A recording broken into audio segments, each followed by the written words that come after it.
I can see what's in front of me. I can no longer feel a thing. I can see what's in front of me.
I can see what's in front of me. I can no longer feel a thing. I can see what's in front of me.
I can see what's in front of me. I can no longer feel a thing. I can see what's in front of me.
I can see what's in front of me. I can no longer feel a thing. I can see what's in front of me.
I can see what's in front of me.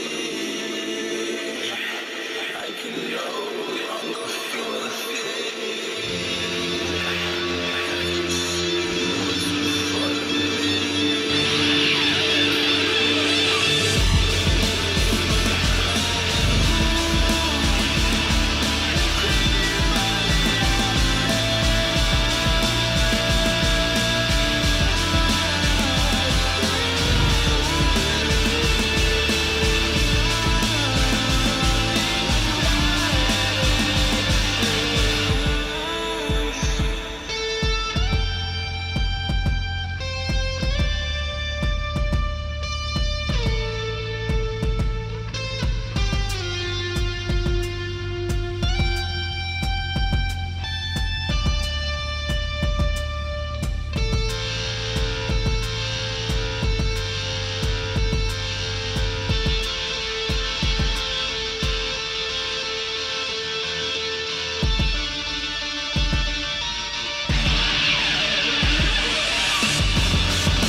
I can see what's in front of me. I can no longer feel a thing. I can see what's in front of me.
I can see what's in front of me.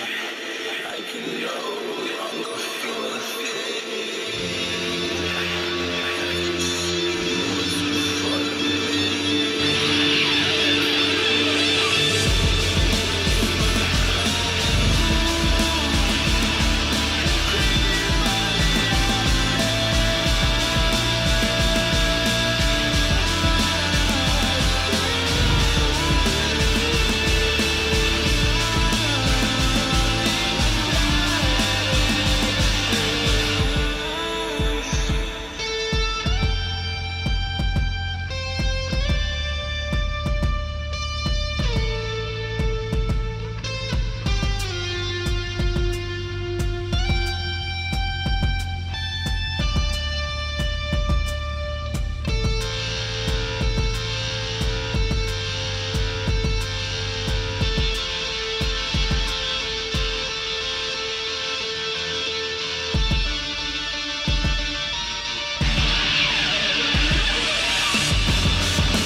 I can see what's in front of me. I can no longer feel a thing. I can see what's in front of me.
I can't see what's in front of me. I can no longer feel a thing. What's in front of me?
I can't see what's in front of me. I can no longer feel a thing. What's in front of me?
I can see what's in front of me.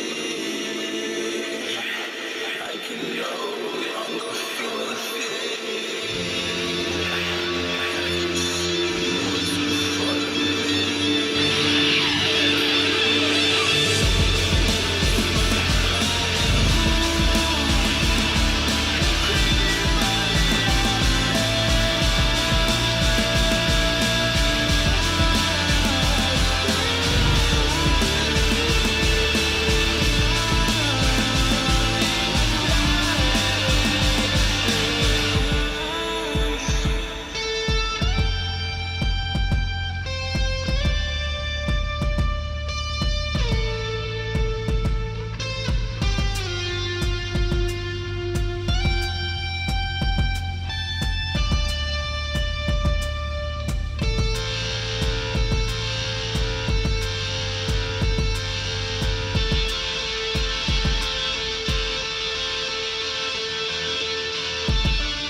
I can see what's in front of me. I can see what's in front of me. I can no longer feel a thing. I can see what's in front of me.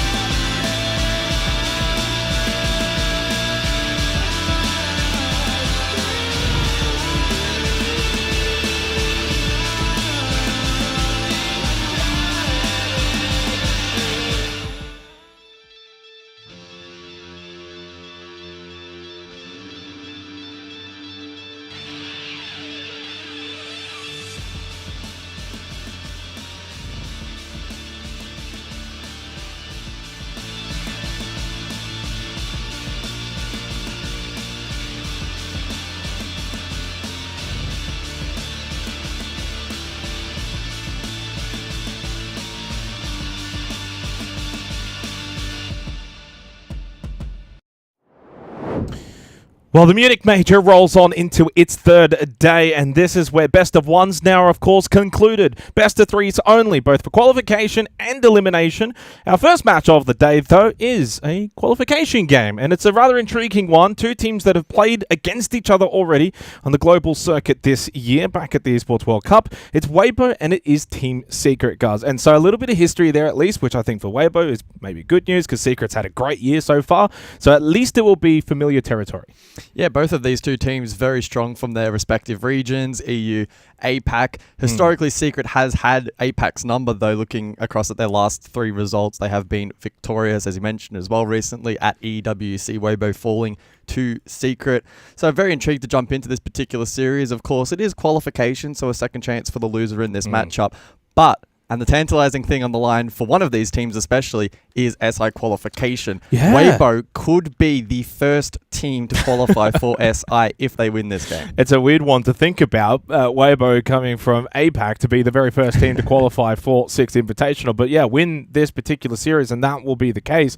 Now, should preface and add the asterisks, even if they do lose, like there's still like a 99% chance. Yeah, 98. 98. Like that, so yeah. very much likely we'll see them at the Sixth Invitational. But for this series, I want to kind of touch on a couple of things. Firstly, Weibo to me have been an intriguing story through the first couple of days at the Munich Major, and not because we've got a little bit of bias, but also because they had a disrupted time coming into the major, a couple of little visa issues, players coming in late, ultimately then lost on the opening day to Enterprise as well, and so I felt like that maybe kind of set the tone that they weren't going to get to their best. That wasn't the case though. They rebounded, they responded, and it reminded me a little bit actually of the major qualifier LAN at PAX Melbourne, Australia, where they too kind of stumbled early but then made a really solid run. So since that loss to Enterprise, 7-1 over NIP, 7-4 over Rebellion, and now they've got an opportunity to qualify for main stage.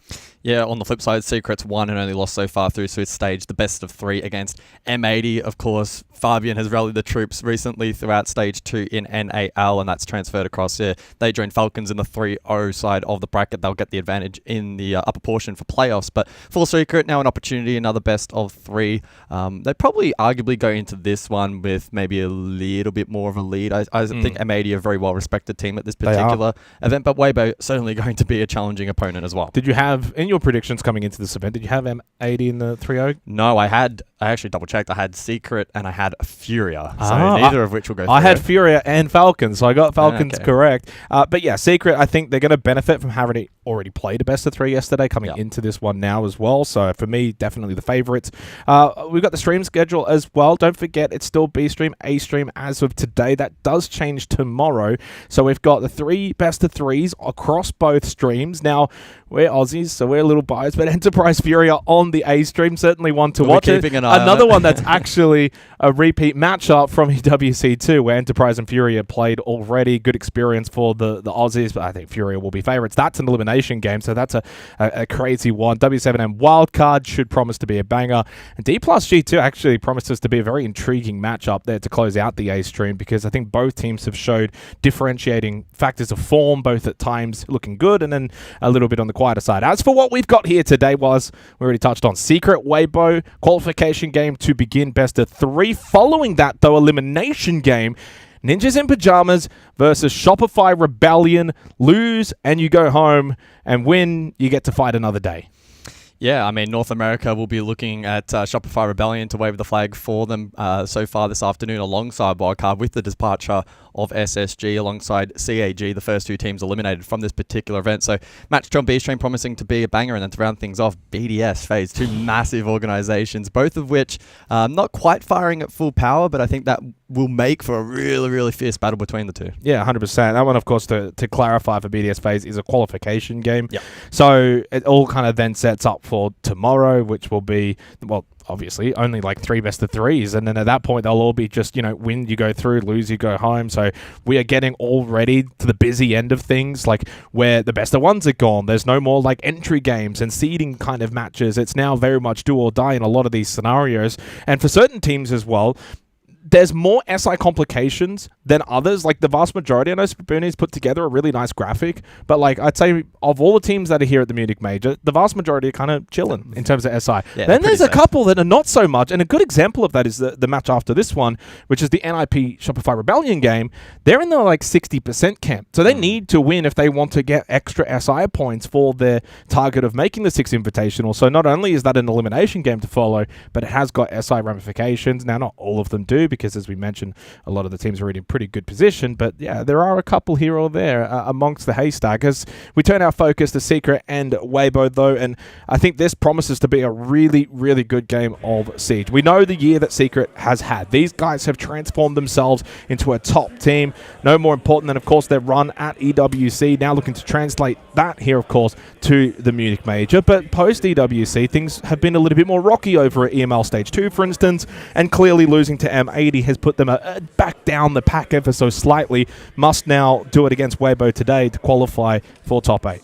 Yeah, and say what you will about the sample size here at Munich in isolation, but they haven't had, you know, a massive standout performer or two in comparison to Weibo on screen now. And I think a number that kind of highlights that in a statistic that you can reference, Hoven and Reaps are 6th and 9th respectively on EPS at this particular event. You have to go all the way down to 17th.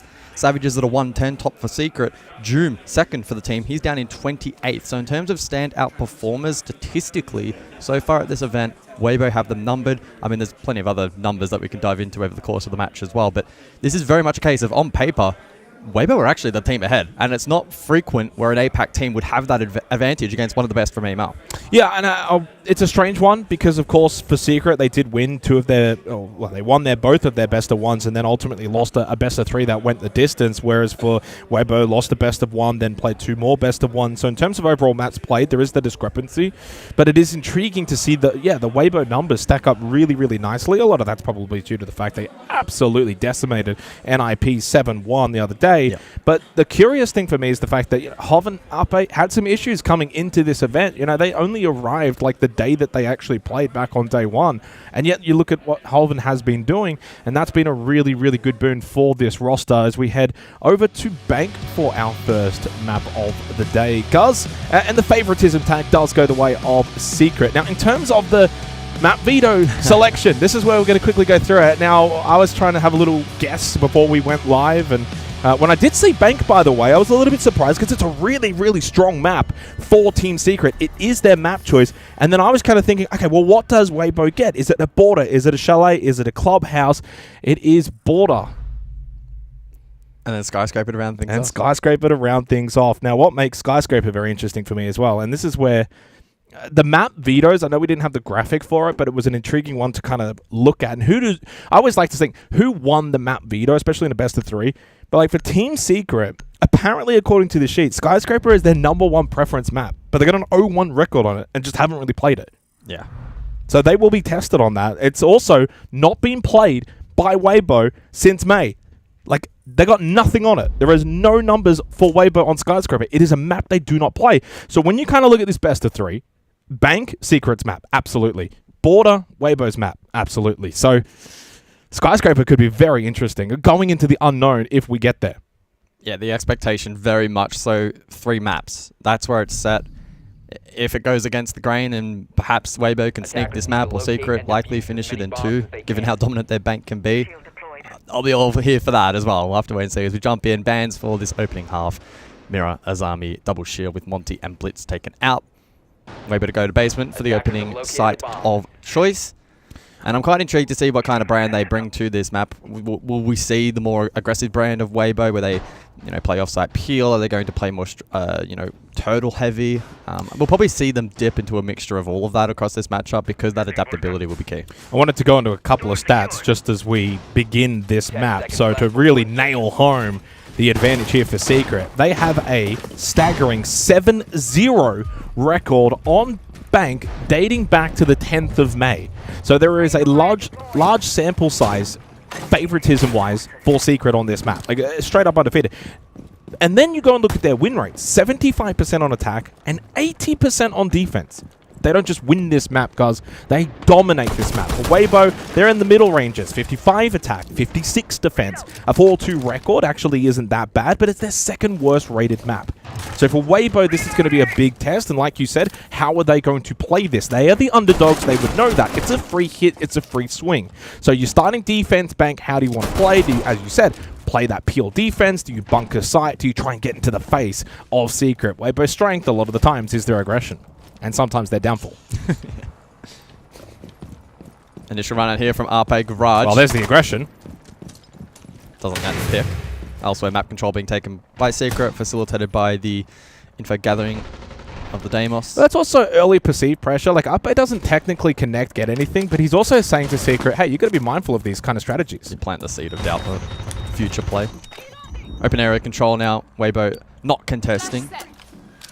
A form of extension over towards blue stairs, however, and that will require clear. It's Reaps on the smoke, and he'll be self-sufficient. Toad actually, though, to come alongside and aid on that hold. Maybe to help escort him back towards site. Smoke useful for the plant denial, and still 3 gas babes in play, but instead he pushes back forward. aided by the Goyo utility and his own stall out. Position known and the live mark from Savage. I mean, it's a pretty default setup by Weibo, but they're putting a lot of emphasis on Turd to play this clash and help out the server hold. Hence why Reaps, despite Hatch being opened up, is still playing aggressive blue because he's got the help from Turd holding towards server with the clash. That drop for Secret, not necessarily viable, which means that for Reaps, he can still play aggressive blue stairs. Only a minute on the clock here and still 2 babes for Reaps, who's been able to portion them nicely. Yeah, this is really good as well. Sending Joom, he can get an air jab and try and get the push onto Turd. Ooh. Reaps is in a bit of a pickle here.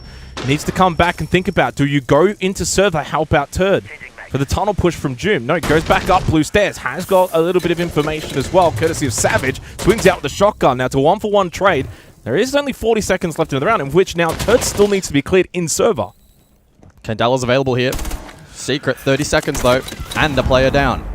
And you've got to think sight as well after this. So you've cleared Turd. Great. 3v3 under 30 seconds left, but the main objective still needs to be, well, dealt with. And there is a Nitrocell available for Speak Easy, so a quick plant into sight may not be the easiest. And also, have you cleared all the Vulcan canisters and all the utilities still there? Likely to be a hatch drop rotation here. Noah kit in hand, Joom taken low, however, dealt with 10 seconds. Final Candela and the drop from Noah unsuccessful. Ape lights them up. Double kill. Easy hold in the end for Weibo on the site. Really strong server side hold. Nets them the opening round.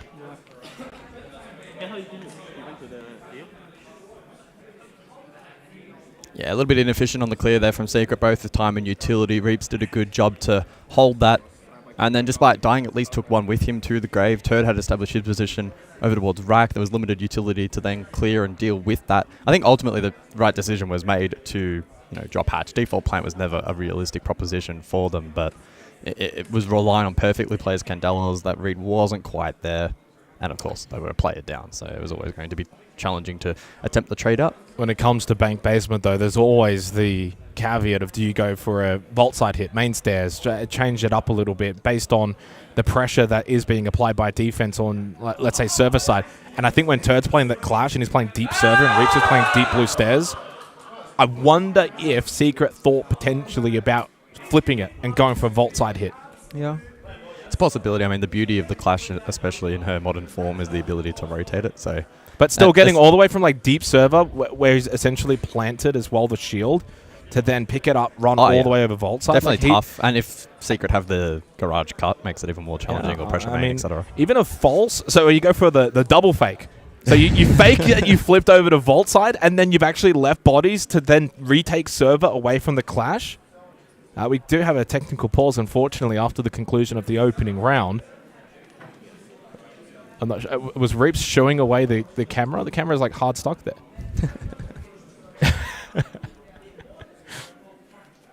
You know what I love about the Weibo guys, though, as well? They're very charismatic, and then there's Turd. And Turd is just stonewalled. He has one emotion on land. One emotion. It doesn't matter. They could honestly win this major, and he will look exactly like that. Oh. We might get a rice smile from him if they win the major.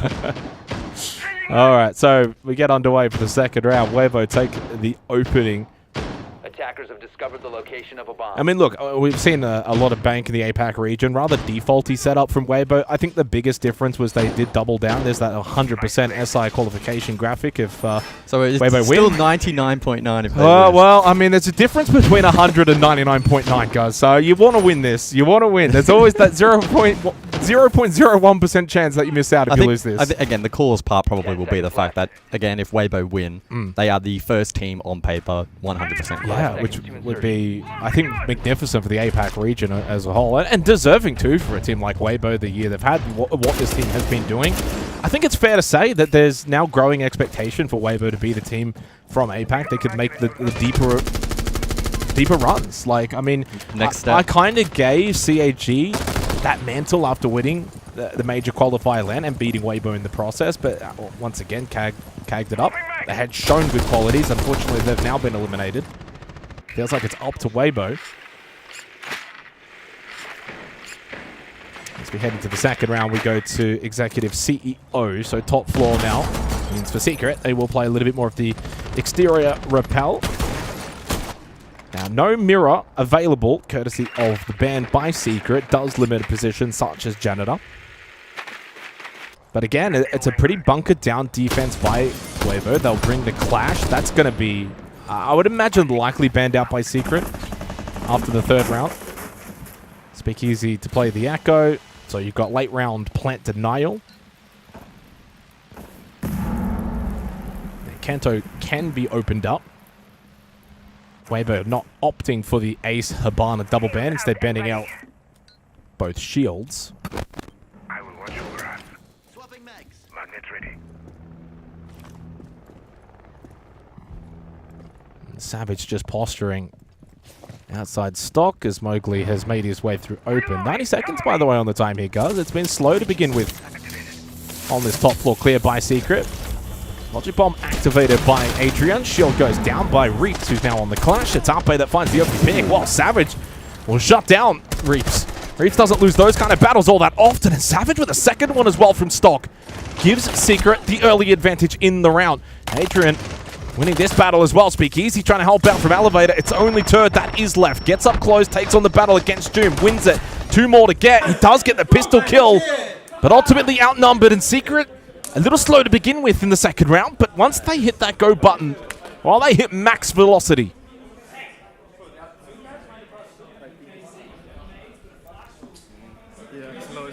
Yeah, really clean work there from Savage to break apart that hold over towards Stock Hallway, but the Clash Shield down. That's an advantageous position for Weibo to play off. With some sharp pre-fires and a good presence of mind to be able to be mindful of the trade attempt, which Weibo were kind of forced into. I think that's the win con, right? Yeah. Like if Savage dies to Reaps, genuinely, I think Weibo win that round. They'll still have the clash control. You can pivot the shield around. You will have then no pressure stock side from Secret. Push up Banana's not going to be as effective because you'll have the hallway help for Weibo.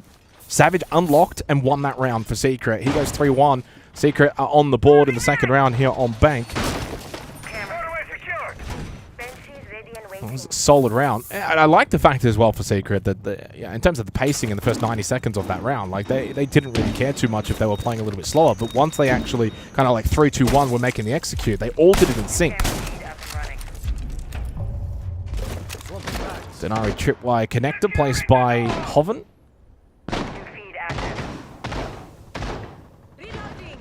Denari has been an operator, Gus, that I think has kind of just really slotted in nicely, but without really large fanfare in terms of the overall impact. It's almost just like a nice little addition that's just there every now and then. Asia specifically, it feels like, has had maybe slightly higher pick rate than elsewhere. I'll be able to get you the numbers in a moment for this event. So sits at a 9.1% pick rate, 57% win rate. Certainly not. It's not changing the game. Certainly not bad. Certainly not a mainstay, but a niche pick. I think was Weibo the first team that got a kill through the tripwire connector all the way back like at the start of ABL? Yeah, the Clubhouse stairs, main stairs. Them. I'm pretty sure it was Weibo. So Staff an open area, first floor for the third round. Oh, yellow ping. And a nice kill. Savage again opens things up. So that's Reaps now 1 and 3. It's not to highlight him in a negative fashion, but more so to talk about the fact that for Weibo, he is the front man. He's the star man. He's the global icon, really, from the APAC region. He's also had a 77% cost up to this point, second at the event. Yeah, he's been huge. So for Weibo in this round, they're going to need others to do it. And Ape is the one that's standing up right now. He's 4 and 1. Got the opening kill in the previous round. He gets the responsive trade, albeit a little bit late, and does get it onto Noah. No Boogie Auto breach is available from the Ram. Blood out. Ape, the lowest rated player for Weibo coming into this match. So for him to start 4-1 would be a good feeling for him. Bloodstrom was dealt with into the final 60 seconds. Savage will be one to watch for sure as we do eventually go towards that execute. But it's Adrian that finds the next kill, and it is onto Ape. Just feels like Secret are slowly but surely always that one small step ahead over the last couple of rounds now against Weibo. Logic Bomb not ideal for Hoven on a flank towards front desk top floor. Oh, shot from Turd though onto Mowgli. Okay. Hits through the wall, gets the headshot, and Hoven's flank will continue on. to death. Yeah, Jim holding the angle. Good flank watch. 20 seconds now. Turd needs to put in a big effort alongside Speakeasy. There is still a gas babe available as well for Speakeasy. By the way, headshot trade though. Joom there. Turd full white in the 1v2. Adrian has another flash as well. Joom will throw out a frag grenade, trying to displace Turd. Trying to now play time. Adrian can't get there for the cross. Joom has kit. He has to now think about the plant or push into admin. Now needs to go for the push. He can't vault over in time. Turd is able to just sit inside of admin. Oh, and he's laughing. Oh, and that's emotion you don't usually see from Turd. Oh, he's typing in chat too. I want to see what he says. An opportunity goes astray there for Secret. Good trade work onto Speakeasy. Good flank watch above onto Hoven. But then Turd on site. Able to find that pick. Force the 1v1. Avoids the wall bang. And then able to sustain life. I think he was typing and they must have done like a shift A delete or something. Or bro's writing an essay. But yeah, intriguing round because it felt like to me, so similar to the second round, I think Secret were always that one step ahead. They always kind of had a small advantage in the round until right to the very end. I mean, it was a 2 versus 1. Turd hits a big shot onto Adrian. And at that point, Joom's in a weird position.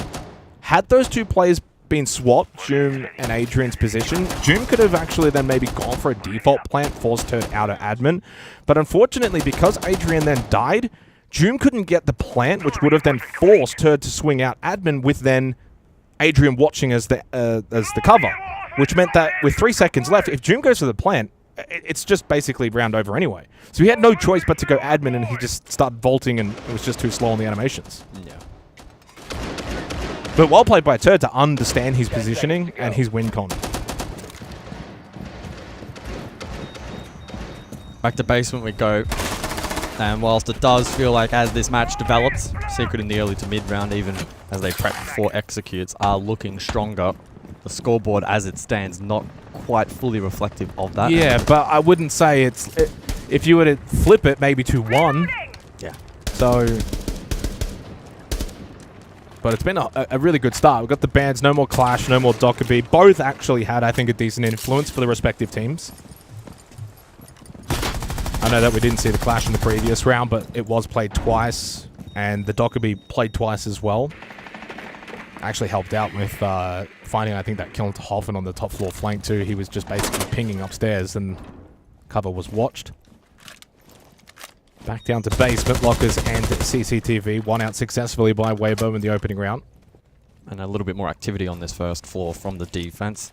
Kill positions in play. Oh, well, I say kill, but Mowgli disallows the drop from Hoven. Nice aggressive play early in the round. Yeah, and I wonder if Weibo are just not expecting Secret to go for those kind of aggressive plays. That's something that you probably see back in APAC.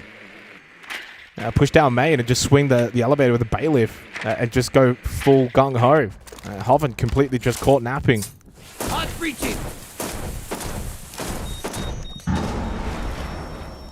Mowgli, by the way, has been involved in 3 of the 4 opening engagements. That was his first opening kill. He had the opening deaths in the first 2 rounds. He gets his first kill of the game. And that was the earliest kill that we've seen in a round thus far. And now they can just go default. This is going to be a lot easier now for Secret in contrast to the opening round, guys. Not only did they have the player advantage, there's no blue stairs hold, and there's no Clash hold server. So they've got full control. They can start to work hatches, get into good positions, draw out the utility by Weibo, of which they kind of need to start doing that now, because there's still 3 Zoto canisters, all 3 gas babes, and Tachanka with the Shamika launcher.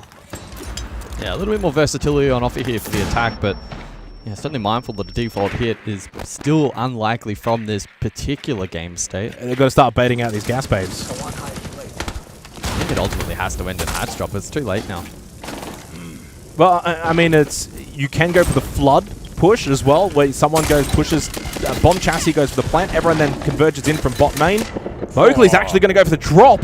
He went a little early. There is that bot main push, though, from Savage. Adrian wins out against Ape through the wall. Adrian connects onto Speakeasy. Reaps by himself. Gets 1-3 more required. Adrian is low on time as well. Still has a gas bay. Flash full white inside of Vault. Reload will be successful. Adrian wants to push, but he could then offer Reaps the 1v1. By the way, where's Kit? 10 seconds left. Now acquired by Savage. Now putting it on the floor. Reaps, can he find the denial? Not quite. Gas Babe won't do a whole lot.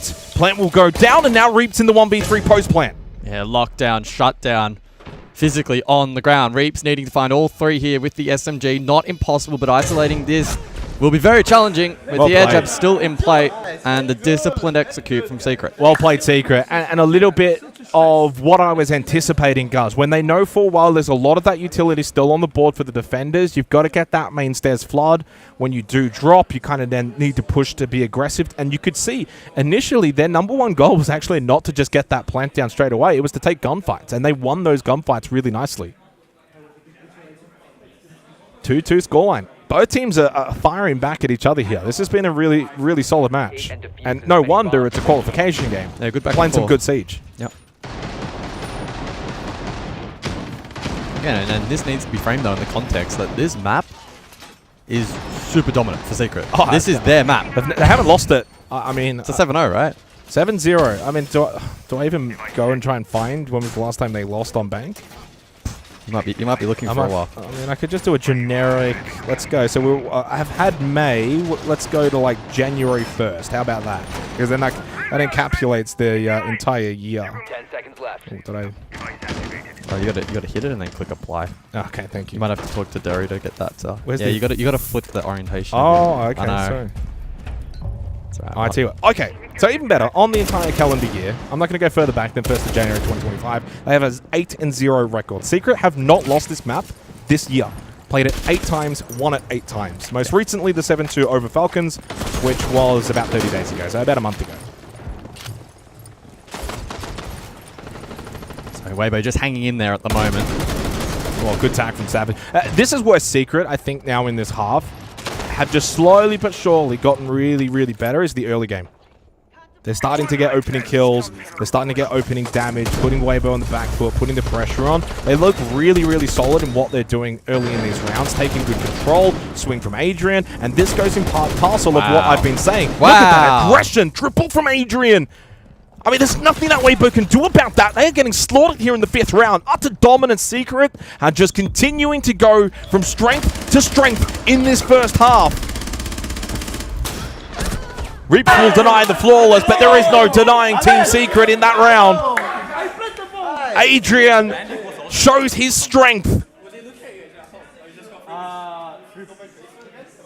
Damn, just the sheer volume of red pings on offer there for Secret on that push was really remarkable. A testament to their ability to gain information in that round and then acting upon it really nicely.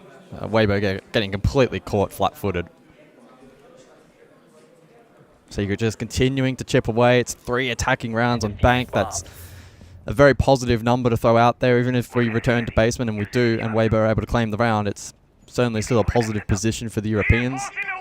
I like the fact as well for Secret, they're kind of looking at this matchup and not just saying, let's play conventional siege and we will outsmart our opponent. A lot of people would think of Weibo being, aggressive and, playing into the gunplay strength that they have. And Secret have basically said, yeah, let's match that and we'll better it. They basically just played an APAC round. Top floor Bank was over at the 2-minute mark because Secret decided, let's just bulldoze our way in, find the kills, and win the round that way. Enterprise are currently beating Furia, by the way. Nah, it's first map. First map. And they're going on to attack. I'm sure it's also like a 4-2 half or something. Yeah, 4-2. Huh. On Bank. Oh, look at that. Wouldn't that be a storyline? Wouldn't that be a storyline? Furia knocked out by the Aussies. I mean, I can't really lose from that match because I'll always have a soft spot for Furia, and then the boys are the boys, so yeah, it's win-win. It's also then therefore lose-lose in some aspects. So final round of the opening half, 3 opening kills straight now for Secret. They've really ramped it up, Guz. I think you could argue the first 2-3 rounds a little bit more on that 50-50 side. Secret have really risen towards the close of this opening half. Dominating the opening kills. The rounds have been more dominant in fashion. They're the only team that's got multi-kills as well. Tracker on hostile. And Savage on the Deimos wants to inflict more pain. Wow. Just so much aggressive information gathering. But Arpe absolutely shreds Mowgli. Well, I wonder if that was Mowgli looking to hunt down Turd and Arpe's providing cover in the hallway. And that's probably just Mowgli getting a little too aggressive. Yeah, some better teamwork there from Weibo, not allowing their defense to be isolated on islands. What?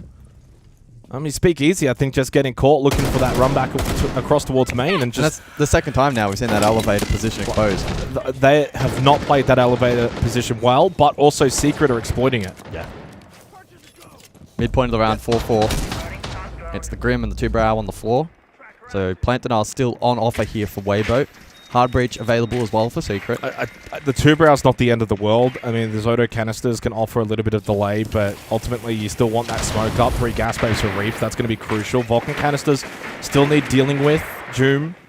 I think that's all of them on default from what I could tell. I mean, he can't see any, so therefore I can't see any. Up by those sees Savage. There goes the Deimos. Advantage for Weibo. Desperately seeking a 3rd round to close the half. Now Candela from Noah. I think he's going to go for a mid-round plant. Gasbabe tucks his way in, as you said. Gasbabe thrown out. I'm assuming it has not connected. Noah's going to get this plant down. A fumble from Weibo allows Secret through the front door. Do they have the manpower with this one player advantage to fight back? Maybe. Turd gets the tray. They would have always expected someone to watch for the re-aggressive take towards Admin Hatch. Now bottom blue stairs for June by himself. They're going for the quick counter defuse. Hoven has to therefore get off it, and Secret just taught Weibo an invaluable lesson. Always have eyes and info. When you're playing Basement Bank, you can't just trust haphazardly a thrown gas babe. It needs to be connected, and if it is not, there needs to be reinforcements. 4-2 well deserved by Secret. A couple of fumbles and stumbles from Weibo. Yeah, and probably the big standout round of the half where Weibo were in a really good position and let it slide. As opposed to the more so really clean clinical play we saw from Secret in other rounds off the back of information gathering, etc. They're quite literally an example of they were able to crawl inside. Arpe doesn't have LOS. Maybe that leads to a miscomm and Reaps smokes deep initially. Then they're like, oh crap, maybe he's actually planning shallow. By then, too late.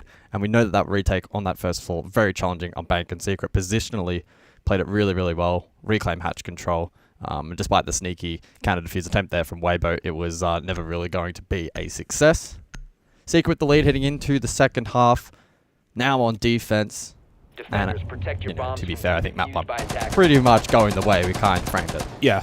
I mean, it's looking like a ninth straight map win for Secret. It might be the last time, by the way, we see Secret on this map for this event. Could just be the insta-ban for the remainder of the tournament. I mean, if you're doing the old due diligence, 4-2 has set Secret up very nicely. I mean, to be fair though, Weibo would have known that going into this.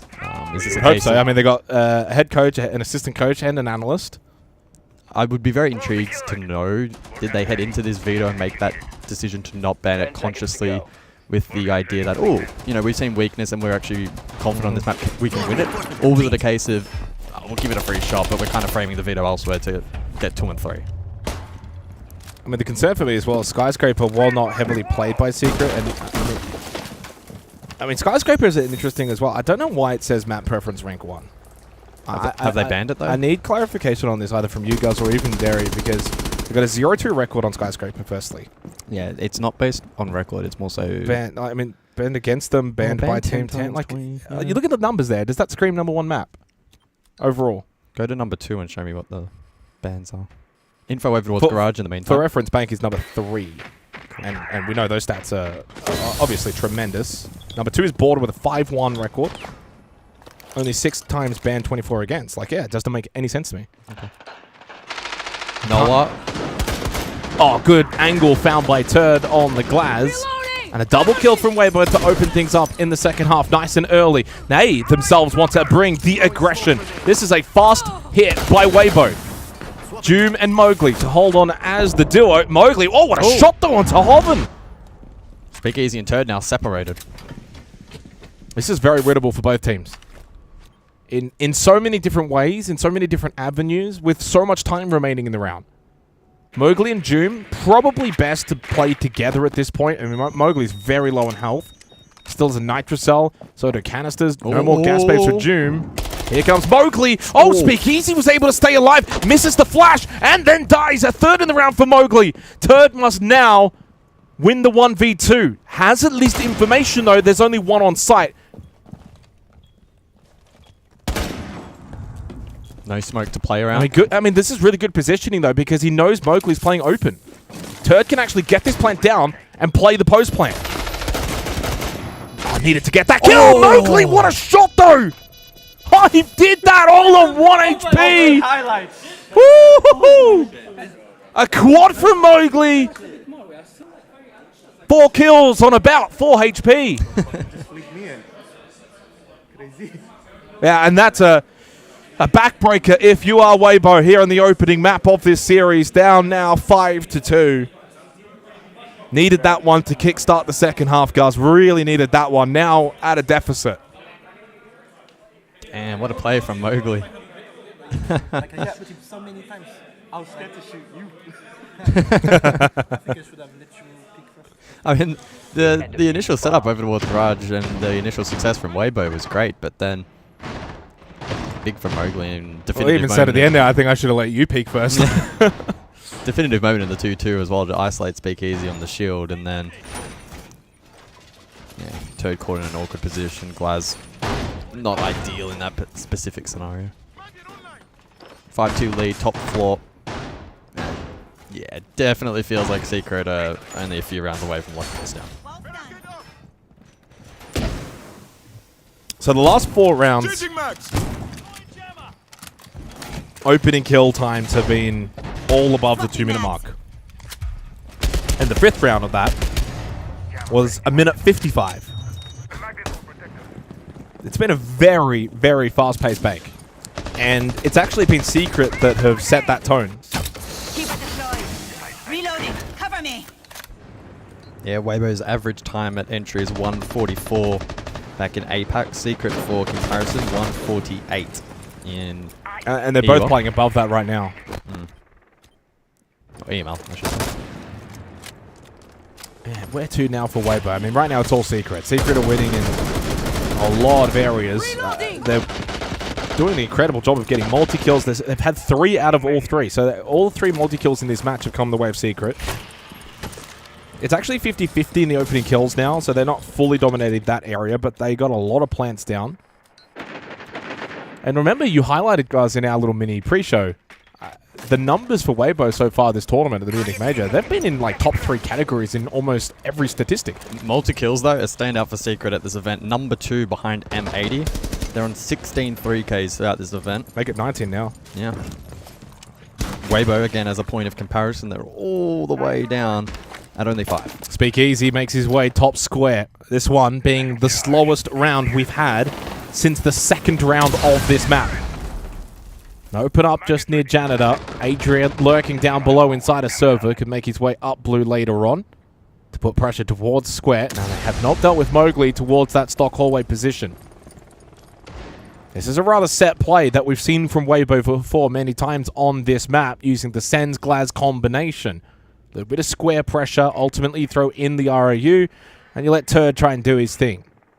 Pressure square, though, and without clearing that janitor hallway position, means it is still then vulnerable. So there's more pieces to this puzzle that Weibo need to unlock, and Adrian will be a big deterrent to that. Yeah, can Nitro default from below. Logic Bomb, minute on the clock. Still 2 smokes available for Turn on the Glaz. Will now deploy, so that push should be coming in a moment's time. RE rolls out. And smokes as well. There's the vault in from Speakeasy. Gets into CEO. Inside of the smoke, Adrian did in fact get the opening kill onto Hoven, but the plant will go down successfully. And you still got Turn on the Glaz on the Repel. Did he find a kill onto Savage? Numbers advantage Weibo in the post plant. I mean, these are rounds that must be won. Like 9 times out of 10. Oh, hello. Noah trying to catch him through ATMs. Putting the pressure onto those on outside Repel, but Reaps wins the battle, and Adrian will therefore lose the war. Weibo get their 3rd round on bank after 4 rounds straight to Secret. They do stem the bleeding. By round, we bring this shit back. Don't fucking... Hey, I mean, I have some faith that you guys can bring it back, but it's going to be quite the grind. Really well rolled. I mean, it's only a 2-round deficit. Yeah, well crafted round though. Without the Warden on the board, it's very challenging for Secret to deny that. And without the additional layers of information to facilitate the likes of plant denial, nitro below, etc. With that kind of slightly off meta plant position there from Speakeasy with the Prowling airlock and the planting dead center of that smoke, it was very, very difficult for the defense to do a whole lot. So well executed by Weibo. 8 rounds played, Guz. This is an intriguing little statistic, but of the 8 rounds played, only 3 of them have actually been decided by all 5 players being eliminated. And the first time since second round. We've had plant, disable, disable, disable, time, and then elim. And going alongside that is the fact that across the last 5 rounds, we've had 5 successful plants. So the plant defense here on Bang for both teams has been a little bit questionable, but I mean, if you want to go the positive route, the ability to get the plant down has been there for both teams as well. Camera feed up and running. Which is always a statistic that I find to be a good indicative of who are the top teams in the tournament. And Weibo is their actually #1 team at getting plants down, guys. Guess this.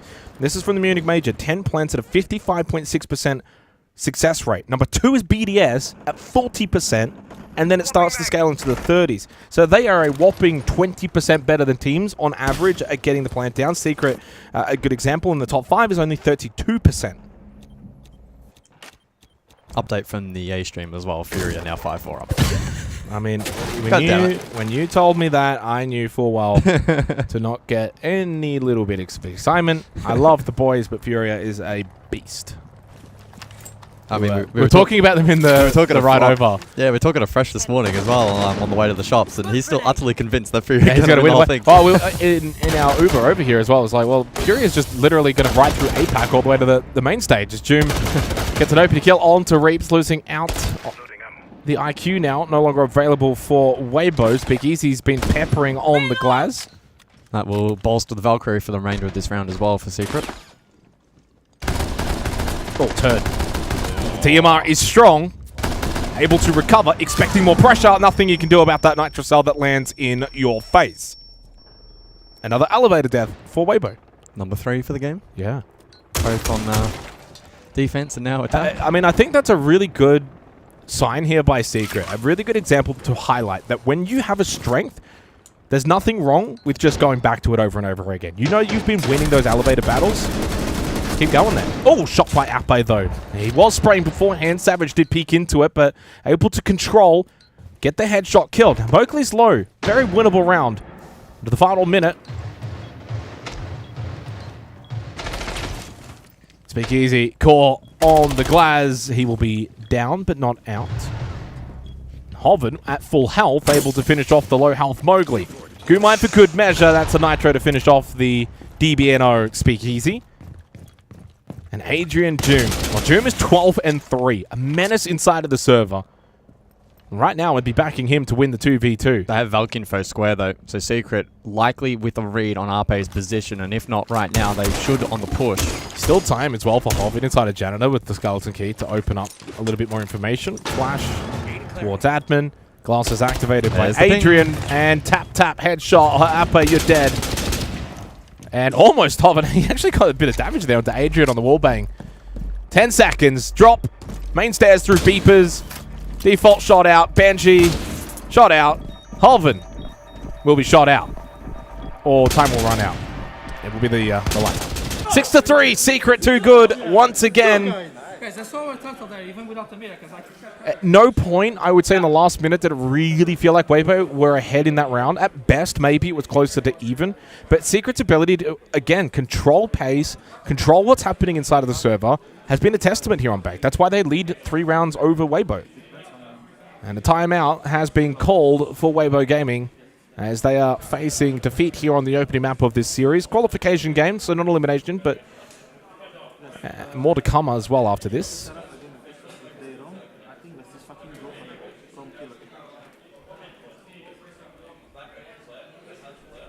I heard something about it. I'm not hearing a lot here. Oh, hang on. Maybe it's just started.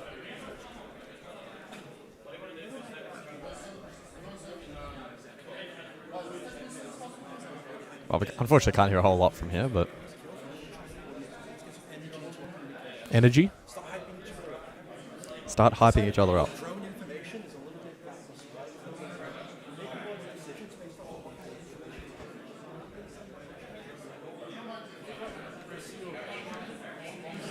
I mean, still a pretty deep tactical discussion for a 3-round deficit.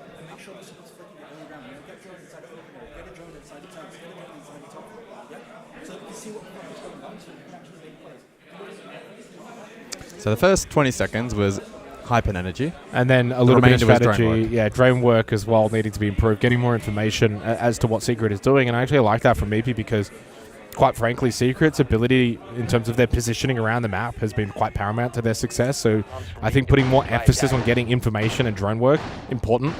Is that going to help as much here on Locker CCTV? Maybe not. Yeah, it's going to be. This is going to be the big test. I mean, over in APAC, this is a site that is lost by the attack quite regularly. And usually is seen as a bit of a shock result when it is won by the attack, unless the defense fumbles. Well, open hatch open by the defense, so suggesting that there will be off-site presence, and so the drone game does become a little bit more relevant for this round as opposed to a full total. Yeah, and with the tuber outbound as well, you don't really need to put emphasis in keeping admin hatch closed, so... Correct. And in some ways, then actually nullifies the ban a little bit, where it's like, okay, whatever, you banned it out, we're going to keep it open anyway and put a little bit more pressure stuff open. Yeah, for Secret, given the composition, a lot of the win con is around wasting some time, some of that drone economy off-site. But the main... Peel back and then play around the Maestro and the Goyo. You've got the Vulcan And canister, Slice. you've got the Evil Eyes, you've got the Nitro Cells, you've got the Gas Babe. There's just all a standardized... holdout defensive bunker down setup, but because you leave hatch open and you're not playing the tuber out, you can, if you want, offer a little bit more presence over towards open. But it would be a pretty quick drop, I imagine, from Mowgli. Mowgli's in open right now, but I doubt he's going to stay here too long. You can see the hatch right in front of him. I mean, he's had a couple of good moments in this game. He might be feeling himself. I mean, you'll stay for, like, a chance to get the opening kill, but you're not going to be taking, like, extended He's already gunfights. gone. He's already gone, yeah. Adrian will maintain some semblance of control over towards blue stairs, however. So in a very Reaps-like fashion. He'll be wanting to lock that down and invest his utility there. Kaid as well. Yet to be mentioned, but can be used to juggle the hatch. I mean, I honestly, for Weibo, would like to see a vault side hit this round. I was thinking the same thing. Or at least teaser tested. Unsuccessful from Savage. Well, I mean, okay, so let me rephrase. They must now go for a vault side hit because without the shock drones and without Reaps on the Twitch and so much utility that needs to be cleared here on server side, it's almost not even fundamentally worth it unless you just try and walk through the front door. And now they're actually going aggressive mode. So they're using the frag grenades and they're trying to open up this wall with the Maverick. Weibo are basically saying we're going for broke here. I'm going to have to commit and we have to do it very early. Now, to the credit there of Turd, with that frag grenade, able to get a couple of the Vulcan canisters. There is still more utility that needs to be dealt with. And for the final minute, though, Secret are well ahead in this round. So much plant denial on offer here. And again, Secret able to garner so much information. It's been a strength for them throughout this map. Their ability to action off it, both on attack and defense, has been well ahead of Weibo. But we expected Bank to be their strength. Weibo have gone into this series expecting 3 maps. Can they show a little bit more fight? Well, maybe not. Mowgli back in action, 35 seconds. Speak easy responds. Yeah, that was now clean. deep with Diffuser, but only RP left alongside.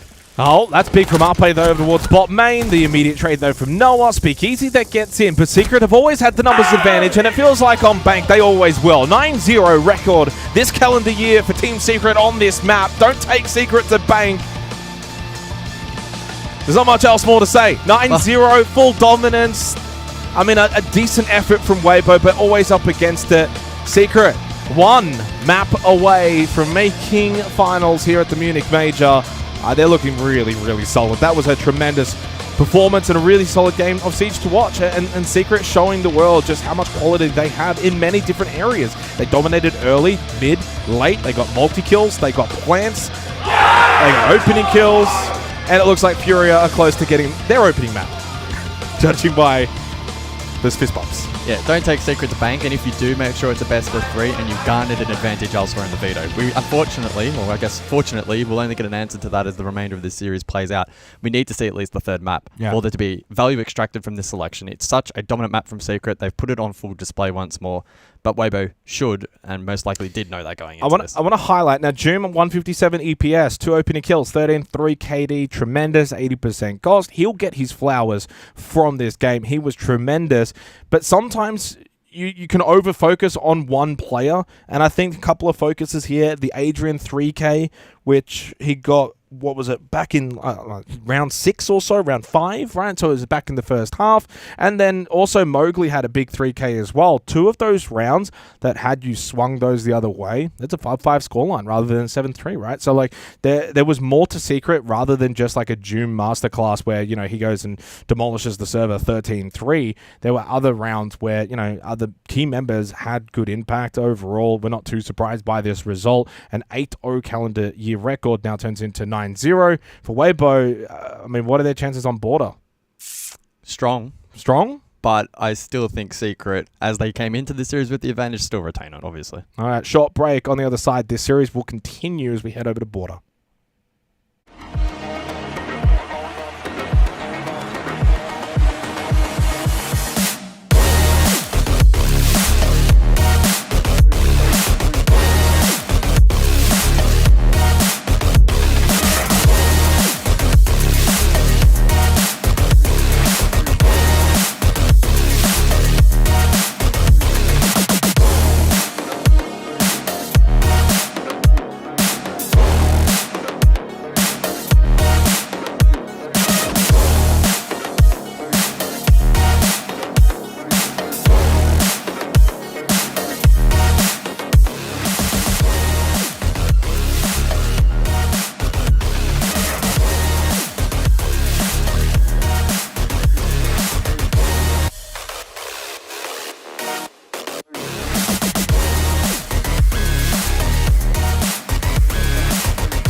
Now Shepard with a quadra kill.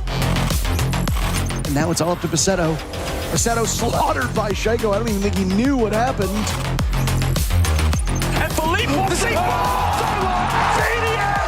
Steal that round for Furia! Are you ready for this? Bangu, are you kidding me with a third getting taken down? And then the drop right below. And it's just in the face! Penta are going to the grand final! This could be difficult. If the swing... Mason a second. Mason a third. Ryder. Oh my God! Wow! Free-Day holding up for the plunder.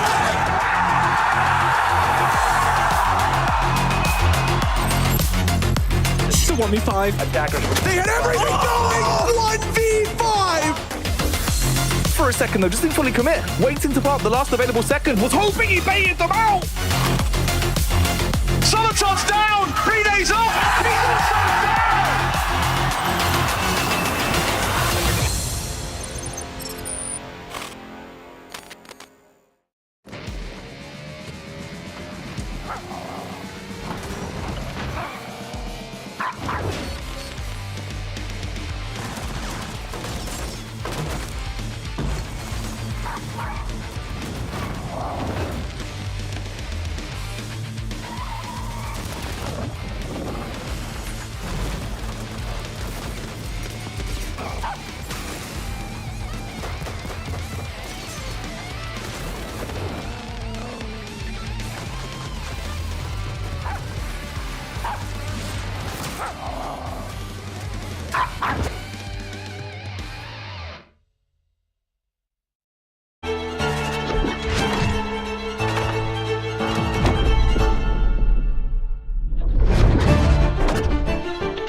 the mark of the soul. Dragon, tiger, imprints of power and boundless ascents. If fate's dumb enough to stand in my way, I'll paint over it with my own damn hands.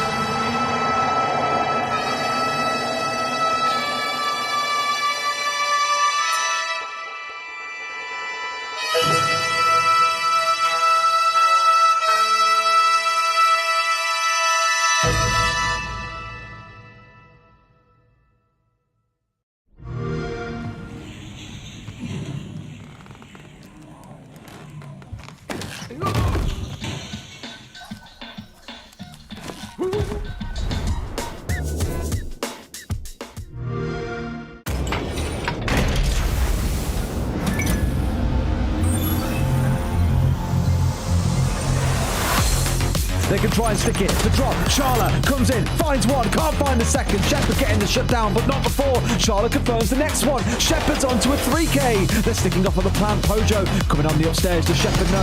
He must know. Don't look away now. Shepard with a quadra kill. That's the way you clutch a game out, ladies and gents. A huge gamble by Raza Company Academy. Shaco is just, he's somewhere else sometimes. He and Usus making quick work of the remaining defenders on site, and now it's all up to Paceto. With the UMP, no deaths to be had. 2 kills to his name. Paceto slaughtered by Shaco. I don't even think he knew what happened.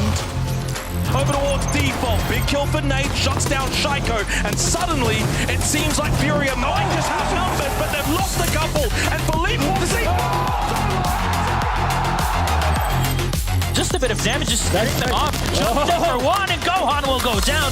No more IQ. Experience the second Astro down the Marinka, are you ready for this? Yes!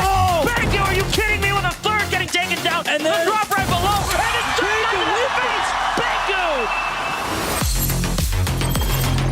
Shaiko is going off Tim. Finally finds himself down now. Usus has got a clutch up big. This could be difficult. The Blitz just having to make a choice here. Handy.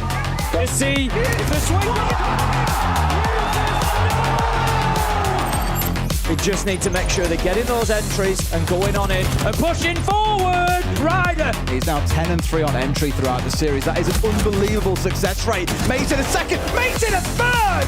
Ryder, oh my God! It's a quad. A huge ace against BDS's team of facilitators. And Ryder finishes it. That is an ace against BDS. Breeday holding up for the blood.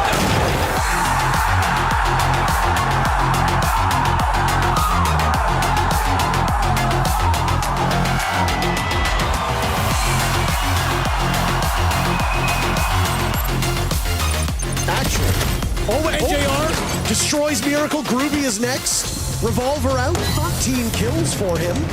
As there goes a smoke, and a reload is the smart play. Now around. Destroys June. He's on the blitz. Wall come down to Adrian on the coverage. The 1v5. They had everything going. 1v5. Taking everyone down in a flurry of frags, leaving it just onto one man, PZD.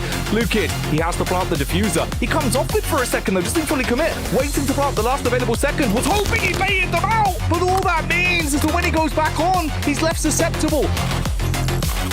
Solotov's down, 3 days off.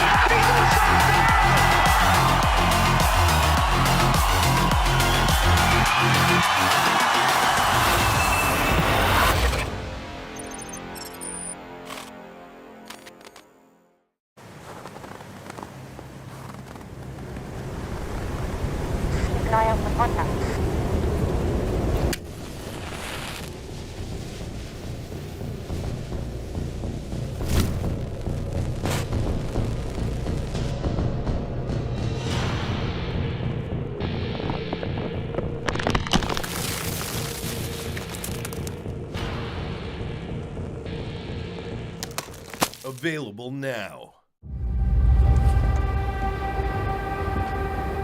On est qu'au-delà des mers, là-bas sur le ciel clair, il existe une cité au séjour. So we return here on the B stream with Secret 1-0 up in this qualification best of 3. Border coming up next, which promises to be a little bit more even based on the statistics. That doesn't always follow suit. We all know that. Numbers sometimes actually can lie. But Secret very dominant on Bank. They have a 9-0 record now on that map moving forward. Keep a note on that if we see more Secret here at the Munich Major and if we see more of them on Bank. Border, though, for our second map, it is the map choice for Weibo. They should feel a little bit more comfortable, but I was just saying to you off air as we were coming back, if Secret bring the aggression that we saw from them on Bank over to Border, it's a great map that suits it. What's he looking at? Chad, that is. I think he's looking at Laxing.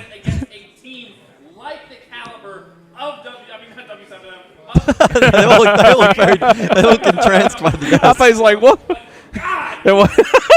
Laxing's getting so into it. He's so animated. We should say, of course, those guys over on the A stream, Enterprise, the Aussies, plus New Zealander, beating Furia back on the map 1 of that series, also on Bank. So a lot to be excited about if you're an APAC fan. Right now, as we jump into map 2 of I love the little insights that you get here at the Major and all the little shenanigans that go on. 64% of you back home are expecting Secret to win on Border. I think that's about right. They, to me, should still be the favourites on this map, but I am expecting it to be close. And Weibo need to show a decent amount here on this map. 7-3, they in the end got decimated on Bank. Secret looks so incredibly solid and are setting themselves up nicely here for a run at the Munich Major. So Weibo, all eyes on you to now respond here on Border, and we'll see if they can do just that. It is their map pick, and I really want to see Skyscraper. For one reason only, guys. Literally one reason. Neither of these two teams, fun fact, a Xenox fun fact here at the Major. This is your first of the Major. It is. Neither of them have won a map of Skyscraper this calendar year. Wow. 0-2 record for Secret, and Weibo have not shown it at all. Got to get there first, though. Border next on the agenda. As for the bans, it's Monty and Blitz double shield, and then defensively, Azami and Smoke also extracted. Secret to kick things off on defense. I don't even know if I can think of Weibo playing on Skyscraper, how they would do it. Like, never seen it, and it doesn't seem like the kind of map that would suit their strengths. No. But certainly one they mastered. And what a flip it would be going from like Bank Border to Skyscraper. We'll see if we can get there. Must win for Weibo if they want to stay alive in this series. For Secret, win this, and they will qualify for the finals. 3-1 record for them if they can get over the line here on Border. Meaning that they'll start in the first round of the bracket. Falcons joining rain fade. You got this. M80. There you go. They'll start in the forget M80 and Fabian. They'll start in the second round of that upper bracket. Even Fabian doesn't know what's going on, so don't worry. Couldn't do a map video to save himself. Alrighty. I mean, I think that for me, coming into Border now, there's a couple of things I'm looking at. Firstly, response from Weibo, but secondly, also the playstyle for Secret. Like, they were really aggressive on Bank. Speaking of aggression, though, Ape all the way straight in through break to find this opening pick. Rushing back is Doom. The power of the clash and the new speed that it now entails meant that Doom was able to get back and help out. Nitro to deny any further entry. What a double from Noah. He was not cleared on security. Weibo wanted to rush through the front door, but Secret were armed and ready to deny. And they get the opening 2 kills. Well, Jim was actually backing into that frag grenade. He adjusted very last second.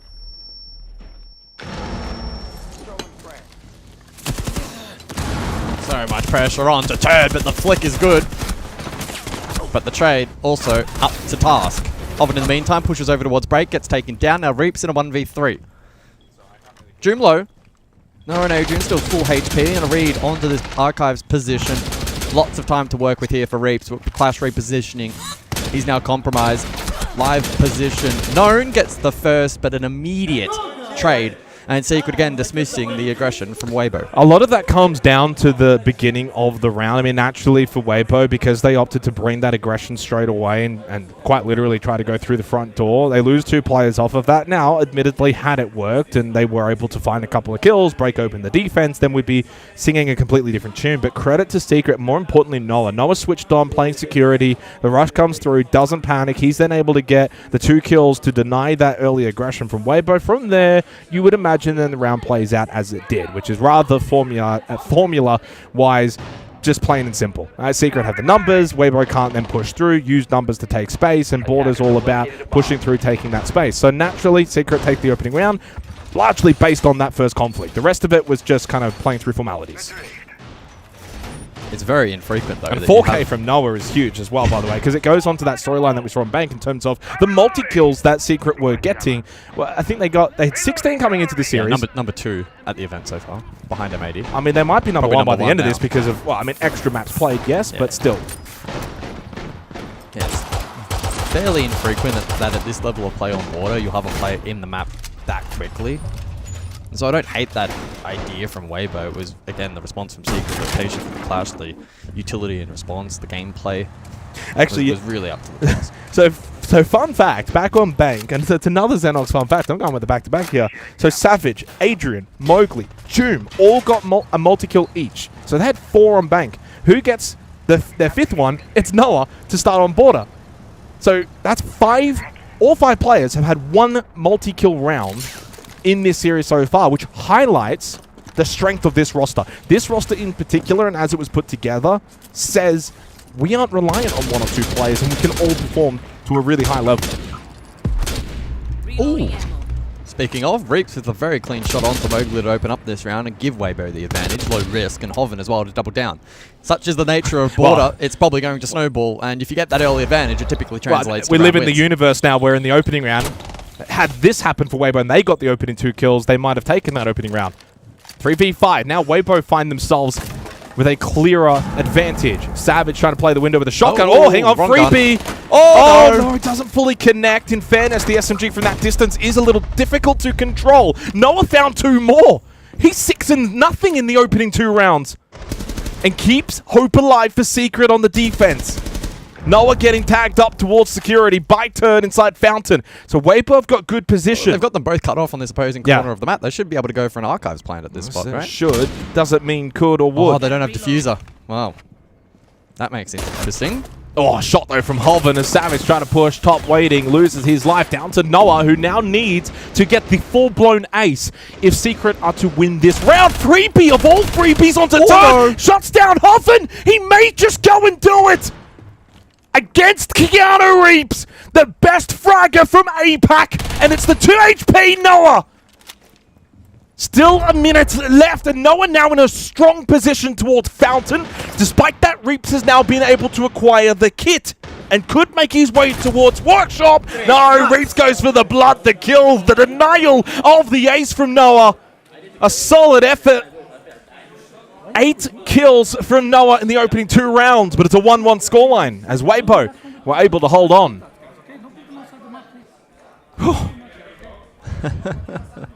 Bit dicey there for Weibo. It's not often you go back-to-back 4Ks to open up a round.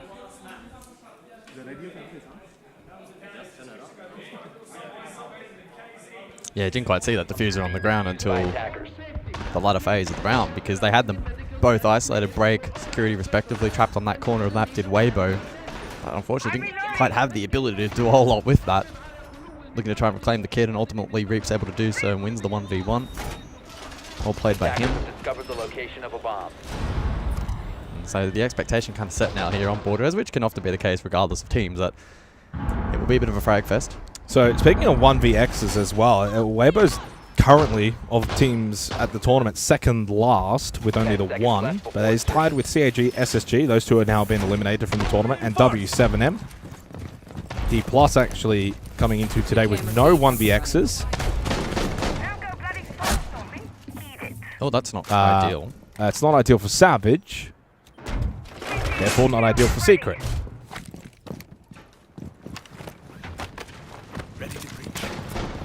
Well, only 2 rounds played, but 4 members of Secret with 1 kill combined, and then Noah with 8 is kind of going against the tune that I laid out regarding Secret being a team where all 5 can have a significant impact. But in this instance, 2 rounds in, it's Noah leading the way. Obviously, back on Bank, Noah was actually their quietest player. He was their lowest rated EPS player on Bank, 90, 6-8 record. It was June that went 13-3. As Weibo slow it down here in the 3rd round. Bathroom Towers, the site of choice by Secret. They got Noah, who's the main man right now, over towards security. Logic Bomb activated by Ape as he slips in through server. Again, the aggression though from Weibo. They're trying to pick the tempo and the pacing up, guys. And it's up to Secret to match it. He's into sight. He's in bathroom, holding the hatch position. Secret, though, are aware of this. Yeah, Weibo have done a really good job to find that gap, find that space, and then translate it into not only an advantage, but now the lurk potential for Ape. Hovenstall with the fuse though in hand outside, and Joom finally gets one back for his team. That's turd to fall. Ape continues to be a threat though, still inside of bathroom. Secret will be aware of that potential, but may not have a live read on his position at the moment. That being said, Ape can't really do a whole lot from where he is until the rest of the map is unlocked by his team. Yeah. Well, I mean, this is the problem, as you said. It's like where he is the only one in bathroom. I don't know what Rich is trying to do there on the push through, unless he had no idea that Adrian was in that position. I don't know about that vault in either. Suddenly Secret with the advantage despite early aggression from Weibo. Holven expecting the run out. His prediction was correct. Adrian timed it perfectly on the Solus, and Ape, who pushed through, got to sight, got the opening kill. Now the only one alive and has had to make his way out to try and go get the kit in a 1v3. Nowhere in position. Really well played from Secret. And I love the fact that in that round, they did not really respect the fact that Ape had got into bathroom. They did not care because they knew full well there were so many more pieces to the puzzle that for Weibo they needed to still go and accomplish. You can just ignore him. He hasn't got kit. Who cares if he's in bathroom? Yeah, the Reap solid push archives, the late swing sandwich, that was disconnected from Weibo and well collected by Secret. Not forfeiting any of that map control for free. I mean, this is going to be speculative, but I do wonder if Ape's play was that the set play. You know, and sometimes when teams get... I think it would have more so been opportunistic. You find that info there in the prep phase. 100%. Boom, let's try and make this play. Does that mean that you are now freeballing it a little bit? And it's like, okay, well, Ape's in bathroom, now what do we do? How do we play this round out? And you're kind of trying to do that on the fly. Yeah, has it potentially exposed the lack of problem solving post that? So we head back over to Armory and Archives. Secret edging this one out on border so far. Bomb located by attackers.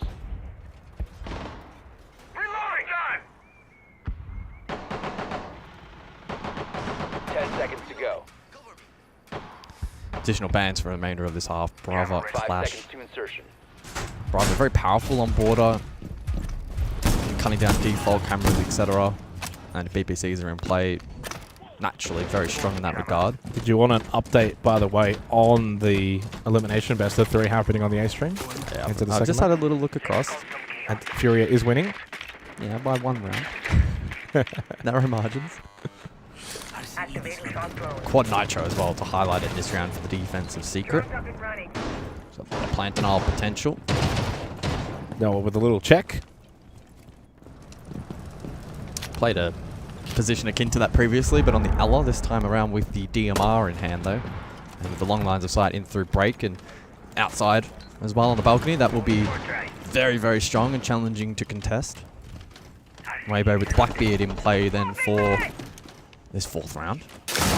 And it's East Stairs control initially for Speakeasy. Yeah, I mean, I think for Weibo, they might have to actually just take this one on the chin and say, let's slow things down a little bit. I think when they're playing at a super, super high pace, it's not working out. But if they do slow it down and have a more controlled aggression, I think that they're actually able to find more success from that so far from what we've seen in the series. There's nothing wrong with, yeah, being renowned as an aggressive team, but coming to an event such as this and saying, okay, well, Secret are actually beating us in that department, so let's, you know, kind of revert back a bit. One of the actual strengths of Weibo, sometimes back home in APAC, is not just their aggression. They're a really, really smart team. Hoven pushed through down the hallway off the back of the flashbang, but it is still a double kill from Secret to open things up. Hoven just has found nothing. Yes, he slipped into a decent position over towards 90 now and could still have a good say in this round, but didn't find anything initially. Fortunately, though, for him, elsewhere, Nitro. a couple of kills for Weibo has evened it up to a 3v3. Hoven then slips back in towards Break alongside Turd. So with a minute left, they've got a decent amount of this side portion of the map. Security, Break, waiting, unlocked now for the attack. There was actually 5 nitros, not the quad, with the Sentry of Doom, one in play, but doesn't find impact over towards that Break position. But now just one in the pocket of Savage. P2 may drop. Nitro position down that might be below. good. Drop. Oh, yeah, Speakeasy beautiful. baits it absolutely perfectly. Really well played from Speakeasy, but then there was also the floorboards opened up, and he got taken down low from it. Good shot from Doom onto Turd. Advantage again for Secret. Glass is activated by Adrian. In Archives now, Speakeasy will go for the plant. Low on health on that Blackbeard. Good shots landing onto Hofford. Eventually shot in the back, and Speakeasy doesn't even get the opportunity to get up from that position and make any kind of defense in the post plant. 3-1 lead for Secret here on Border. Now 4 rounds away from securing their place into the finals here at the Munich Major. Microphone flipped down. I assume a tactical here called by Weibo, and it is. It's been a tough start to Border for them. They're finding some playmaking opportunities, but then translating that into kills and control and advantage has proven to be a real challenge. Secret are adapting nicely, reading their plays well. Weibo not having the edge in decision-making where they typically would locally.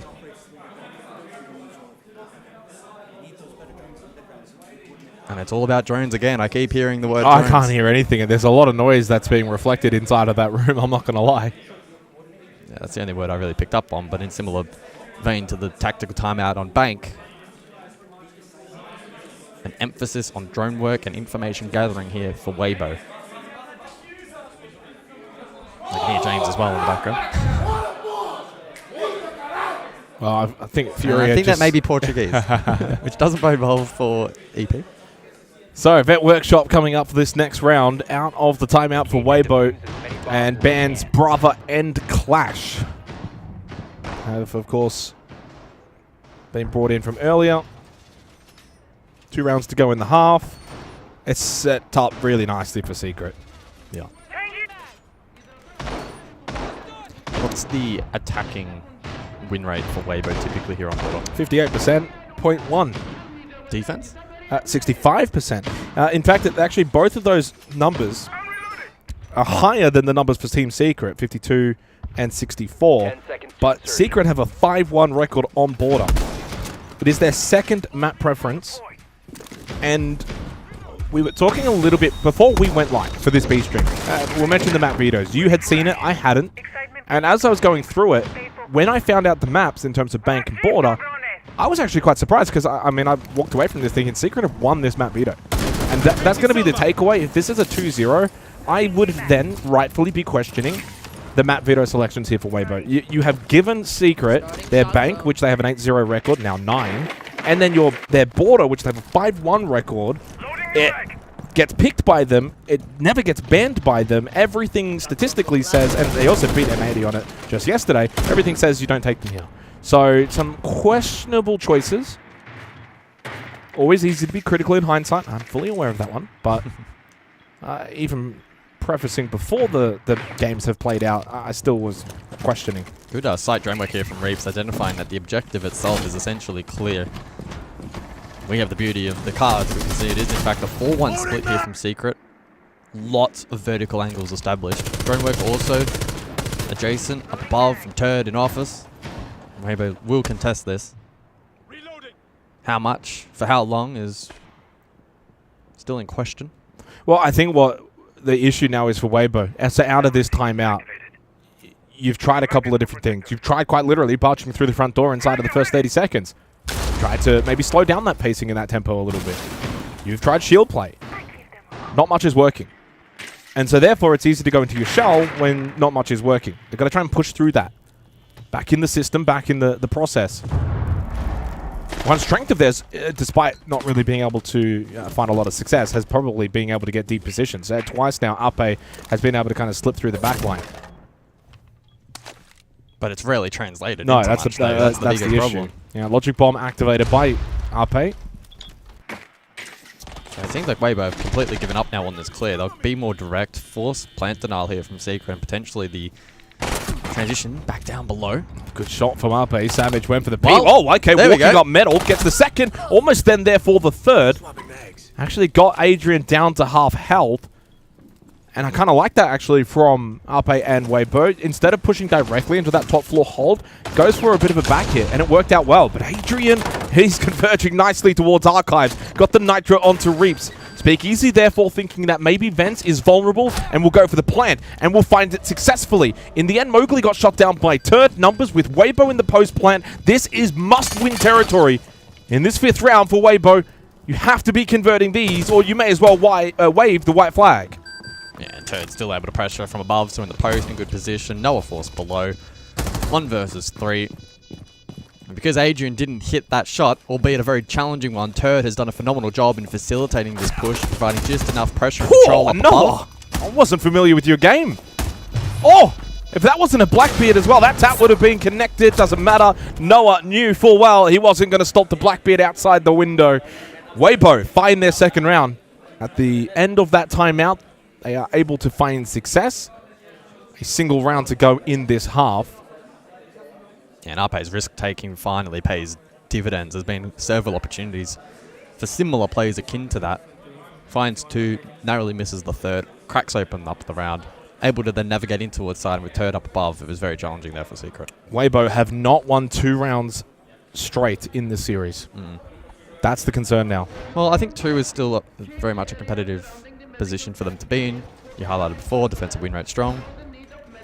Yeah, but I'm saying if, you know, how often does a team win a best-of-3 series if they can't even string together back-to-back round wins, right? So, like, that's got to be now the next step. Longer, This 6th longer round, term, it is a concern. exactly. And there might not be much of a longer term. If they lose this round, then suddenly Secret just edge that bit closer towards being able to close the series out. This 6th round has big ramifications, I think, for the series. Time to waste!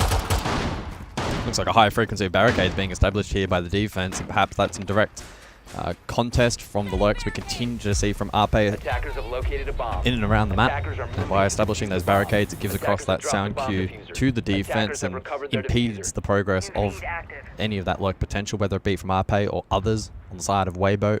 So I like that decision from Secret. Just wanted to have a little bit of a second here to give the flowers over to the players who have been performing the best in the series. So 16 kills each for Noah and June. 16-6 for June, 16-11 for Noah, 15-8 for Adrian, and then 14-12, 14-13 for Turd, Ape, respectively, have been the top performers so far in this 2-1 qualification match.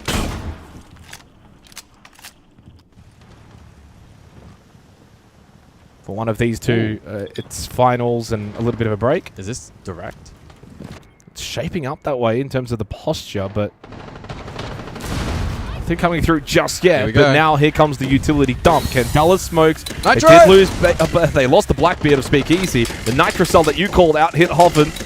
And the direct hit from Weibo has been thwarted immediately, despite the back push as well from Ape. Clears out one on the dropped hatch. That was Adrian. They lose Reaps again, who admittedly has not been able to play to his very best so far here on Border either. Similar to Bank, Reaps has been very quiet. Poor old Ape in the 1v4, getting teased by Joom. Does find the kill, and the headshot as well to Savage, and suddenly winnable. This is what you've just got to believe. Ape, you've got 1 minute and 30 seconds. The Flash trying to go outside, collect that kit. And while he does lose a bit of health for it, guys, ultimately it's the right decision to make. He's now at least got the diffuser. Takes a miracle from here, though. BPCs, Vault Cams, Traps. Both Mowgli and Noah given an opportunity. Logic Bomb and a Flash is all he's got. Yeah. I'd be absolutely shocked if Ape wins this. We've still got a minute. The best way for Ape to win this is creating the 2 1v1 scenarios, and there is one of them. He got the opportunity, guys, but Noah wins it from long range. So a 4-2 for Secret sees them take the lead into the second half, 3 rounds away booking their place in finals. It would give them a couple of days off. They don't have to play tomorrow.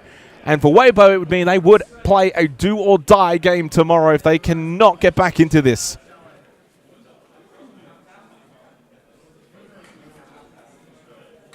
The timer has been paused in-game, so assuming that there is a tech pause, presumably on the side of Team Secret. You can see Twister speaking to the administrator.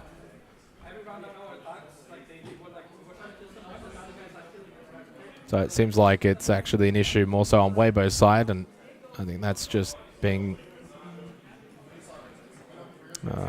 information given over to Secret as to why the pause has taken place. So 4-2 lead for Secret, and so far it's been very deserved, guys. I mean, we love Weibo, we love the APAC boys. We're always going to have that soft spot in our heart, but you cannot deny the fact that Secret have just been far and away better in a lot of different avenues. And this is obviously not Weibo's first time getting a bit of a lesson by Secret. It happened back at EWC in the finals there, which was top 8. Secret, of course, went on to do big things there and win the entire event. But naturally,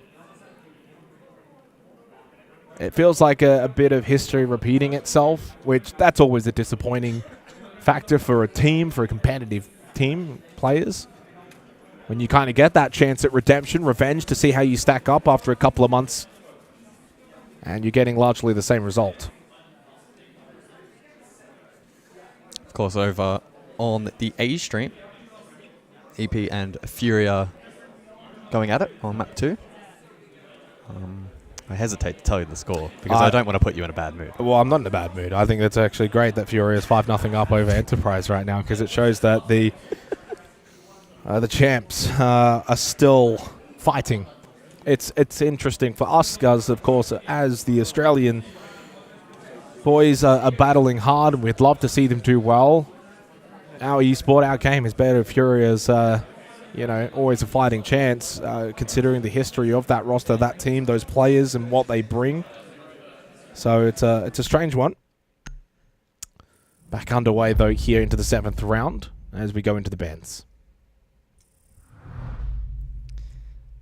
So it's the Izami and the Monty initially here. Back in the first half, we had double shield ban to kick things off. And then defensively, it was the Izami and Smoke combination. And so we may see a similar mirroring here in the second half. And as we get confirmation, it's in fact the Mirror substituted in for the Smoke, but the Blitz persists.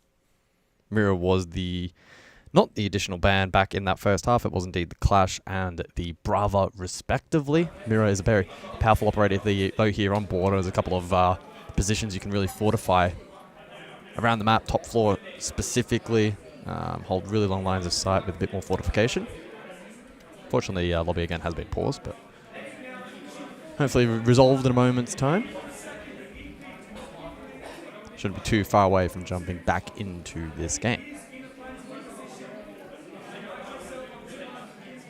I'm just enjoying listening to James in the far distance background from what we can hear, courtesy of the overhead camera.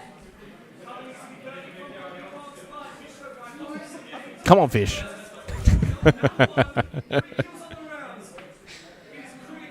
It's always a tricky one when you're casting your home region. I mean, it probably even more so for us with the sub-regions and being promoted specifically. And they're one map up against Fury, and now they're getting spanked on map 2. It's got to hurt a little bit. Those are emotions that the professional side of us will always be able to handle. AP sounds like they may have gotten around. So not getting completely smacked in that first half. I mean, Secret look really chill right now. I think the body language from them so far in this series has been really solid, and led by Twister as well behind them. At no point have they ever looked disheartened or in any way overhyped. They're not over-celebrated. They just look really locked in. That's probably the best way to summarize, I think, for Secret. They know for a while that they're a good enough team to be able to win this event, quite frankly. Yep. And so this is just all about getting the job done against teams that you probably should be beating. And so far, that's been the case. It was a really good series against M80 yesterday, and M80 have been really impressive. But finals is a whole different beast. That's going to be curious to see what they're going to be able to do there. But Secret have responded really nicely here. I believe it's a headset switch in progress. Not entirely sure how long that may take, but I presume it will be pretty straightforward. Give me a fist bump, bro. The admin's not saying anything. Why are you saying something? Yeah, why are you saying something? Oh, you think you're admin? So in theory, they're not supposed to talk. Yeah, a bit of banter for the secret lads. I agree though. I think they're You're not allowed to talk, guys. their energy and their body language has been really positive. And not even just this match in isolation, but probably more the event as a whole. EWC, it was good as well. Weibo are now formally submitting a complaint. No, I'm joking. It's all phantom.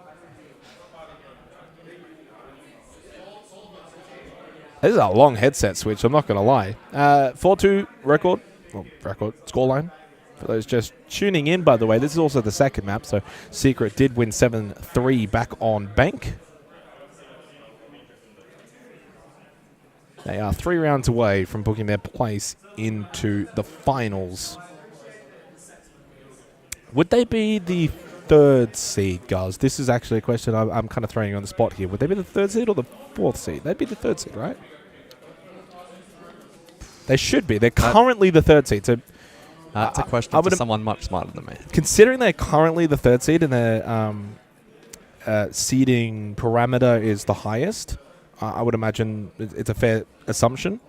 So given them an upper bracket quarterfinal match against the 6th seed, then win that and you play Team Falcons, which would be an EML showdown in an upper bracket semi-final game.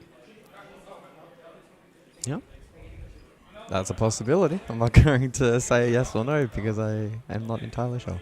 Did you have top 3 teams, right? So let's just imagine, as we're in this tech pause, we're all in this together, a bit of Jake and Guz podcast time here.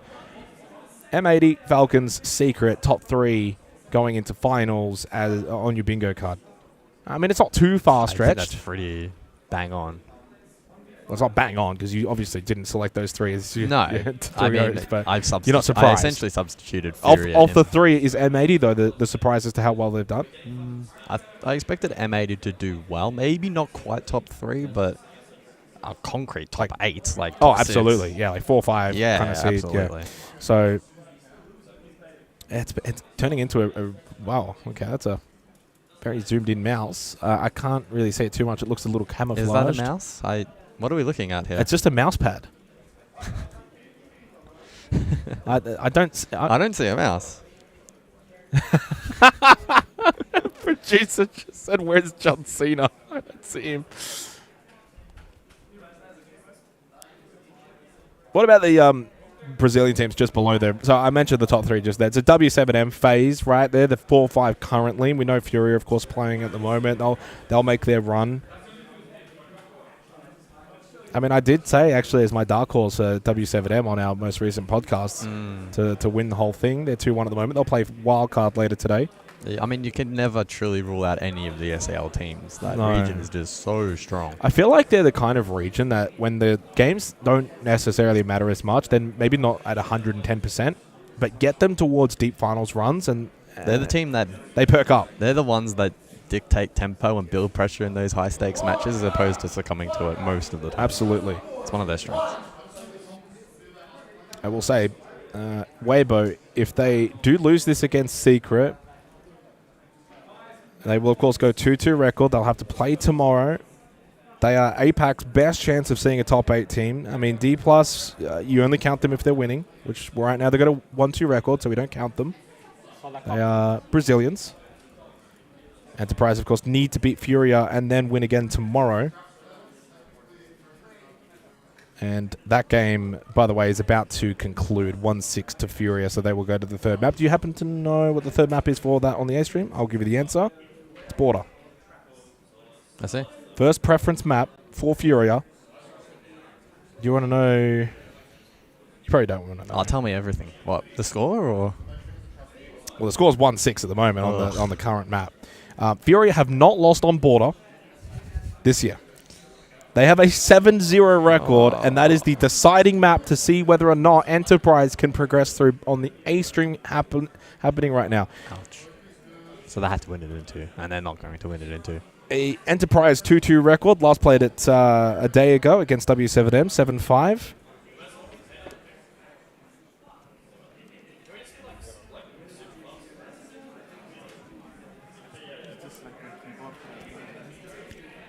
Right, just getting word that this might take a little bit longer, Guz.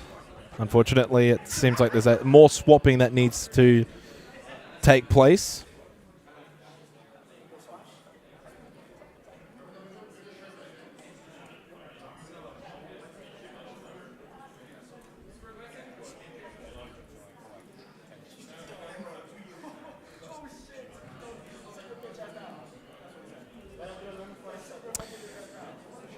Yeah, well, unfortunately, it always starts out with a small issue that then compounds, snowballs into a medium issue, then into a larger issue, and then you fix that, and then something else happens. Yeah, what are they having to replace? A laptop or something? A computer? Is that what I heard? I'm not too sure. Something has to be replaced.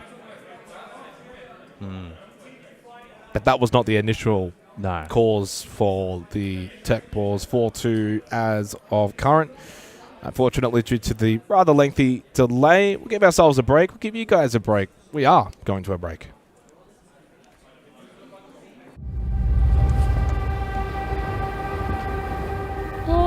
Au-delà des mers, là-bas sur le ciel clair, il existe une cité au séjour enchanté.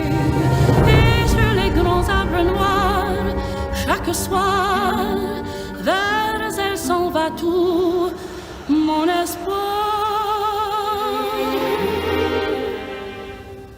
J'ai deux amours, Paris,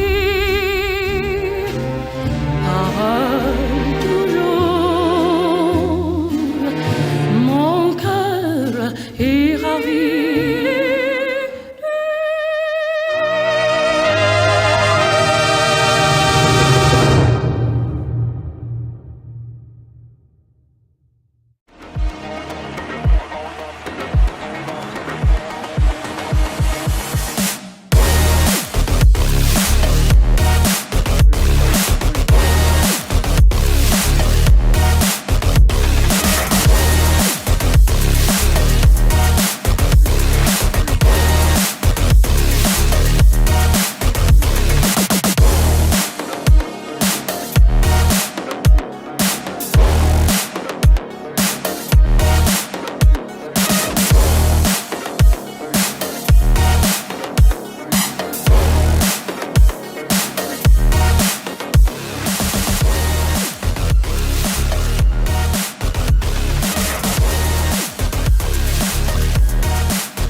Now Shepard with a quadra kill.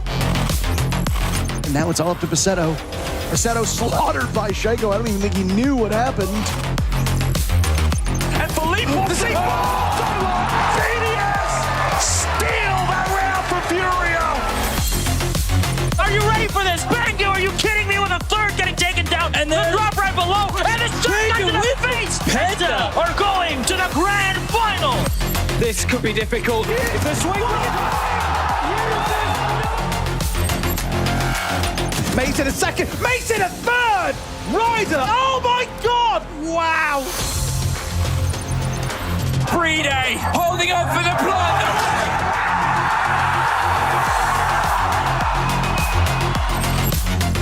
It's a 1v5. Attackers. They had everything going. 1v5. For a second though, just didn't fully commit. Waiting to pop the last available second. Was hoping he baited them out. Solomon's down. Free-Day's up. He's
So we return to the Tech Pause Madness here on the B stream. Unfortunately, I don't bring good news. It is still a Tech Pause, but we will carry on, Guz, and we'll bring the Jake and Guz podcast to the B stream for a little bit longer while the issue does get resolved. We do have an update from the A stream as well.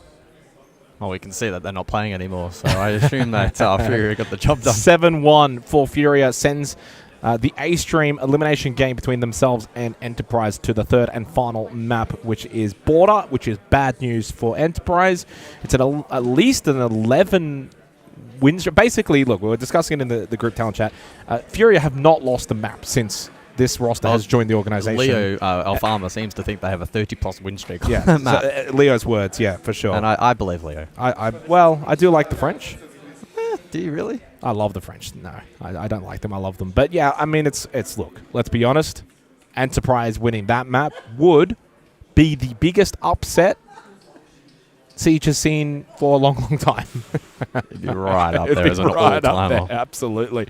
As for this map, we will give a little bit of an update because there might be some people coming over from the A stream during what is their little break on the opening map of this series. And this is a qualification match series, so not elimination.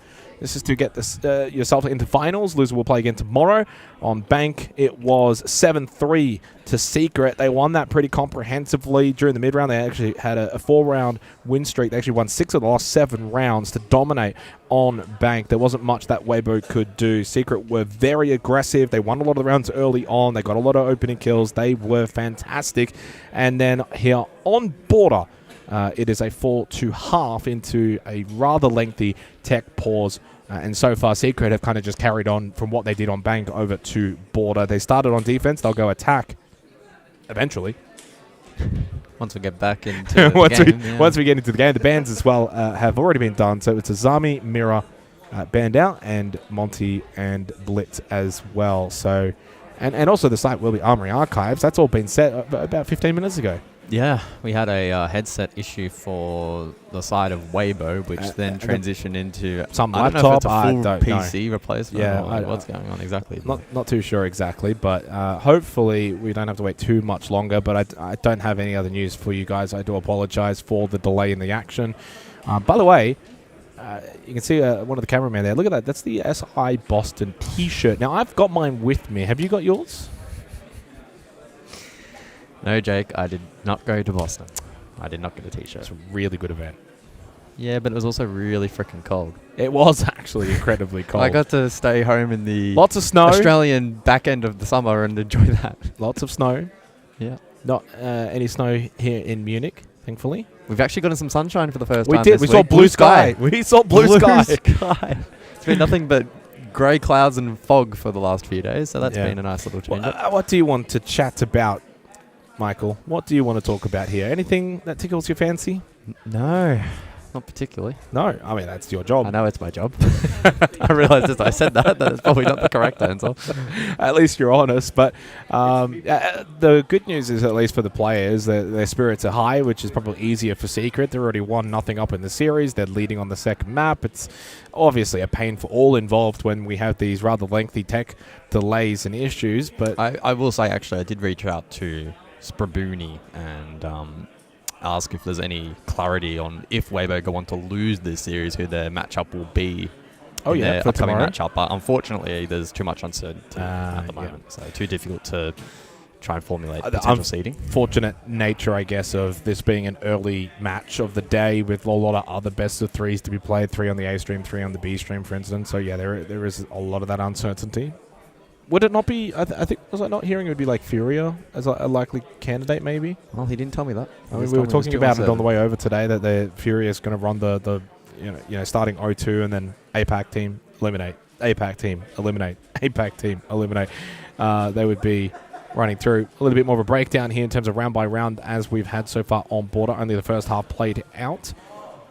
Just to go back very briefly to the A-stream discussion, if EP beat Furia and knock them out of the tournament, they will need to break a 28 win streak on Border. Wow. 28. Yeah, I mean, the last time they lost was SI 2024 against VP in the group stage. So there's a fun fact. And unfortunately for Furia, losing on this map wouldn't mean they'd actually go on and win the tournament because they'd be actually eliminated this time around. Yeah, I think that for me, coming into this series, as we are having a rather lengthy tech pause, we always kind of talk about whether or not it benefits players' teams, but at this point, it benefits nobody. It has literally no impact at all.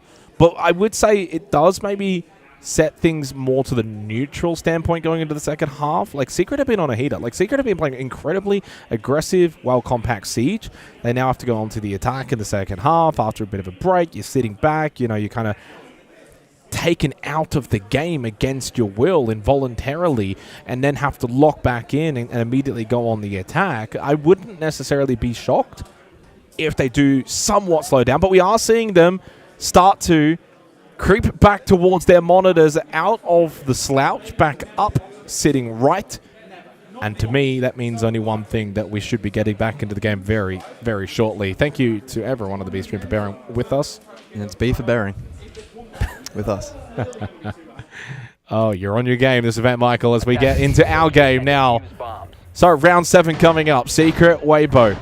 Secret, of course, already 1-0 up in the series. Weibo must win this map, send us to Skyscraper, which has its own fun statistics here on the B stream. Not quite the same as Furia's streak on Border. Skyscraper, a map that neither of these two teams have won in 2025. 0-2 record for Secret, and Weibo have not played it whatsoever at all this year. It would be a fun one. I really genuinely just want to see Skyscraper to see what happens. Wouldn't care less who wins it. It would feel like we've been stripped of a potentially really intriguing series if it doesn't go to a flip. And that's irrespective of any APAC bias. On this map, though, second half coming up, we switch sides. Weibo have a 65% defensive win rate. Secret, a 53% attacker win rate. A 5-1 record for Secret on Border over the last couple of months. 5-2 for Weibo over the last couple of months. I said coming into Border that I expected it to be close. But Secret, like on Bank, have been able to keep an arm's length to Weibo. They've been able to control Border pretty nicely. We'll see if that follows into the second half. Ooh, Deimos in play. Straight away. Opening kill onto Reaps. He has struggled to have a large involvement for Weibo in the series as a whole, guys, which is not ideal for arguably APAC's top player. He's now 7-14 across the opening 2 maps. Do you have his cost for the series? Again, 77%. Second at Munich. 44% cost. So he's running not quite at half of what he has been so far at this event, but significantly below expectation. He's been quelled, yeah. Adrian's loss means no more Twitch, no more shock drones for Secret.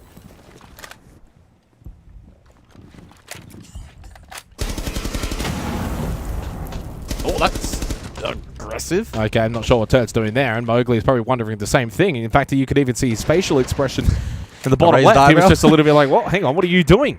Free kill for Secret. And now they take the advantage to kickstart the second half.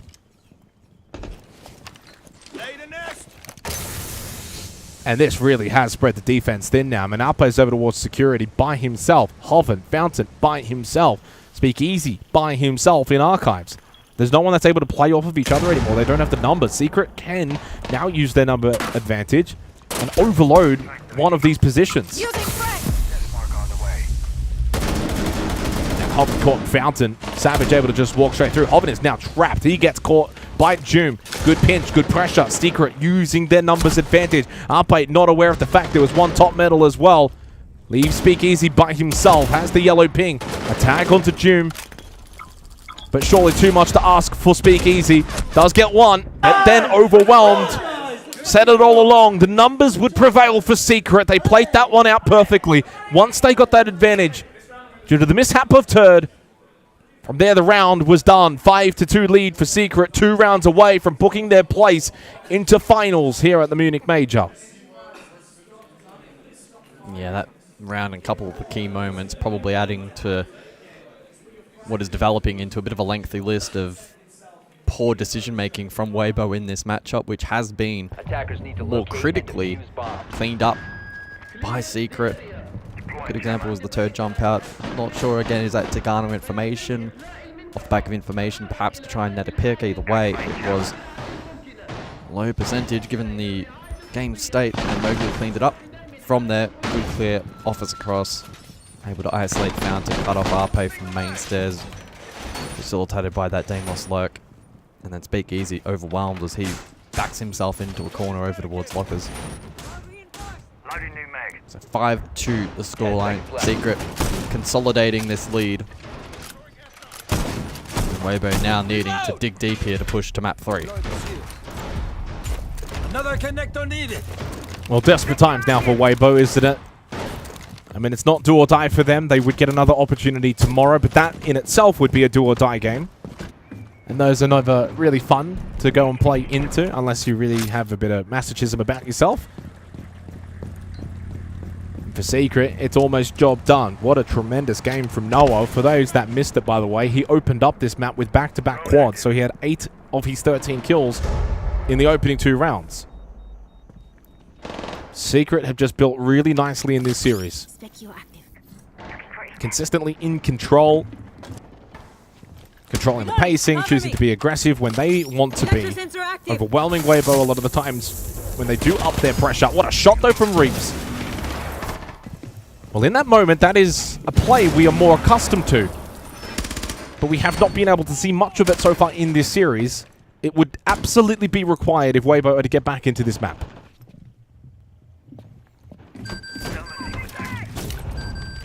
Okay.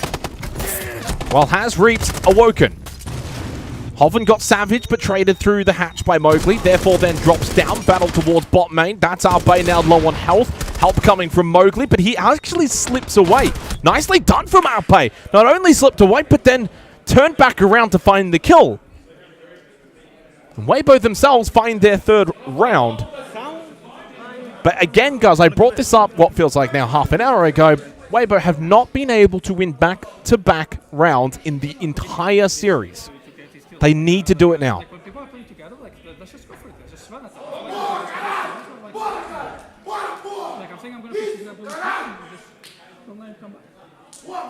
I'm assuming Fury has started quite well. More Portuguese in the background, yeah. Secret looking to perhaps iron out some comms issues from that prior round, not as in sync as they would have liked, allowing Weibo probably a little too much freedom around the map.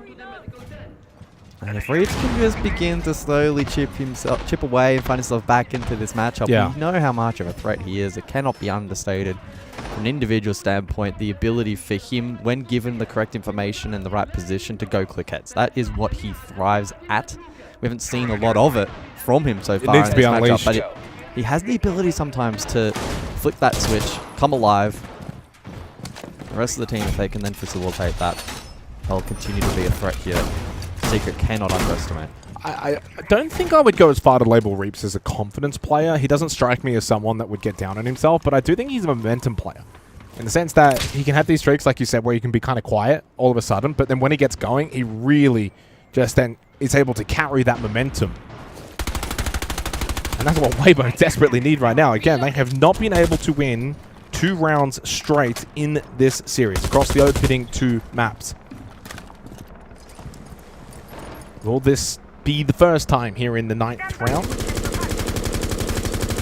Armory and Archives unsuccessfully defended in the opening round of this second half. Now a second attempt.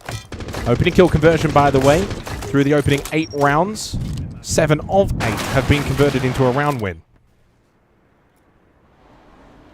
Fuse clear from the Archives window for any potential utility, such as that Goyo. Reeps in the meantime still has Nitro pre-ripped and Speakeasy sandwich as well. Oh, that's a lovely Nitro cell. Noah did get the Candela in. Adrian still going for plant inside of Archives. Doom losing his life. Keep an eye on that plant. Adrian taken down to 1 HP. The plant will be successful. Adrian got taken down to 1 HP, but fortunately for Weibo, they were able to find kills around the planter as well. 4v1. Savage, you may be in the best position, but you're outnumbered.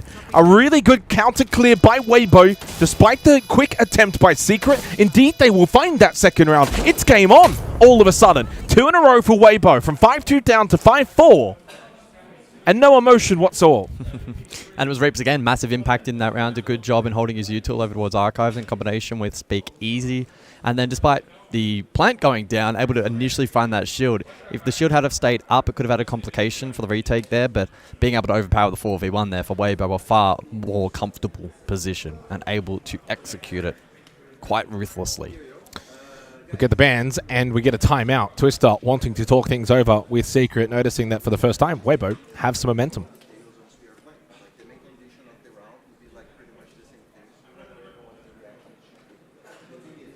I'm really having to lock into here.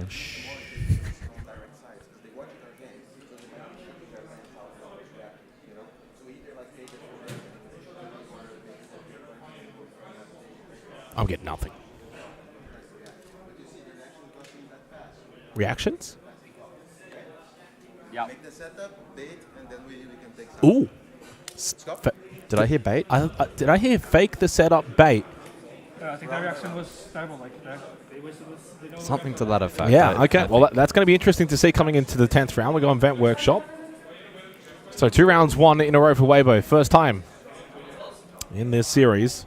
Additional bans as well. You'll see them in a moment's time on the screen. We can see them off to the side. It is the Smoke and the Deimos to see no further play here in this second half of Border. So a bait and switch style setup here potentially from Secret. What that may entail, we'll wait and see. It could be, you know, something along the lines of like fake top floor, but you go for a vault in, or you fake front door whilst simultaneously contesting above. Fake vault in, maybe you go then top floor. It's going to be intriguing to watch, and I think always the benefit, by the way, and I wish we obviously were able to actually hear Twister a bit more properly early on, but I think getting insight from the coaches during their timeout talks is just so valuable, really, for the entertainment of this product, and even for us and for the viewers at home. But it doesn't always translate. I mean, what was it yesterday? No, we weren't on yesterday, but the day before on the opening day, there was the Maverick drone thing or whatever from one of the games, and then like it just never ended up happening. Like it was kind of spoken about, but didn't quite translate. At the end of the day, coaches can say things, but then the players can override that based on what's happening inside of the server.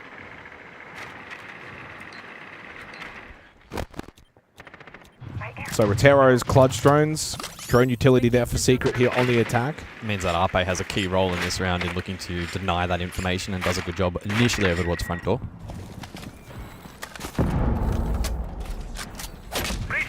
Mutual clearance early here, chipping away at the castle barricades established by Hoven on this top floor. Well, they're not posturing direct right now. But is that the late game plan, given what we heard during the tactical? Oh, Savage, that's aggressive. Knew that Reaps was in security as well, and he had the kid on the Blackbeard. Reaps did get traded by Mowgli. Weibo wanting to take this fight here on this top floor. Oh, he runs forward. Speak Easy gets rid of Mowgli, pushed towards 90, easy clear and kill. By the way, that diffuser kit's still on the windowsill in security. Has not been reacquired by Joom or Noah. Now, Noah is in break and is the closer of the two in acquiring it. Joom slipping up main stairs. Weibo with a significant numbers advantage. A look away though moment from Joom. Hoven gets the double. Weibo back big time on Border. Let's go! Let's go! And that's the most energetic, outside of Turd, by the way, the other 4, the most energetic that we've seen them so far in this match. They've been very quiet, very unlike what we typically see from them, especially in high-stakes matches back in APAC. And it looks like maybe Secret fraying here a little bit. Well, it is 3 rounds straight now for Weibo. And it's directly off the back of the tactical timeout. I think that's even more significant in that frame in that context. Exactly. And the fact that it's 5-5 now, so as we head into round 11, could Weibo from 5-2 down find a way to pinch Border, and maybe we do get that Skyscraper.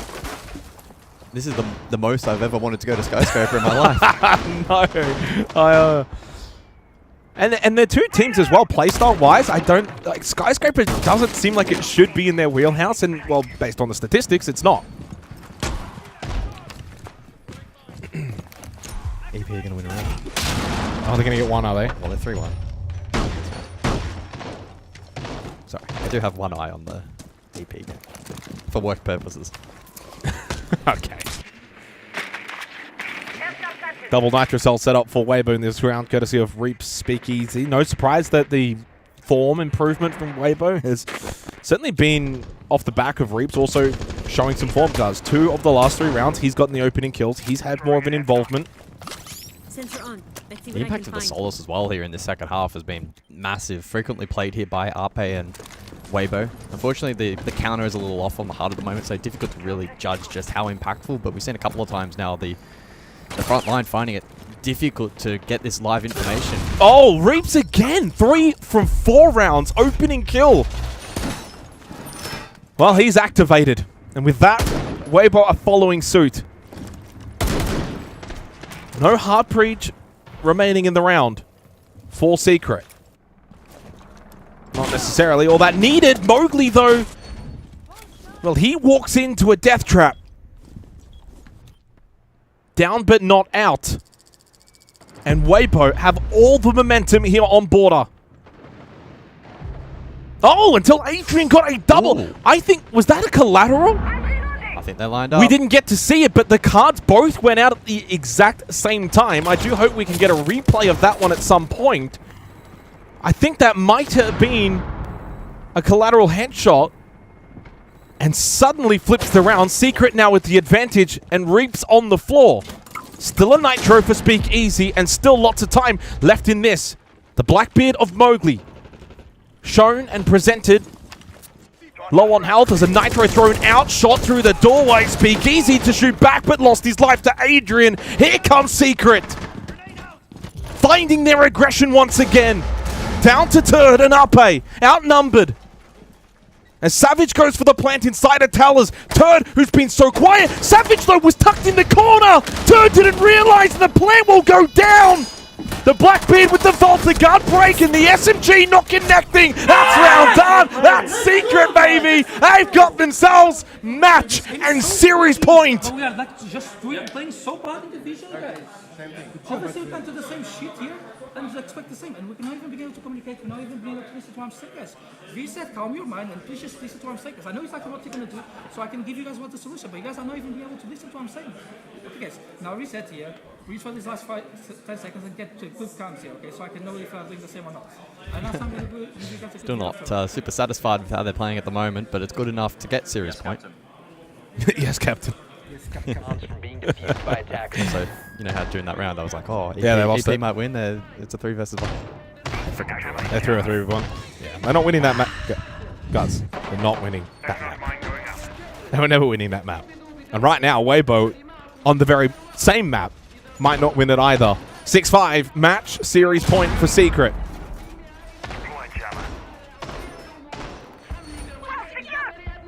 A little unfortunate with the lineup there in the on Holden and Reaps, yeah. Still just ruthless elsewhere from Secret in their ability to get that site control and lock out the defense of Weibo that still remained. Oh, hello to Ape. Okay, just barbed wire. Yeah, I'd imagine just utility to help fortify this deep security position. Can Weibo send this to overtime? To be fair, Secret, I think by and large, deserve a 7-5 win over what we've seen across both Bank and Border. Easily being the better of the two teams. Yes, Weibo's been able to get themselves back into this map, but it might be a case of too little too late. We'd let that lead blow out to 5-2 in favor of Secret, but we now stand at 6-5.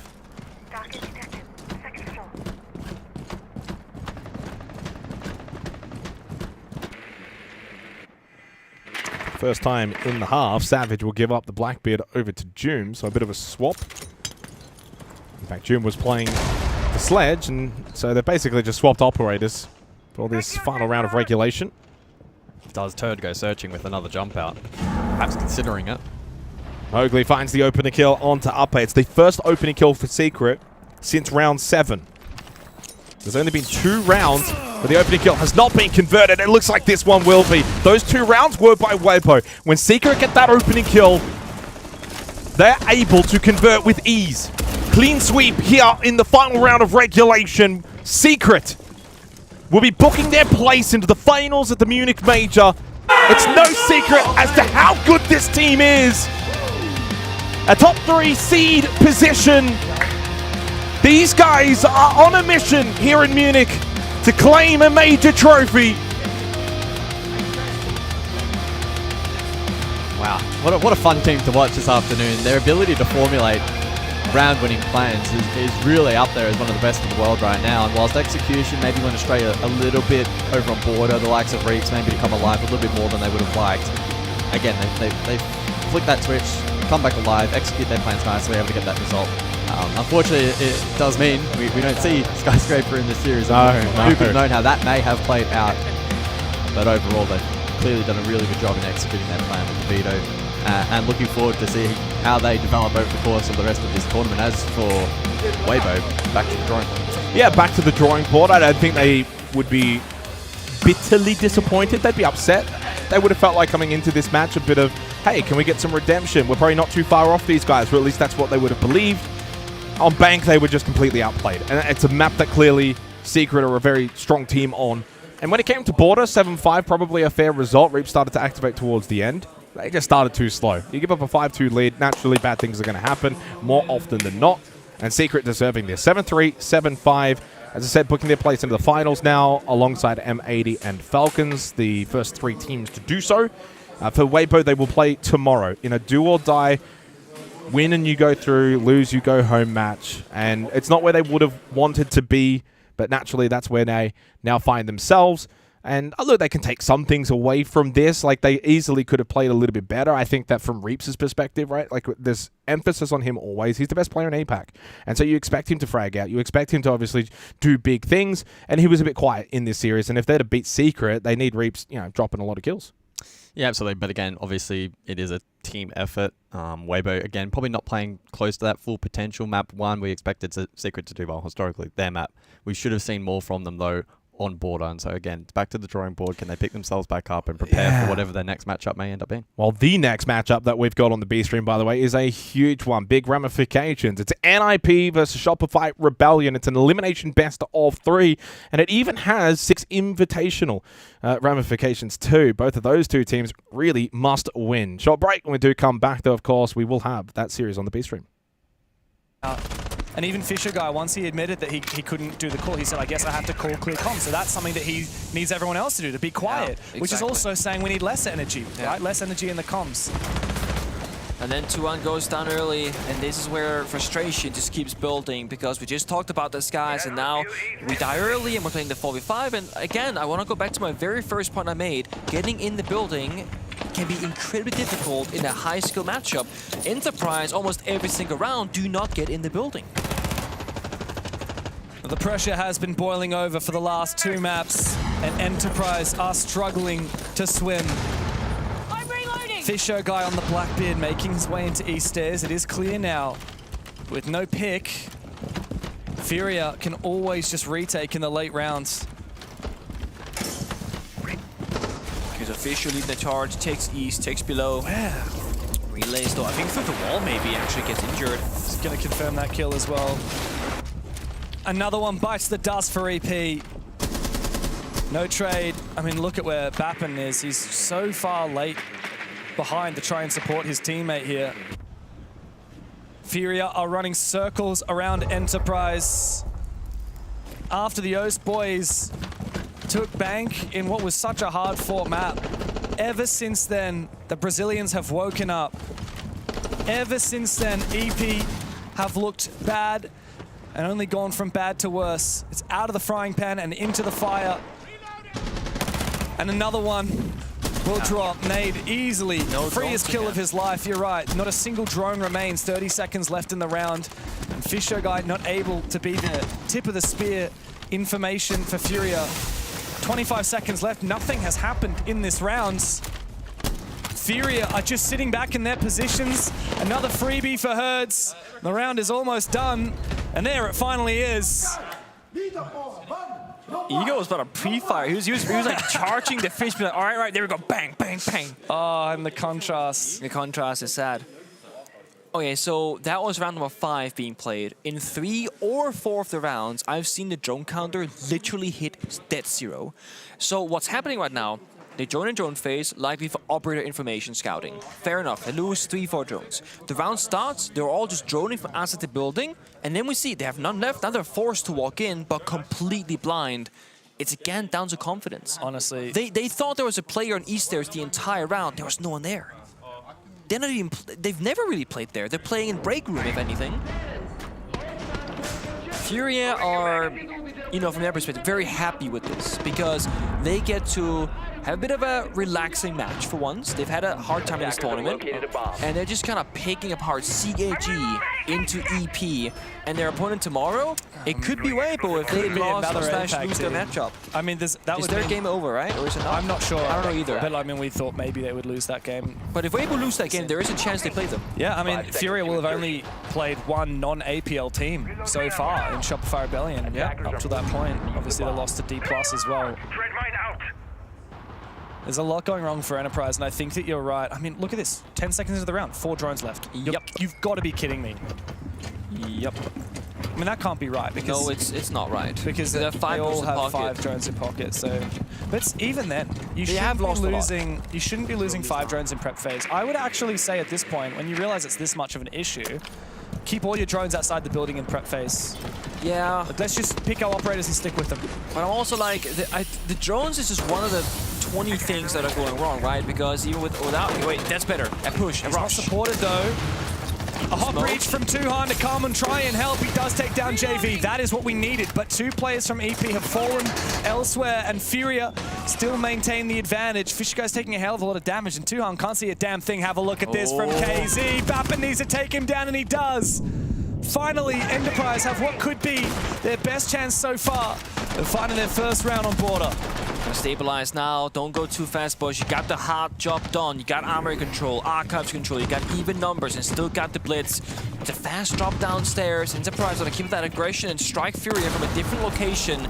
They take customs, they take bottom main. Oh no, Fisher Guy sprinting far too long. Tuhan just around the corner, but not quick enough to refrag. The oh so deadly hurt, who finds his 13th. Bappen 1v3.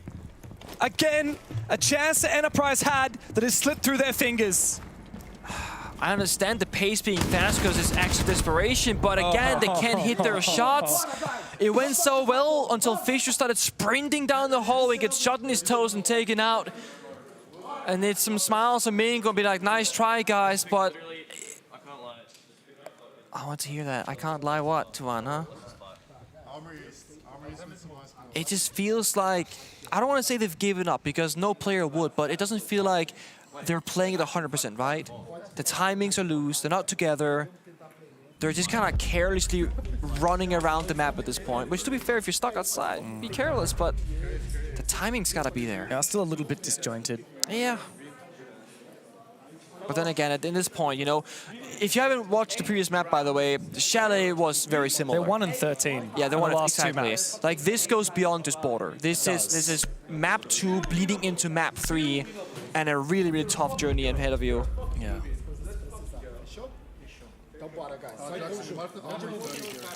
If it was a sprint race, then Enterprise would take it, but BO3s are a marathon.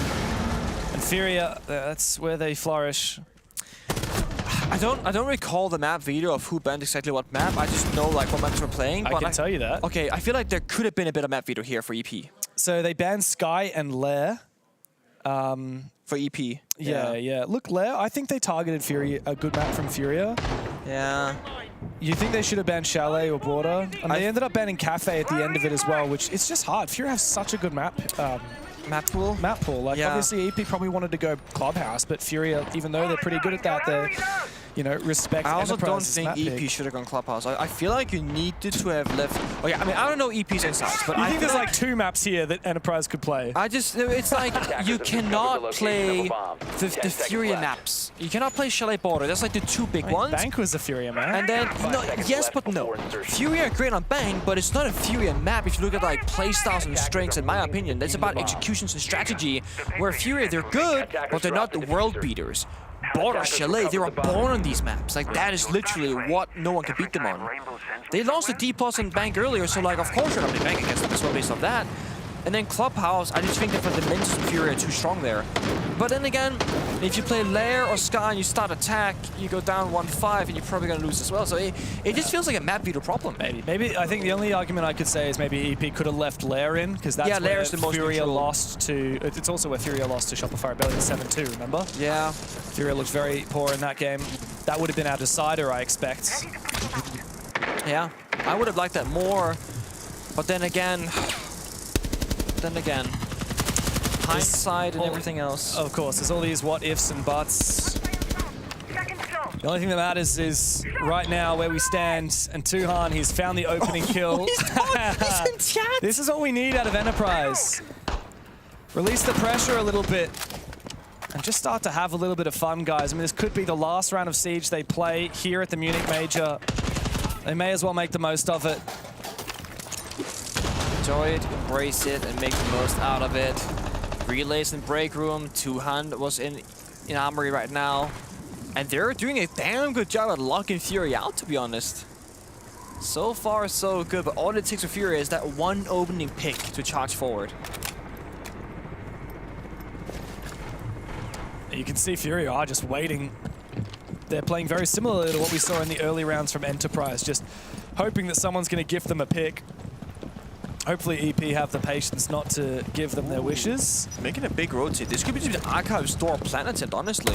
Oh, hello and goodbye to Philippe Box. Tuhan, a very quick swing. Bappen's going to help out too, so it's pretty much over in this round. KZ, 1v5. Makes his way into office. He's spotted in the crossfire. Takes down Tui, but Bappen from behind him. 3-piece for Bappen, and the first smiles we've seen from Mingo in a while. Comebacks happen one round at a time. Tuhan's just typed in the chat, no 7-0. As if that matters right now, right? Oh. And Hertz replies bot. Oh man, bot. Savage. I mean, to be honest, Hertz has been back in peak form just for this map at the very least. Yeah, and he was pretty good in Chile as well. He is, yeah. Oh, dude, he's been 13 kills in this map. 13 and 3, by the way, plus 10. He's got 34 kills in the series. 34 kills in the series. Tuhan has 28. That's no 34. Hertz is a monster. Wait, did you say 228? Tuhan now has 30 after that round. And 20 of them was in map 1. Yeah. That goes He's got 10 kills in the other 2 maps. Righto, well, if you're Furia right now, it's just another day in the office, time to convert a 6-1 lead. Enterprise, at least they've salvaged a little bit of their pride. I fancy the smoke ban, actually. Oh yeah, I just noticed that. Yeah. It hasn't been super relevant because like the 6-0 scoreline, right? But I do fancy me a good smoke ban. Just like you can take East, there's a lot easier, push bomb sites instead of Tashanka is almost unplayable on border. There's so much action and chaos and long lines of sight and whatnot. A lot of verticality. Also, the smoke being gone, I mean, it just enables a bit more of a rush. It enables you to pounce on a gap much quicker because you can't just get shut out. It helps you shield play, helps you if you're stacking players as well. Good crowd control operator for smoke. EP though, I mean, look at this lineup. You've got your really lovely anchor mirror, you've got your fortification mute, you've got your traps, and then it's just like frag the hell out. Yeah, they're trying to weaken Furia with traps and fortify their own positionings with player buffs, if you will. I like this. It's a great way to approach it because it is going to come down to gunfights. It is border, but there is also a blitz. There's a Deimos and Dokkaebi. They're matching this up pretty well from the side of Furia. The player's going to fall back from security into Fountain and reinforce that back wall. And just kind of peel back the layers. What this means now you're kind of in your last stance position. You have above the bomb site an armory office, and then you have the site below. That's it. So Furia, they're closing in that net. They're getting closer and closer now inside of armory. Oh, there's a big nitro cell. Nade making his way inside of armory, and JV opens things up. Relays has been eliminated. Furia are erupting into the site. It was only a matter of time before the Brazilians found their form. From 0-2 in their opening games, they are well and truly here to make an impact in Munich. desperately fighting back. Bappen finds a double. The blitz comes in. Bappen finds a third. Philippok's the last one standing. Bappen low HP. He wants to re-peek it, but low on HP. It's just dangerous with Fisher guy separated. Pox drops down onto the site. He has a feeling Fisher guy is not far from him. Takes the fight, but Fish stands up and stands tall for EP. The second round on the board. Smiles and energy on the side of EP, but it's come so late in this map. Didn't happen at all in Chalet. It took Enterprise believing that the game was done and being like, guys, we've lost, let's just play and like have some fun, for them to actually find some rounds. Well, this is how they played on Bang. It was careless, but it was calculated carelessness. Like, Bappen is running in circles, supporting everyone around him, picking up kill after kill in that round. We see him here, helping a teammate. And then again, helping a teammate. And then again, trading a teammate. This is them not being afraid to take those fights. But they gotta do that 4 more rounds in a row just to look at overtime. Yeah. And the thing about Fury is that they know when they can let go of the gas. And it's kind of like, ah, guys, you know, we'll win eventually. If they want to win, trust me, they will pick a round right now and be like, we're gonna win that one. Yeah, this is the one where we're gonna be like, all right, no more funny business. Time to lock the hell in. They still got tech timeout. Of course, yeah, Eagle could That's jump gonna in. happen if they go down 4-6, by the way. I can tell you right now. I believe that. Also, after next round, we're gonna get a kind of timeout because the operator vetoes will come through and Eagle will be able to talk to the team. Curious what Mingo would say there. He might be like, guys, just keep doing what you've been doing. Just have fun. Guys, you wanna get sushi later? Not the food talk. We gotta get the unserious, like, just run around, guys. Like, go look at the areas of border. I like that Tuhan's going for a spawn peek on the Valkyrie that late into the game, that deep in. JV, who had a big impact last round, is the first to fall.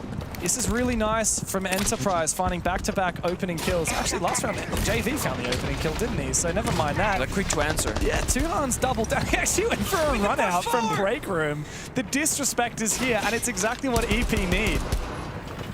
Yeah. Now it's Fury in the back foot once more. And you see her just waiting for that second swing. Mossy Pest catches his drone. This is Enterprise playing the best version of their game. Just keeping applying that pressure. You can see her. She's gonna start getting pissed off from this. Just pepper damage here and there and everywhere. Oh, sees. Player, I believe that is player inside CC. Oh, yeah. Just a brief second. 3v5, one of those being a shield. I mean, this is really where I respect Enterprise for swinging this, but you don't need to swing right now. Play your crossfires. Never mind. Bappen's just going to find the kill anyway. 10 kills for Bappen, by the way. Didn't notice he snuck onto the scoreboard like that. Hertz will finally get one back, but player will trade. It's Monty versus the world. Time to abuse him. Bappen finds another. Big smiles for the boys. A third round in a row for Enterprise. 3 more, and it's overtime on the docket. Slowly but surely, the smiles are erupting. Now, we have our good friend Fresh next to us. If you recall, his attire looks a bit like a referee. So I'm gonna ask you on behalf of James, could we give out like a yellow card to Hertz for a round or two and make it a bit fair? Did you say he called them a bot? Surely that's a red card. That's a bit disrespectful, yeah. I feel like we should play the rest of this 4v5. Oh, let's listen to what they have to say. A gente tá querendo fazer, tá ligado? A gente tá querendo pegar o Montanha pra empurrar, o JV tá pegando a essa, que daí a gente precisa do Ace e tal. Com que problema a gente tá querendo lidar, tá ligado? A gente não precisa lidar com tudo, só com o que vai atrapalhar dentro da play do que a gente vai fazer. A gente vai ter canos de novo, a gente pode fazer a play flash ali, que eu acho que vai dar muito de boa. No Arsenal, o que vocês estão mais confortáveis em fazer?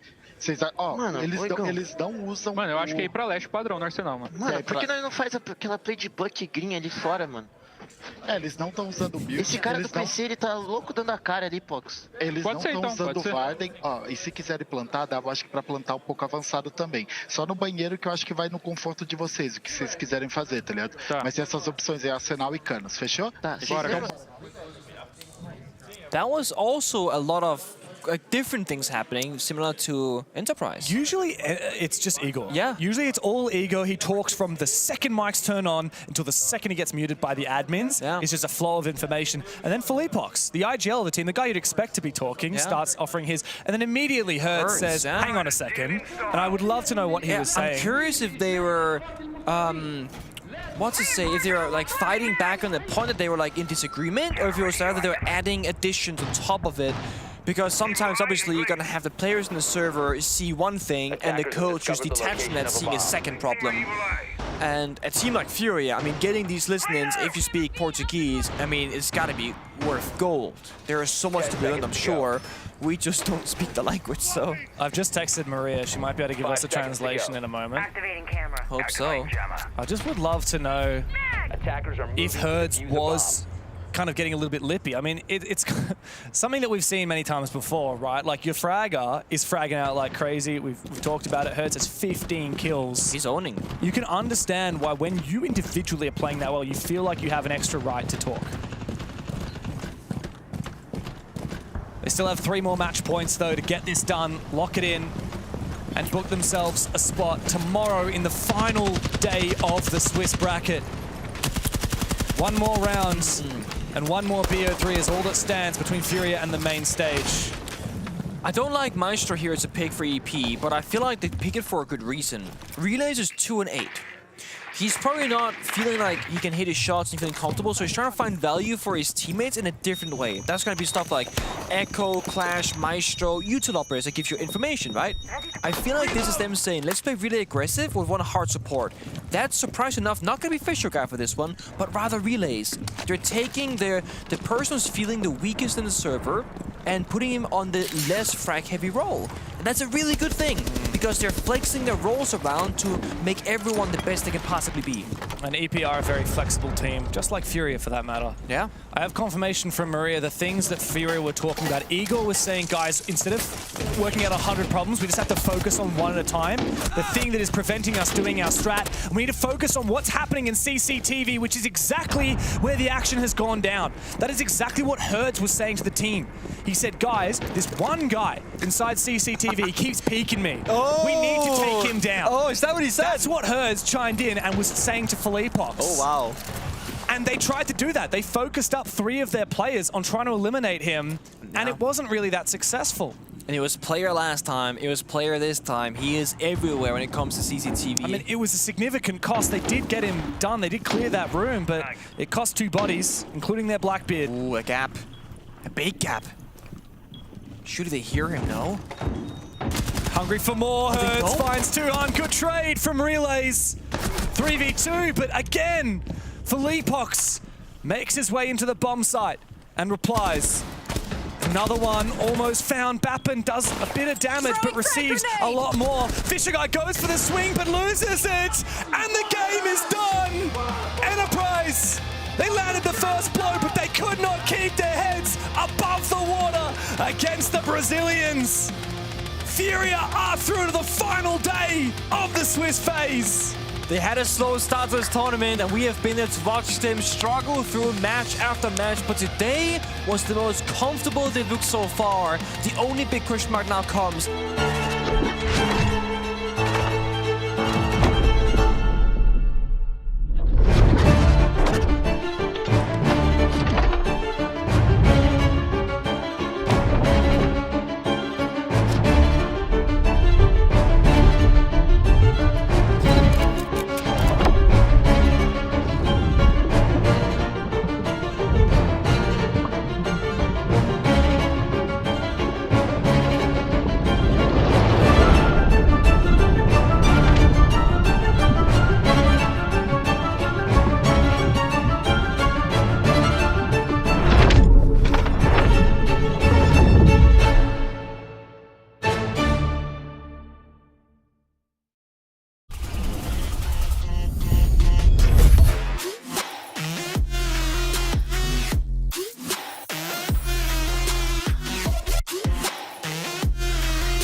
Ink is the mark of the soul. Dragon, tiger, imprints of power and boundless ascents. If fate's dumb enough to stand in my way, I'll paint over it with my own damn hands.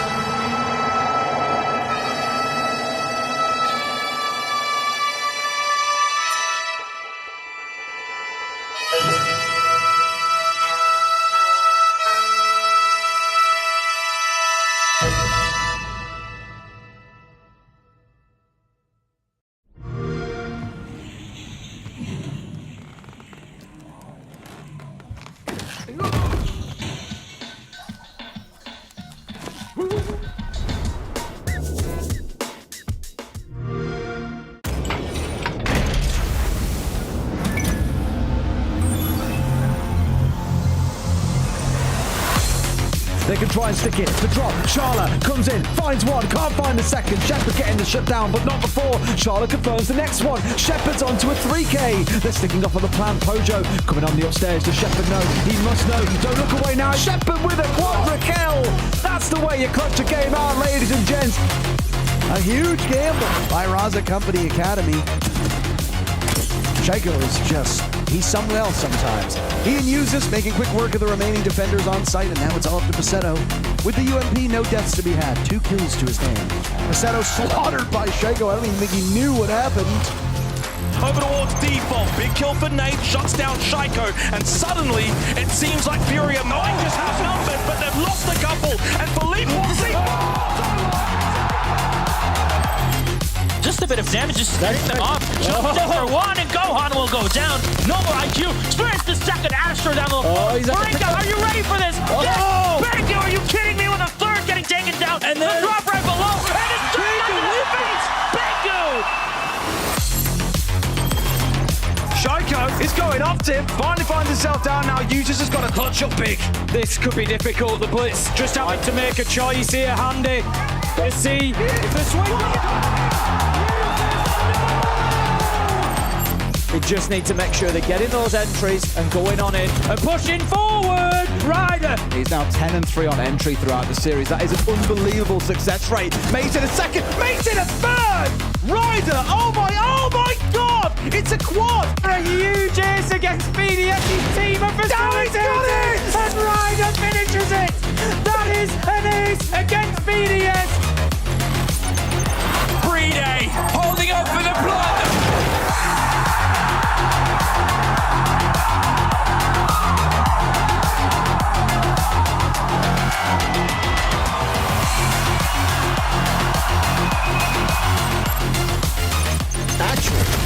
NJR destroys Miracle. Groovy is next. Revolver out. 13 kills for him. As there goes a smoke, and a reload is the smart play. Now around. Destroys June. He's on the blitz. Wall come down to Adrian on the coverage. It's a 1v5. They had everything going. 1v5. Taking everyone down in a flurry of frags, leaving it just onto one man, PZD. Lukid, he has to plant the diffuser. He comes off it for a second though, just didn't fully commit. Waiting to plant the last available second, was hoping he baited them out. But all that means is that when he goes back on, he's left susceptible. Solotov's down, 3 days off.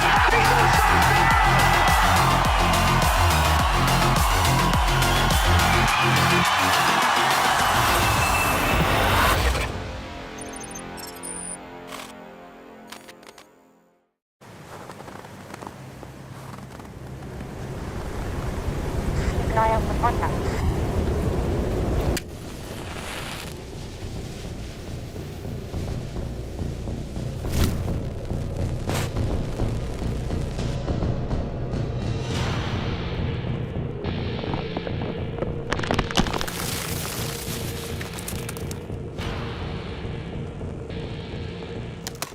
Available now.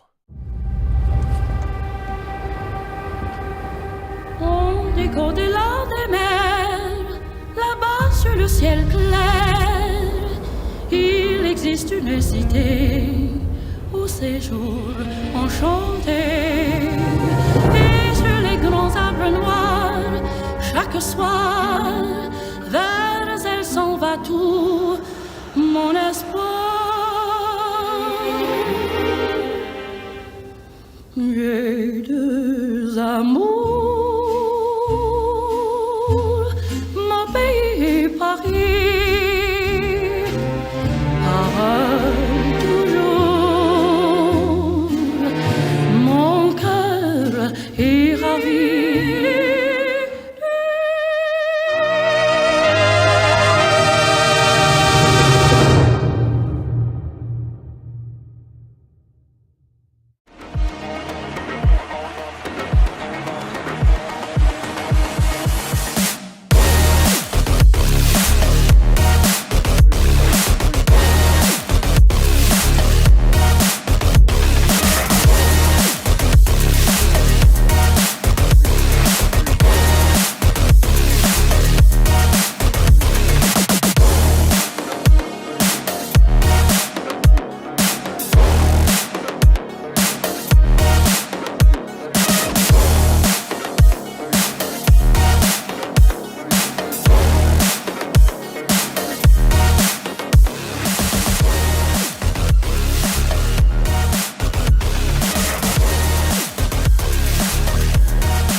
Now Shepard with a quadra kill.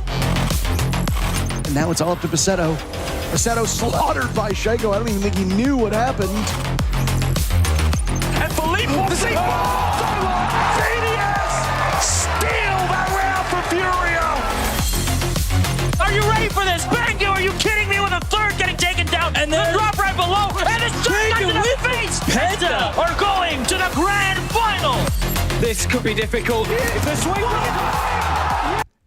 So, we have seen Secret make their way into finals. We've also seen Furia withstand Enterprise on the A-Stream, winning out in a 2-1 fashion against the Australians, unfortunately sending them on a long trip back home. But guys, big game coming up because another team will be joining them at the airport tomorrow. It's Ninjas in Pajamas and Shopify Rebellion here on the B-Stream. Elimination best of 3 coming our way. And it promises to be a big one. 2 teams, I think, with high aspirations and also SI ramifications. Yeah, eager to jump into this particular matchup, of course, over on the A-Stream as well. Get it up alongside W7M and Wildcards. So another SAL v NAL matchup as we have a look across at NIP. Obviously a rise of form for them in the back half of 2025. A decent performance over at EWC, and I think cemented themselves as the proverbial 3rd/4th best in their respective region, and looking to take that next step, translating it across to international success. Whether or not that will be the case, we'll wait and see. They have some pretty stiff competition. So far, the results here at the Munich Major: a 3-7 loss to W7M, kickstarted their best of ones, and then they fell to Weibo 1-7, a big wake-up call. Responded, though, against SSG in a 2-1 fashion that yesterday, sending Space Station home, and NIP have a chance to actually send another North American team home in Shopify Rebellion, who obviously lost out to Falcons in a pretty decent match to kickstart the Munich Major. 6-8 was that loss, so competitive against the team that ultimately went 3-0. They then actually beat out Furia 7-2 before losing to Weibo 4-7, now putting them in this position where they must now win if they are to make finals and to win, and you've still got to also play tomorrow. So Shopify Rebellion in a bit of a hole at the moment, along with NIP, and that you've got to win 2 best of 3s to go on and make finals now. It's a long way back, but I genuinely do believe at their best for Shopify Rebellion, favorites, they absolutely can get this done. Yeah. They have one of the more interesting paths to this particular position, right? To go OT against Falcons is respectable. To beat Furia is very, very strong. But then to falter against Weibo, of course, no disrespect to them, but it's just strange that the form line that they have heading into this one. We got the map vetoes as well for this best of 3 and where we will be heading. First up, spoiler, it is Clubhouse.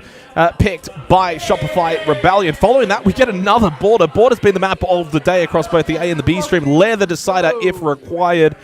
Clubhouse Guz, it's a map we are very familiar with. But actually for Shopify Rebellion, it's an interesting choice. They've only got a 1-1 record on it over the last couple of months. It's their 8th of 9 map preference, and for NIP it's their 2nd but only a 3-4 record. So again, another map veto situation, I think, to maybe the first series that we had, where a little bit of a surprise, at least for the opening map selection. Same with Border, like again, not really like a super strong map for either of these two teams, but maybe for NIP where they can get a little bit aggressive. And as for Lair the Decider, if we do go to that map, first preference for Shopify Rebellion, haven't lost it in quite some time, but it's also incredibly strong for NIP, 7-2 since May.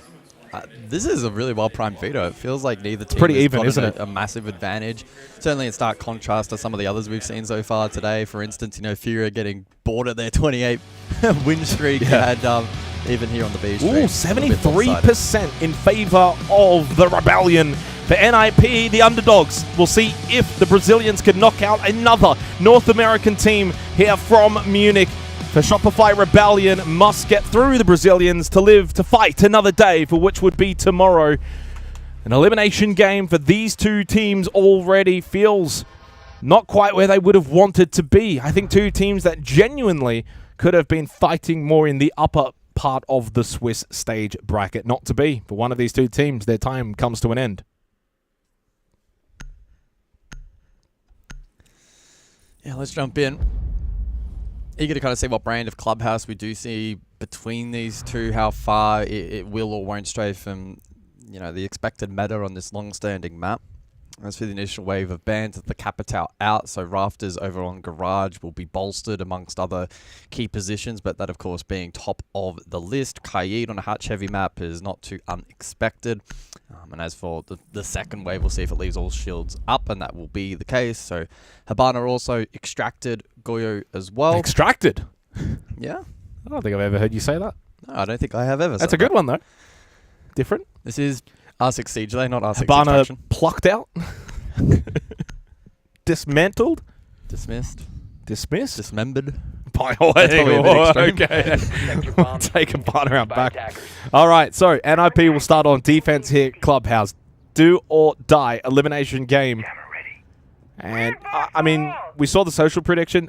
Are you largely in agreement with that? Like 73% favor of Rebellion?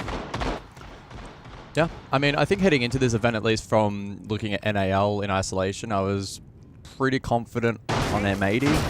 Probably held up more hope for SSG, and Shopify Rebellion were very much in the mix, probably somewhere in the middle of the two. So I think heading into this matchup, they are fairly firm favorites. So the top graphic here looks a bit different to what we had before, or potentially I misread it, but this is actually the map selection for NIP, which makes a lot more sense. It's their second preference map.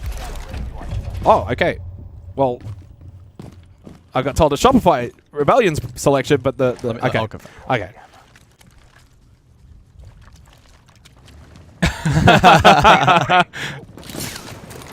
Okay, bit of confusion, we'll get things sorted. That's all good. Either way, we are into Clubhouse, and it is actually a pretty decent map for Ninjas in Pajamas. And away we go as Rebellion are going to send Canadian in towards Garage with that Montang.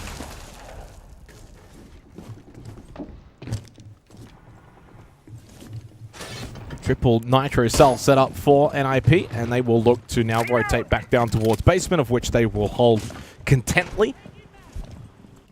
Towards main stairs, Fantasy and Hates is still holding close, but I imagine they will eventually fall back down as well and join the rest for NIP. This is going to be a bunk-up basement for Rebellion. It's going to have to be a site they will need to break open. Yeah, so a very typical peel from the defense here in the opening round. Looking to see if they can chip away at a little bit of that drone economy and then establish the turtle on the objective. Triple Nitro in play for the defense, and then dual BPC to help garner information. The lineup from the attack itself on the side of Shopify Rebellion looking fairly standard. Canadian will be very eager to gain information on the front line with the protection of the extended Monty shield. He'll play a key role over towards blue and can command this front line. Elsewhere, Exothermic's getting to work, aided by the Kayi ban. Interesting, aggressive position held here inside of Mem. Will Shopify Rebellion be able to key into that? Fantasy still in this position, has not moved a muscle, but droned out. Able to escape, though, protected by his castle barricade. I mean, right now it's just looking like a classic clubhouse basement. Nitrocell thrown out by Wizard to try and disrupt the wall from being opened up. Keeps the mirror intact as well. Oh, nice peek as well from Wizard. Spoit went for the push. Down bot main core. Opening kill goes the way of NIP. Canadian has dropped Moto, by the way. Posturing in towards Church on the Montang, so they do have shield presence there, and he does have the kit, but he needs help. No one close by to him. MP making his way now down bot main stairs. Flash, and the push through. But he got caught. Good angle held by Hates. And really good teamwork from NIP to trust in their positioning. Rebellion went for the push, but they are getting squashed right now by the defense of the Ninjas in Pajamas. Raxon by himself, coming towards blue, but he's confronted by 5 Brazilians. Whoa, that was loud. That might be the loudest tune we've heard so far here on the B stream this afternoon. Up and about in the opening round. Completely dismantling that attack from Shopify Rebellion. Struggled to center it around the Monty. The hold on trip wall was good. Spoit got caught. And the follow-up not really particularly close by for any potential snowball there from the attack. And so a positive opening round there for this Brazilian outfit. Bombs from being defused by attackers. It's been a somewhat issue, though, for Shopify Rebellion. Actually, for both of these two teams, guys, they're in the bottom 5 for attacker win rate so far at the Munich Major. Shopify Rebellion at 12th, NIP at 14. And typically when you are, let's say, on the lower side of things when it comes to one area, you're on the stronger side of things in the other, and that is the case. Rebellion 5th when it comes to defensive win rate, NIP 8th. Both teams actually struggle with plants going down as well. They are respectively in the bottom 4 in that category. So very hit and miss, I guess, in a lot of the statistics for both of these two, hence why it's a 1-2 matchup. That makes sense. I suppose the club is to add an additional layer of context in their respective regional leagues. NIP sit 3rd with a 48.5% attacking win rate. And then over in North America, Shopify Rebellion sitting 4th on 46%. Surf got taken down very low as we head over to Gym Bedroom for the second round. A flawless round from NIP to kickstart this elimination best of 3. So it is, to re-clarify after a little bit of a mishap earlier, but yeah, this is Shopify Rebellion's map pick. NIP did select Border to follow. Lair, of course, the decider. Hates will play the Scopos. Okay, so Logic Bomb activates, need to disable if he wants to go for a transfer. He does turn the phone off. Oh. Canadian goes the pistol, guys. Maybe trying to time Hates while he is deactivating the Logic Bomb. But Hates has timed out Canadian. Went for the pistol, lost his life. It's also Kit. That's over now towards Garage. Now the EMP impact again to try and deny Hates from being able to just get out of this top rafters position. This time the pistol from Surf will find success. But at what cost for Shopify Rebellion? A lot to clear out for a horizontal angle hold towards Garage for a Gym Bedroom site. You clear the Scopos, but you've lost your Grim and you've lost your Montaigne. This is a win for NIP. So minute 30 and Diffuser reclaimed here by the North Americans. And still an opportunity to fight back in this round. It's not over until it's over. Information garnered con, it's clear. Backline, though, reinforced here by an AMP, and Jacuzzi still left closed. Means that any perceived pressure from the backside hit here is essentially non-existent at this point of the round, and NIP will be fairly comfortable on the objective itself. As you can see there on the overhead, double stack over towards Logic. Potential information garnered off the Scopos. Great work here from Shopify Rebellion's been solid, but acting on it is tough. Well, Rexon's probably... Rexon and Ambi are the win cons right now with their DMR's logic bomb as well from Ambi. Being able to play out this balcony position and hopefully find a pick onto an NIP defender, even things up 3v3, and then go for the side execute. And they just lost Ambi. That was certainly a big part of the win condition. Rexon's still just trying to find a pocket of space to find a headshot angle. Has the yellow ping information, playing behind weights. And here's Pino, and Pino then pushes out, gets the kill onto Rexon, and the low health Surf by himself stuck over towards Jacuzzi. This is a 2-0 start.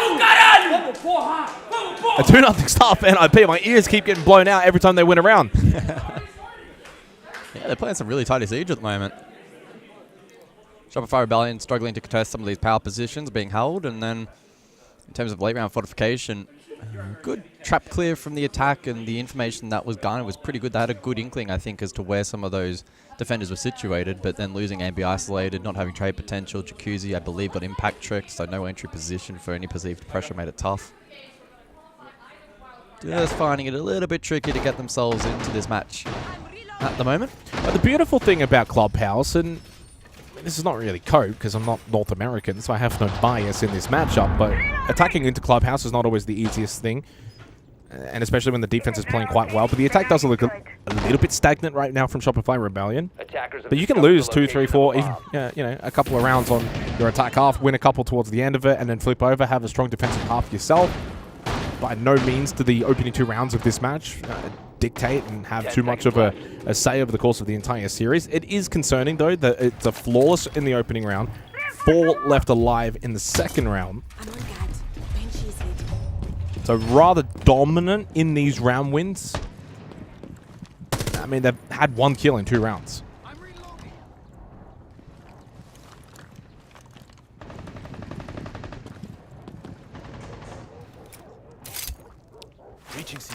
Yeah, we'll see what their fundamentals shape up like here for round number 3. I mean, Couch and CCTV, the tertiary site really needs to be... Well, I mean, I don't even know it's a tertiary site these days, but it's a pretty strong site still, but needs to be now where Shopify Rebellion get a little bit more active inside of the server.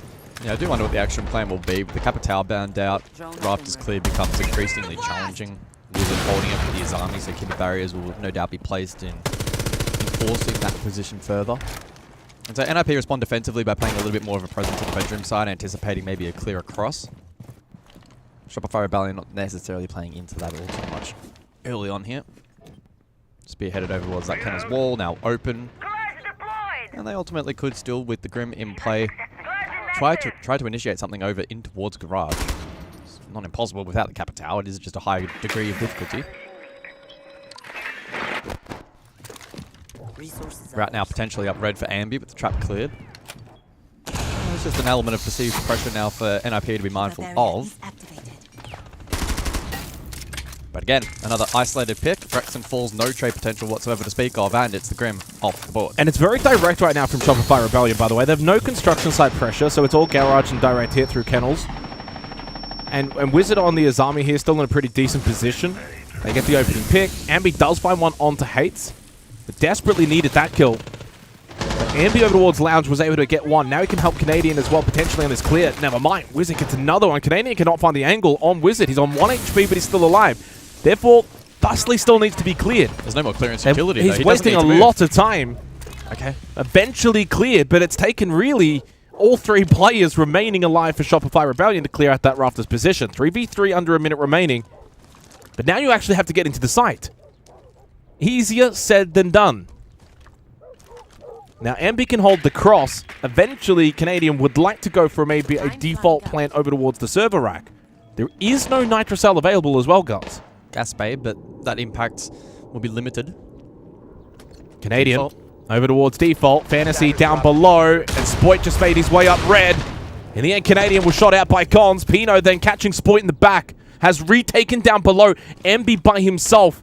And he hasn't got a lot of time remaining to navigate what is a very tricky situation. Hits the headshot. 15 seconds. Looking for the ace. Has the red ping intel. Ambi for the push. Ambi for the ace. But Fantasy for the win.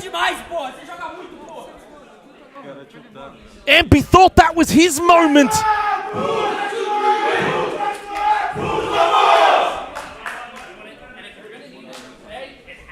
3-0 to NIP, kickstarting this elimination best of 3. So far, Shopify Rebellion yet to find an attacking round.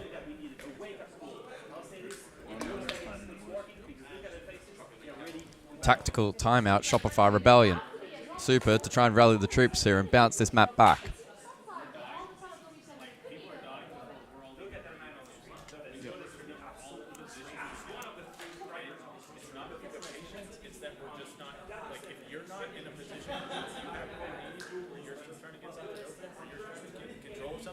You have to say something, right? We're letting people count down other shit when we have 2 other people working through the uses. Okay? We're having good time for these rounds. We're being down every time because we're giving an early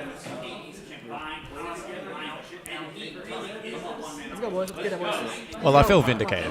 Super's messaging there is pretty clear that they're taking a lot of isolated fights, they're not communicating properly, and they're not breaking down these setups according to the game plan. What's interesting about it, though, and from the inside of it, is Super goes more about highlighting where things have gone wrong, rather than the messaging being about in future of, hey, we're going to now strategy-wise do this or try and do that. It's more a case of, well, I guess if the fundamental communication is breaking down right now, you can't execute a game plan if exactly. So you've got to fix that first and foremost, and this is a marathon, not a sprint.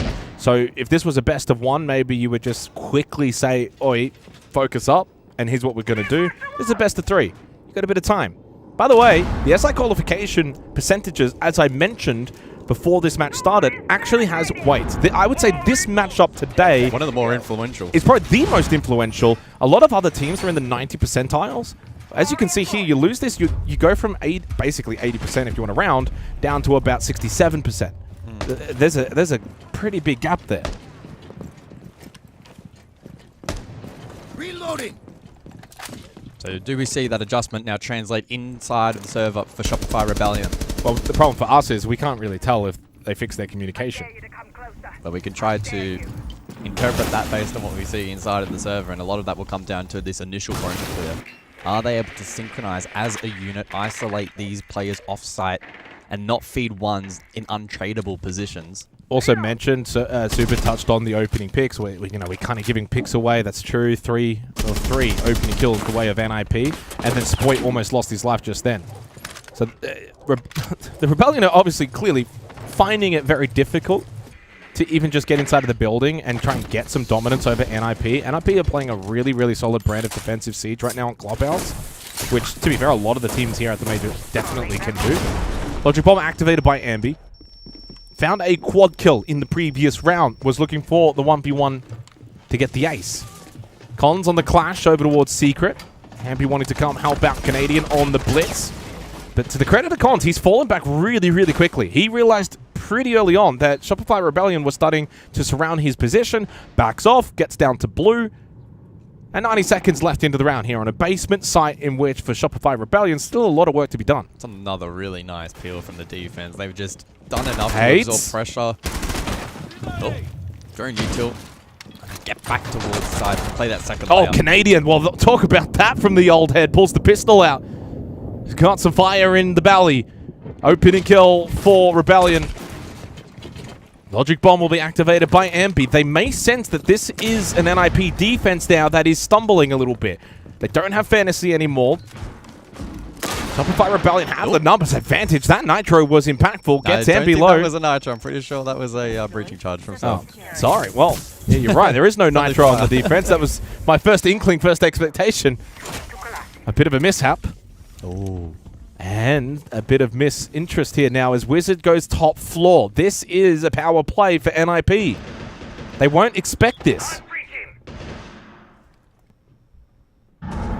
Canadian sitting on a camera in Arsenal, and I believe there might be one bar, but no wires currently on that main stairs. Ambi is in bar, but I think his focus is more on the moto hatch. Wizard makes the move. Pino finds the kill onto Canadian. Now Wizard's going towards that motor hatch, and in towards the site goes Shopify Rebellion. MP got shot in the back by Wizard on the flank. Cons, shield down. Plant going down. Surf gets off it. As Wizard makes his way in as well, suddenly the time is running low on Shopify Rebellion. Surf to get the plant down. He gets off. No! plant went down. Rexon double. Rebellion on the board. Much better from the Americans. Let's go. Woo.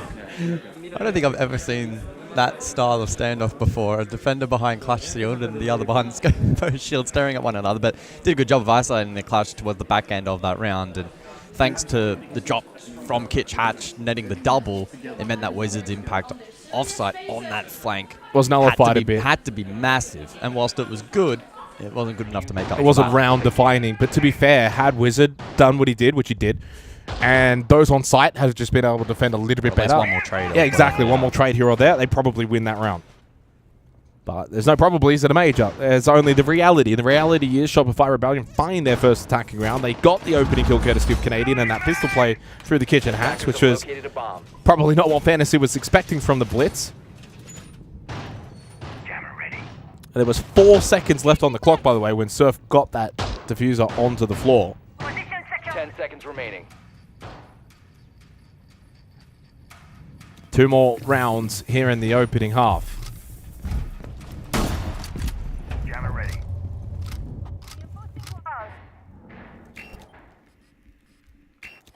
And there's probably no bigger relief than after you lose the opening 3, defense goes around the world, they hit all the main sites, to then win basement on club. It's a relief hit.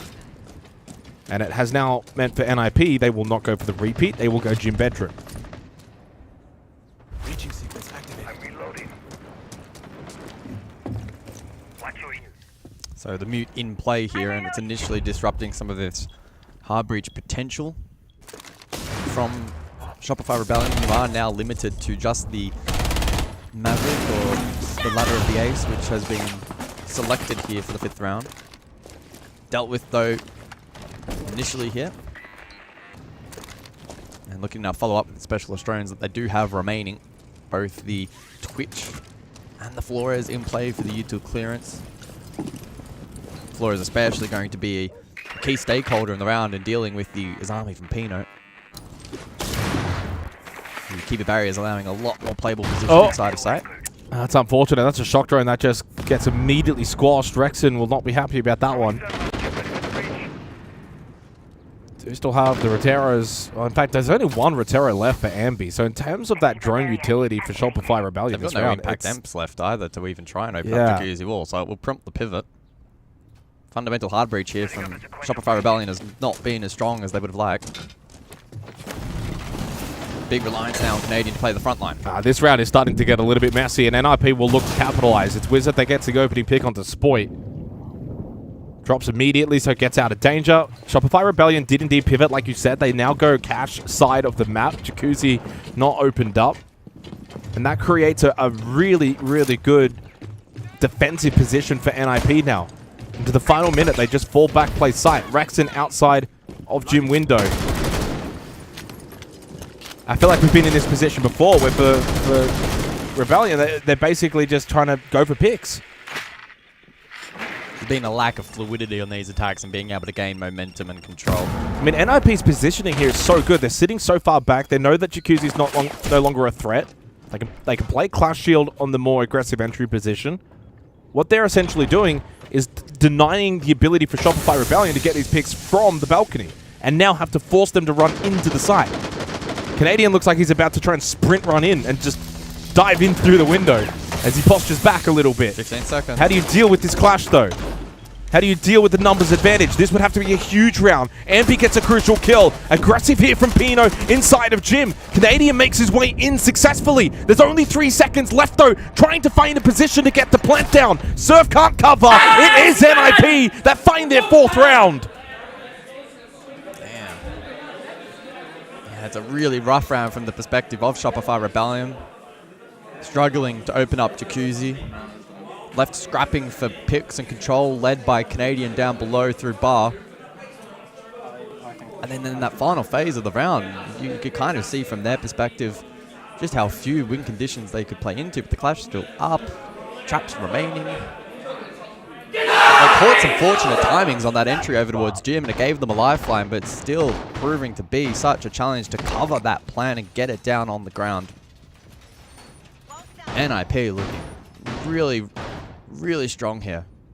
But such is the case of Club. Shopify Rebellion still with a chance. If on this quote-unquote tertiary site they're able to produce a result, 4-2 would certainly be a defendable position. That additional ban though in play of the hard breach, it certainly is a very tricky site. Repeated here for the final round of the half, and so the Maverick in response from Shopify Rebellion. 5 seconds to go. Attacker's objective is to defuse. Just having a look, by the way, at the statistics of Clubhouse so far at the major, which its defensive win rate is 55%, so a 5-1 half for NIP would be above average. That would mean that's a really, really strong half and sets them up perfectly going into the second half, and then therefore potentially into their own map pick of Border. Rebellion really need to win this round of Cash CCTV. Drone activated.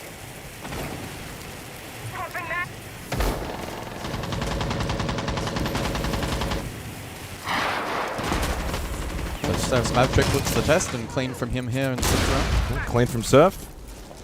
Wall will then be opened up with a soft breach from Spoit, I would imagine. Surf, by the way, is the only player on Shopify Rebellion above 50% cost. Really? Well, actually, I'll give him a real pump up. He's the only one above 40%, and he's on 60%. Clutch out! Reloading ammo. Rexon half health as well. It feels like they're always taking some behind. extra damage. Yeah, it's intriguing what's kind of going on here. So Ambi, success on the clutch. Able to get at least one of those Banshees. There's another clutch drone in pocket. Investment from NIP on the clash down below to try and retain some control. We saw the double impact for the Plantanol default last time out. So maybe by holding that control, Fantasy or Pino late round could attempt a similar play. And I think one thing to note, by the way, is the way that NIP have been playing Club, they're not giving Shopify Rebellion any freebies. That's a really strong position from Wizard. More often than not, where he's positioned right now is where the majority of his army players will hold. Instead, he holds a slightly different angle, collects Rexon, who's probably not anticipating it, and then he's got the free Shadow Peek here as well on the right side. Finally, though, Surf will punish from Breach. Look for the break. Canadian then almost has to be careful. Four-board angle from Pino. Wow. I think Canadian essentially baited in by Hates. Spoit low on health. And Shopify Rebellion are low on time. Look at all of this free information here from Hades. Fantasy collects the kill onto Surf elsewhere. Now pushing down Red. Fantasy gets the second. It's all too easy for NIP. They've already sent one NA team home, and right now they're on a mission to do it again. It's a 5-1 half from the Brazilians. And they're shredding them at the moment. That's a really strong half of Siege. It is defense Club, though, and it is always a game of two halves. Shopify Rebellion will now go defense, but, I mean, what, 5 of 6 rounds open and kill. In fact, all 6 rounds converted 100%. Total dominance from NIP. There was only a single round that they won that had less than 3 players alive, which was the Ambi 4K round. Yeah, NIP in a great position. They walk away from the half not only with such a significant lead, but also their tactical timeout. Still in pocket. In pocket. Yeah. So minimum overtime is, nothing is guaranteed in Siege, but not far from it. Shopify Rebellion with some glaring errors and mistakes, misplays, lack of synchronization across that first half, proving very costly. And NIP, who they themselves playing very compact defense, positionally really excellent and consistent across the course of that first half. I mean, this is where it gets really curious, doesn't it? How does things unfold into the second half? Will it just end up being an incredibly defender-sided match of Clubhouse, which is not, untoward? Kaid and Bandit banned out, along with the Ace and the Thermite.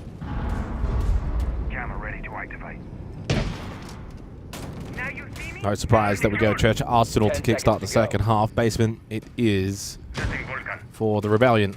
5 seconds to insertion. 1-6 for Canadian, 1-5 for Spoit, 2-5 for Rexon. It's so far been Ambi and Surf that have been offering a bit of saving grace. Cons will go the Montang, so they will bring shield play for NIP in the second half, along with Hates on the Ying. Candela's for the Execute, along with the Grim, which leads to believe, I think, for NIP, Kitchen Control will be something that they will want. Main Stairs, potentially Dirt as well, if they want to offer a third point of interest. Get the utility out, clear out positions like AKs.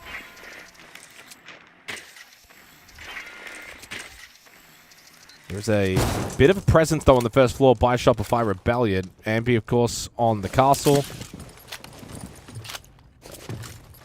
So they will want to defend around the map. In fact, as of right this second, there's only one player in basement for Shopify Rebellion. They are opting for a bit of map control here to maybe see if they can find an early pick. Doesn't mean that it will be a fully fledged roam. And a drone here from Fantasy will offset this hold towards Main Stairs. Canadian posturing, and Ambi will fall back with him.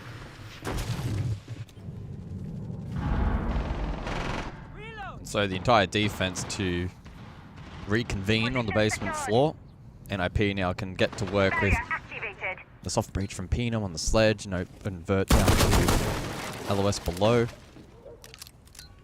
And with the Kaid band out, working hatches should be a simple, straightforward objective. Promo from NIP this round has been sound, and still looks like they've got a fairly strong economy leading into the end of the round. Shock drone also in pocket, Fantasy. Nitro up for Rexon, ripped. I don't believe it's landed, or perhaps a fake. Still in pocket, of course, now, so available. Over towards that blue entry position. Minute on the clock. And I think Shopify Rebellion at this point in time probably still rather content with how they're positioned in the round.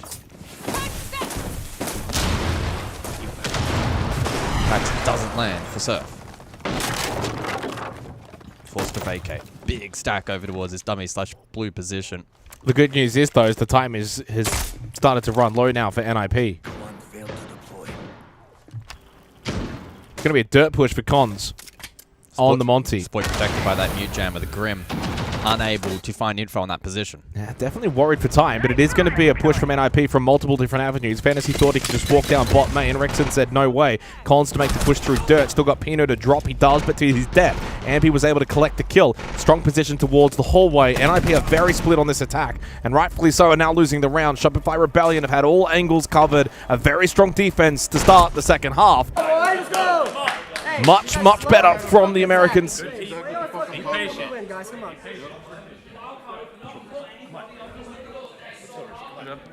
Probably the first sign of excitement that we've seen from them in this match. NIP looking to execute the split push. No pressure down main, though, proves costly. Grim unable to find value over towards blue, and so Sploit's position the split push is interesting when you've got a Montang slowly pushing out of dirt. No one playing behind, and he's not really able to have an impact to help anyone. Yeah. The dot's not quite connected there for NIP on the opening round, but it's basement, so it's not a condition for them in the context of this match to win that side. Oh, absolutely not. It's not required. They did get the opening pick as well throughout all of that fighting. That was Fantasy onto Canadian, but credit to Shopify Rebellion for turning the tide then pretty much quickly after. It was officially traded, which means you get the opening pick, but then there's another kill elsewhere immediately after. Jim Bedroom for the 8th round.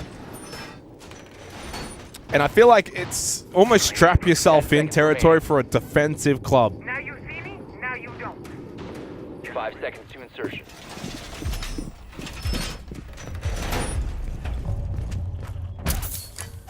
The beauty of going first, though, and starting 5-1 for NIP, though, is if they can get a breakthrough round, all the pressure immediately falls onto Shopify Rebellion.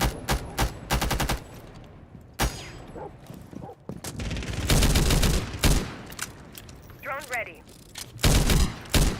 Reloading. So the Deimos in play then for this 8th round, and I'm intrigued to see how Fantasy looks to implement it into their game plan. Can be quite useful for the clear lurk down below, and there is some drone work to facilitate that. Highlighted nicely. I mean, Canadian playing the mute can limit the Deimos a little bit, depending on where those mute jammers are positioned. We saw that as well directly onto the Grim last time out over towards blue. Shouldn't be necessarily as impactful for this round.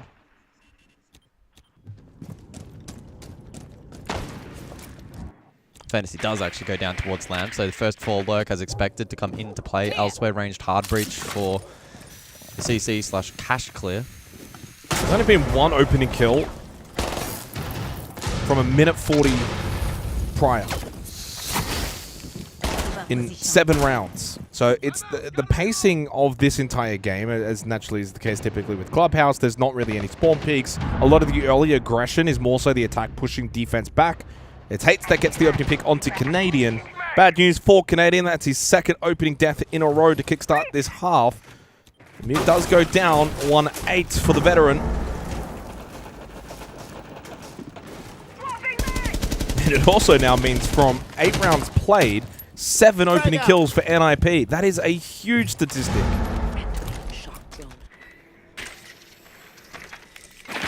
Shopify Rebellion continually fighting on the back foot, getting caught off balance. And Super mentioned it earlier in the timeout. Good round away from Hates. Doesn't necessarily find maybe the mirror utility is looking for, but still a belt of information. Fusey now open, so perceived pressure on that location. It's Fantasy now looking to relay information from the safety of the first floor. Those on-site exposed potentially to divert. Oh, but Surf responds nicely. Yeah, big kill, and also good positioning as well for Surf. It just offers Shopify Rebellion a bit of map control. Can play from down below. Plan to go down from Hates inside a gym. And it looks as if this will go down successfully. Wrexham wasn't able to peek the doorway. The cover there was by Cons. So plant successfully down for NIP. It's just the second time that a plant will go down on this map in this game. And look how low Rex and Spoit are both. MP's half health. Shopify Rebellion might have an extra player, but they're not really in a super comfortable position. Surf goes full run-out mode. Is anyone paying attention? Indeed they are, but he forces himself to take that fight. Spoit's on the kid! Spoit will defuse! Shopify Rebellion steal the round! Come on. Let's go. Good problem. Not even the observers realized what was going on. I noticed it at the very last second. He just got on it and stuck it. Yeah, that's some really good comms there from Shopify Rebellion to pull that one off. Clearly, the game plan centered around Surf offering distraction on that run-out position. And in the meantime, those on-site able to pivot on towards the counter-defuse. And whilst NIP tried to juggle all of that, in the middle of that chaos, Shopify Rebellion able to come out on top. Some of the better teamwork we've seen from them in this match, and we've rewarded nicely there in the 8th round. Prior to that, with Canadian falling and the map control forfeited, now Surf unsuccessfully able to contest from down below and the plant going down. It started to look a little bit dicey. Rexon and Spoid as well, both quite literally 1 HP as well. Surf, by the way, I do wonder, and this is the kind of unfortunate reality of not having the comms. I wonder if they're just like, Surf, run out, and I maybe stick this, and they're going to look at you. And like, he kind of had to take that fight regardless. Yes. But it adds an extra element of Spoit being able to get that counter defuse because quite simply, they're all looking at Surf. It's the sacrificial And lamb. absolutely. And I think and he doesn't get a stat for that. And I think as well, NIP would have been conscious of maybe then the follow-up jump out, and then perhaps didn't account for the immediate counter defuse or were unable to get in a position to do that safely. So just a really well-worked post there from Shopify. It's not like it's not a flashy 1v3 to win the round, but it is still an incredible moment for Shopify Rebellion. They've now won 2 rounds straight to kickstart their defensive half, and they really had to work for it in that particular round. And it's the kind of round that puts a little doubt into NIP where you go, oh, we just can't quite get over these guys. Like, we just can't get to this match point margin. And for Shopify Rebellion, it's like, okay, we're in a 2-round deficit now. We can hold on here. Cash and CCTV. That's another opening kill. It's Canadian. That's 3 straight. Poor old Troy having a rough time in this second half now, 1-9. As NIP will once again, for the 8th of 9 times, have the 5v4 advantage. Yeah, getting caught out there by NIP once more. So Shopify Rebellion needing to dig deep. They have some stall out on offer with the tuber out in play.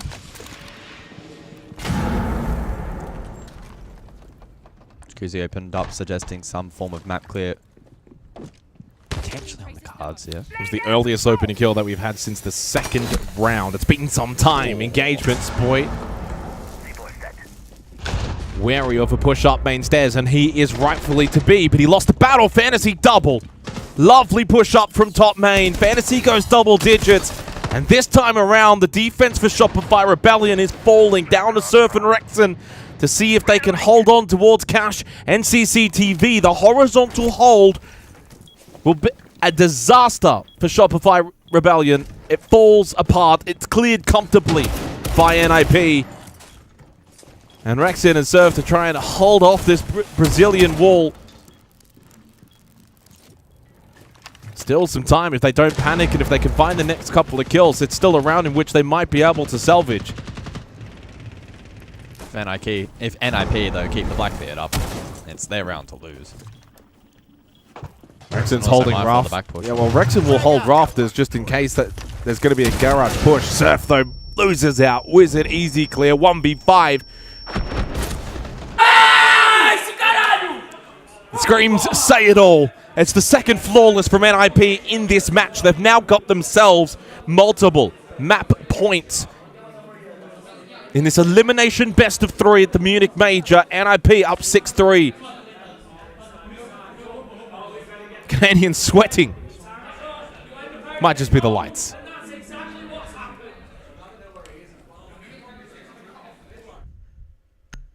Again, the unfortunate element to all of this is Shopify Rebellion have already used that tactical timeout.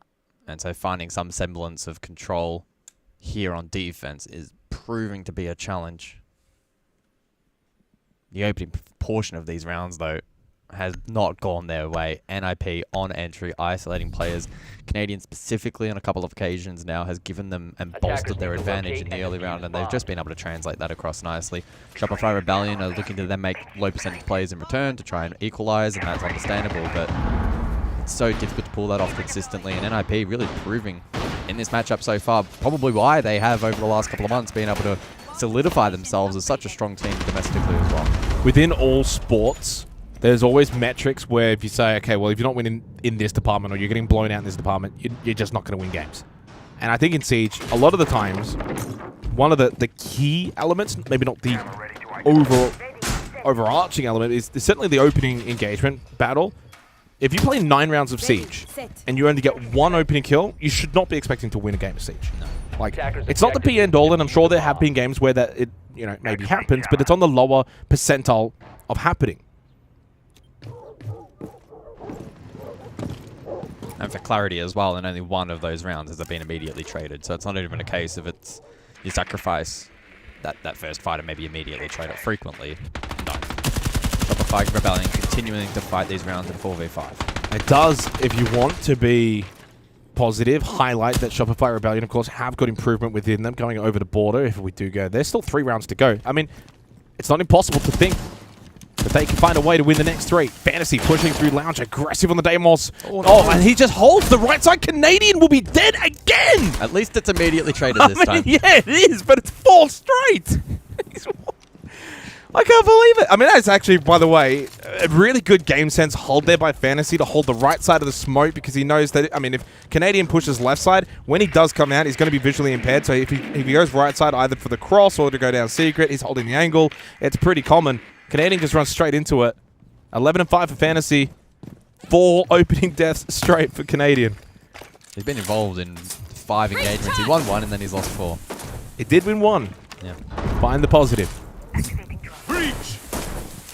Brown is still alive.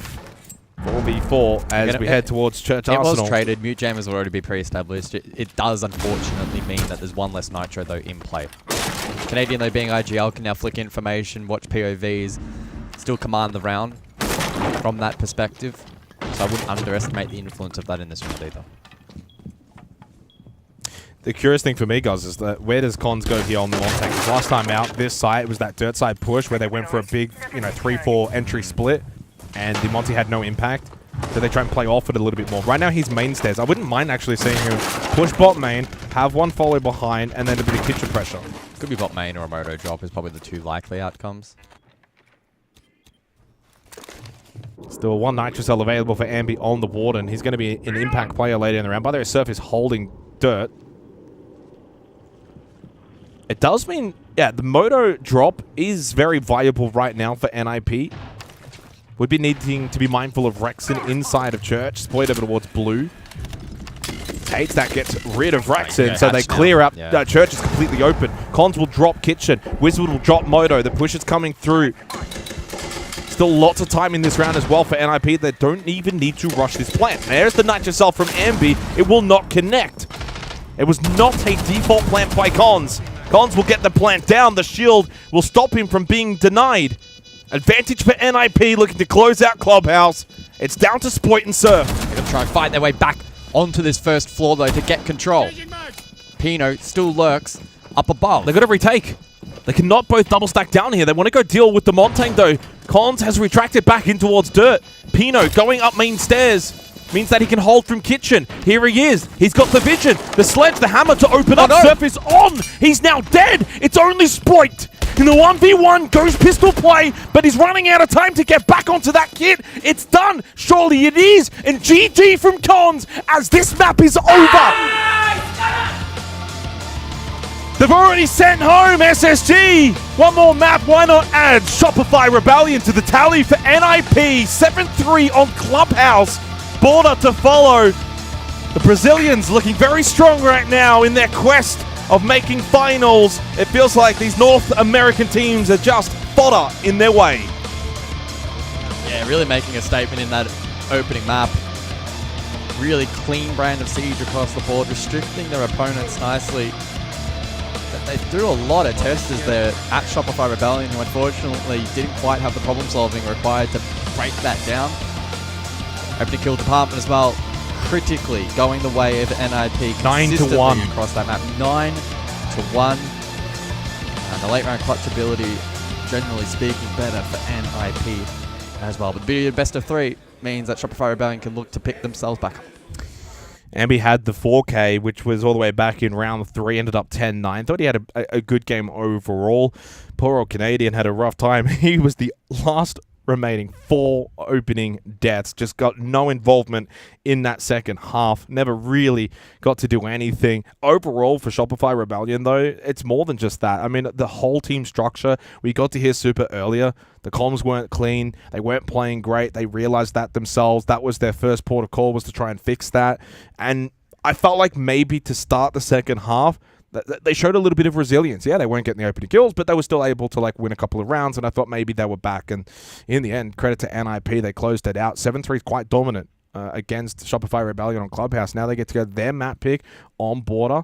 I hate to say it for the Rebellion. I don't know if they're going to be here much longer. Yeah, I think as we kind of discussed post that tactical timeout, Shopify Rebellion with strategic issues at the moment, but it's more deep-rooted than that. It's fundamentally their communication and the way they approach that map. And it may be isolated to Clubhouse. Maybe over the course of this break, they can fully mentally reset and go rejuvenated back into map 2. That's certainly in the realm of possibility. But if those fundamental issues do translate across, things are only going to get bad to worse, and NIP should be able to walk all over them. Well, they're walking a tightrope right now, Shopify Rebellion, that may just collapse out beneath them very shortly. One map away from being eliminated at the Munich Major. For NIP, a chance to progress to tomorrow after the break. Let's go direct towards site, and it is going to work. This is horrible now, Tim, because it's on main breach. You've got a Monty inside to feed info, and Lobin, absolute demon in his best moments, who could yet hold on for his team. Yeah, Wildcard have played 90% of this round fantastically, and then they've let the diffuser go down in a 2v5 in a position that it can possibly be held. That is a big kill, though. Kansan manages to swing around the corner and get players. It's up to Lobin. This is going to be real hard for him to hold on to. The Toxic Babe canister Master there is genius. Get it out there and just obscure his vision, prevent him pushing forward. It does so much for them to allow them to get straight away onto that diffuser. Wildcard, I honestly thought there was a world there where they might have let that one slip through their fingers, but no, they had enough weight of numbers that it didn't matter, and the gambit around Pulse and Valkyrie and keeping them off those intel responses coming in from W7M, not allowing them to switch into the IQ, not allowing them to know what was coming, worked beautifully. Kansan using that intel, got the Nitro kill, that was the entry. The information from the Black Eye cameras just allowed Wildcard to be running around so freely. Great stuff from them. And Kansan especially, I've got to give him a nod because he hasn't been having the best tournament so far. He's looking brilliant. Yeah, he's certainly rolling it back at the minute, isn't he? Absolutely great stuff. We've just got a short tech pause here. We will get you back in just as quickly as we can. But what a game that we've got at the moment. W7M Wildcard, it's currently 4-3 to Wildcard. If you're just joining us, we've just gone past the switch of sides. Wildcard take their first defense down in basement, actually, and make a big play with the Pulse and the Valkyrie coming in, keeping them off the radar through the prep phase. W7M did not respond to what the lineup of the defenders was, and they were punished for it. They were. They were. And again, I'm kind of worrying as we go through this half that W7M won't quite have the... I can't really place it. Like, I want to say explosiveness, because we saw a lot of that from Wildcard in the first half, constantly in man advantage situations. I don't think W7M will quite find themselves there in the same way. Because although we've spoken a lot about the performance of Dodez, you know, for me at least, one of the best players over the last few years. He's been very quietly going about his business, but we always see him right near the top of overall EPS, of kill rankings, you name it. He's always up there. You look and you see Dodez, you see Volp, you see Loben, you think, wow, these are three real great entry players here that can do a lot of damage in the right position, but they never quite seem to always get it clicking the way that they need to. Or haven't yet so far at this competition anyway. Maybe this is the moment, Des. Maybe this is their time. I hope so. Someone's got to stop Kansan. Yeah, like you say, it's a roster that you look at and you think, you know, there's a huge ceiling there for them. They just kind of struggle to maybe reach it and to deliver in the ways that they might want to. And this could be a tough blow for them today. You know, I'm not getting carried away. There's a lot of siege yet to play in this one. It's a best of three. We're on Wildcard's map choice. We've got some very kind of micro adjustments going on there. You'll love to see it. That's the level of detail that we're talking about. Turns out Spiker going to be called Sparky from now on. But yeah, well, W7M really doesn't look very impressed by it, does he? No, he's just quite like, bro, come on, I want to play the game, come on. But yeah, W7M, if they take a loss here overall to Wildcard, that's 2 opportunities for qualification that have slipped through their fingers. And it starts getting into that realm of, is this now a mental block? Is it going to become a mental block? You know, are you going to start having problems actually getting it over the line? Very possibly. We'll find out as things continue. Issue resolved. Spiker is back in and locked in, and we will be good to go in just a second. Shock horror, Tim. We are going to go to the second floor, it looks like, here in round 8, where I thought we'd start in round 7, but no, started things out down in the basement instead. So different tack needed entirely, I imagine, by the looks of it, because you'd see things like, well, in fact, it's got a tactical timeout to come in, so let's have a listen. Never mind, it's been cancelled. And production being like, timeout, timeout. I was like, okay, yeah, let's go to timeout. Oh, it's been cancelled. Okay, never mind, it's all good. We're okay, we can crack on. They just like to keep us on our toes. Absolutely. It'd be very, very strange to call an attack timeout now, I was going to say, after just 1 round of the half has been played. It would feel very strange, because we knew the key mistake, as we spoke about, was they didn't manage to find the Pulse or the Valkyrie during the drone phase, didn't then think to bring along the IQ, and got punished by the information. Okay, now we've got attack timeout, Tim. Now let's have a listen. Primeiro vocês escolhem uma play que é pra bater na massa, sabendo que a gente ia ter que lidar com um monte de coisa. A gente não comunica recurso no mid-round, não comunica como a gente vai punir, a gente tem todas as posições dos caras e não escolhe como a gente vai jogar. Beleza, já tá um primeiro erro aí. Segundo, a gente consegue a brecha, porque a gente pegou uma boa intel do smoke rotacionando. Entramos na brecha, não toma decisão com a brecha. Ah, quando vocês quiserem ir aqui, pô, posso descer pro bombe. É muito diferente de como a gente age, ó, vou descer pro bombe, prepara, já, mano, gira, careca, mira a bombe, não sei o que, a comunicação tá porca. Pra ser bem sincero, se vocês deixarem baixar o clima, vai dar merda. Exato. Então vocês já sabem disso, guys. Bora resetar essa porra, bora fazer com capricho, que vocês estão muito melhor que essa porra. Bora, cara. I love Norris so much. He's so passionate. He's a real character. What I love is even like timeouts where I've seen him at events before, where he's been really chill. He's been kind of crouched down at the back, sat on like whatever's at the back. He kind of addresses the guys like, guys, Come on now. Come on. We know we can do this. You know we can. Like, we're this good. That one seemed a bit more intense. And that was again, like, come on. I don't speak Portuguese, but I know at least the word for communication. That was said probably half a dozen times during that. Which comes back to the classic issue that we've heard so many coaches speaking about during these timeouts over the last few days, is people just aren't talking. Have the conversation, guys. Get the energy up. They look full of beans and they were gesturing to the camera while Anne and the gang were on the desk. So let's see if they can step things up a little bit here. Wildcard have now stepped slightly further ahead. Again, it's always a concern for me when you've got attack timeout coming in after just a single round of the half. But clearly Norris felt that those issues were big enough to try and get them corrected. Now, let's see how things go up on this top floor. And thankfully, I think for W7M team, there is no pulse to deal with. However, there is a Valkyrie and there is no IQ. A little bit of confirmation for you from Maria, Des. She was obviously listening in there. And I love how simple she's made it for us. So, Norris said that, guys, the communication is shit. You are not deciding anything. I'm quoting Maria word for word. Therefore, Ubisoft, you can't tell me off. Maria said it, not me. Don't get other ones in trouble, please. But it's exactly that. Like, it looked passionate. Again, I heard the word communication a hell of a lot, so it makes tons of sense. They've got to sort it out. Yeah, they do. Wildcard, I really like what they've done with the site rotation. It's something that I mention occasionally. I don't have any problem with top floor. I think it's very good site. It's got a good defensive win rate for a reason. But the reason that I actually prefer basement is I think there's more options on basement. I think you can get a roam game. You can get into the mid floor, get onto the top floor. You can really stretch and create more problems. Whereas when you're up on this top floor defensively, you're on the top floor. How about that, Bay? Just absolutely ripping dots off the rappel. And look who we got. I know, beautiful stuff. Taking down the Maverick. That's going to make that hard breaching, well, impossible, because they've got no secondary gadgets, so they are stuck with what they've got. It's what I do like, brilliant. Volts has charged here straight on towards balcony, and now they won't be able to reinforce off this wall and towards side. That is a little bit of a blessing in itself, because if they didn't have any kind of pressure there, reinforce that off, there is nothing the attackers can do to get into site itself. So I actually like that he had the presence of mind to go, okay, hard breacher is gone. We know that that wall tends to get left open, but we need to be in there now, unless they've gone for it behind this. No, they haven't. They've left it for now. The problem here is that it's taking Volps out of the round. His job now is standing there, preventing them reinforcing warehouse corner, and he's not pushing and creating.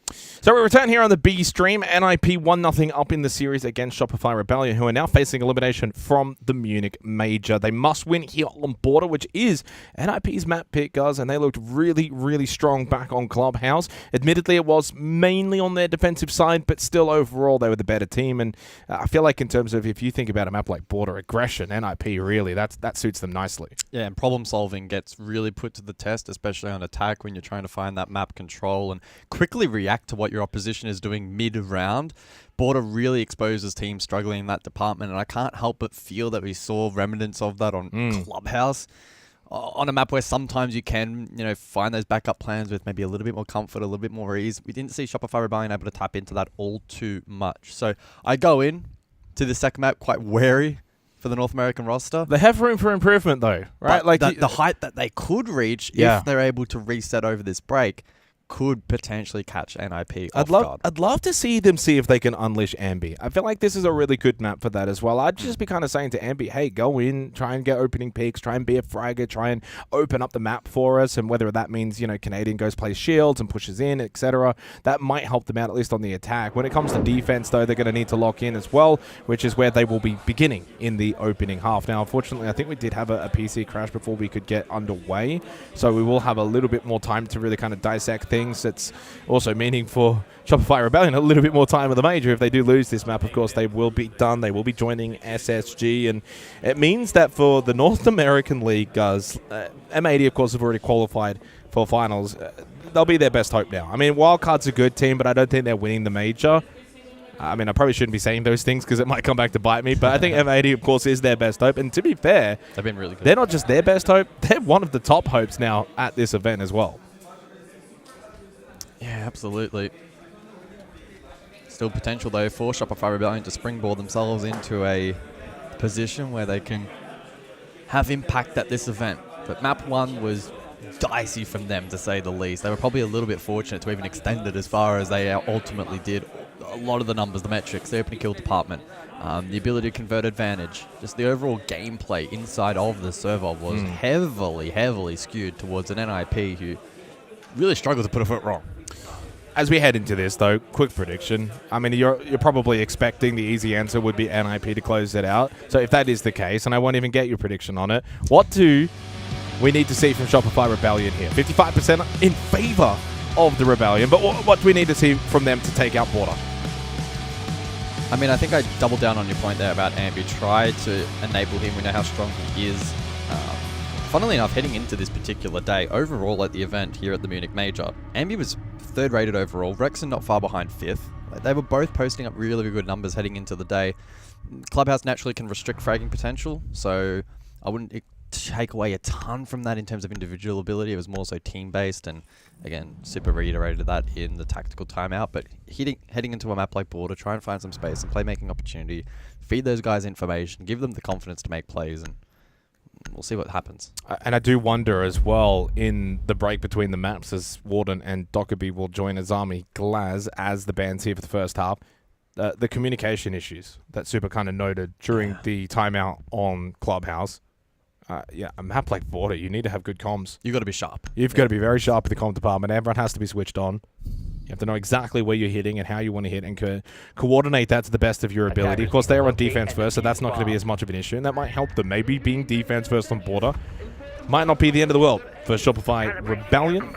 As for this map so far at this event, it has been played quite a lot, and it is the 2nd most attacker-sided map. What's number 1? I hate when you do this. I love when I do this. What's number 1? It's going to be something obscure. How many play times does it have? 5. Bank? Yes. There we You go. got it. I'm on the money. You're on the money. Yeah, Bank is 1.2% more attacker-sided in contrast to Border. Border has been played a little bit more, though. So really, the first half's going to give us a pretty good picture, right? Like, if Shopify Rebellion is switched on defense, they can get a couple of rounds. It might set them up then into the second half. And the other topic is very much those opening kills. Like, you play an entire map, 10 rounds on Clubhouse, you get 1 opening pick. That needs to change here on especially a map like Border.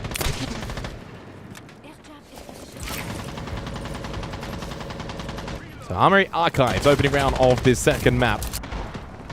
Again, a reminder as well in terms of the SI implications for Shopify Rebellion. If they had won this series, they would have shot up to like, I think it was like 78%.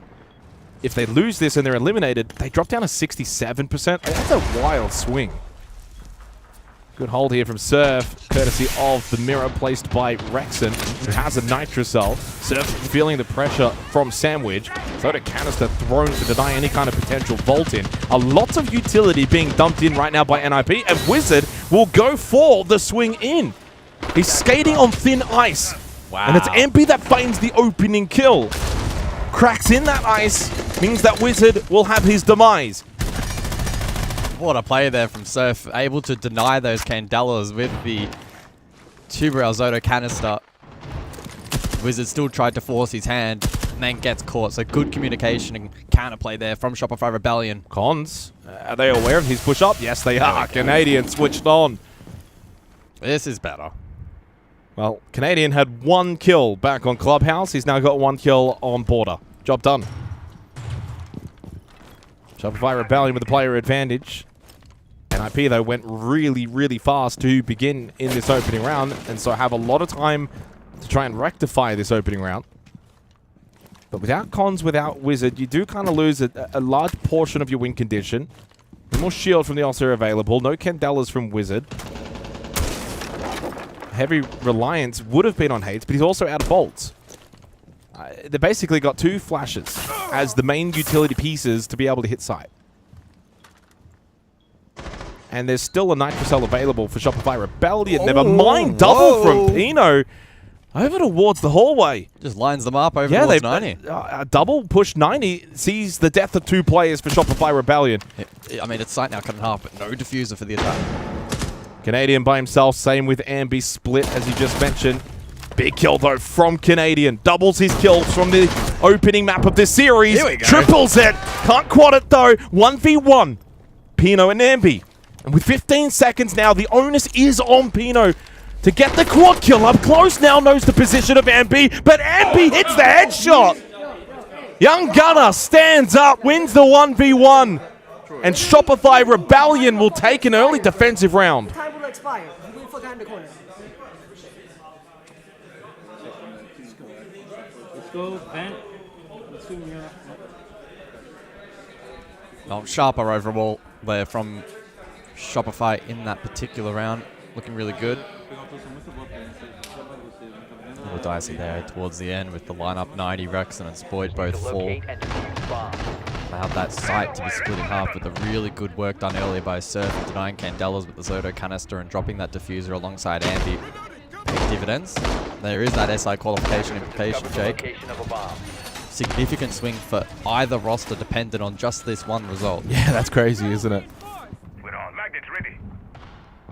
Of course, there's still a long way to go to the quest of 6 invitational, regional finals, LCQs, but nevertheless, doing well at the major here is, well, an immediate boost for these teams that are here and are still playing, as evidenced by that graphic.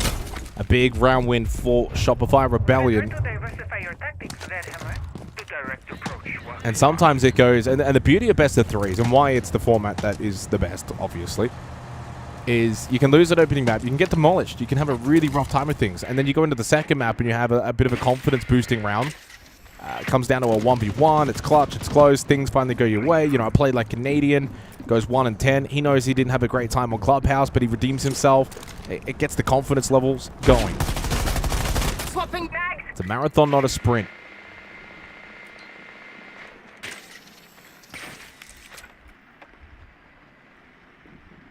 But NIP, though, considering what was a bit of a poor start to the round, to bring it back to a 1v1 would at least be, for them, a comfort. Slow start in the second as we go over to Event Workshop. Already one mirror window taken care of here by Fantasy. Ooh. If not, as well, add that to the list of util claimed. It's looking like NIP eventually posturing here for an archive side hit. Cons does have that diffuser tucked under his armor towards his belt. Second mirror window popped as well, so Fantasy very effective on the shock drones this round. So 90 seconds to go for this top floor clear. Lines getting activated by Pino. Spoit pushes to 90, catches one in the hallway, and he knows with Deimos tracking this one close. He's just in the thick of it. Spoit walked into a death trap. And in the end, NIP's clear. Top floor has been exquisite. Rexon up metal. Claims Wizard. Goes for the drop. Stays alive. And the 1v2, it's been chaotic. It's been messy. Somewhat similar to the opening round. And it leads now with NIP having the numbers advantage. Rexon, no utility. A gun and a dream. 2 smokes available for Fantasy. A flash for Pino. And Fantasy doesn't need the smokes in pocket. He just goes and smokes his enemy. From above, gets the death blow. And NIP get their opening round on border. Yeah, really nice catch on the Spoit through the early to mid round there for NIP. Under fire from, what, like 3, maybe 4 angles simultaneously, unable to escape down metal. Armory, hallway, break. Like, I mean, he was just pretty much getting shot everywhere.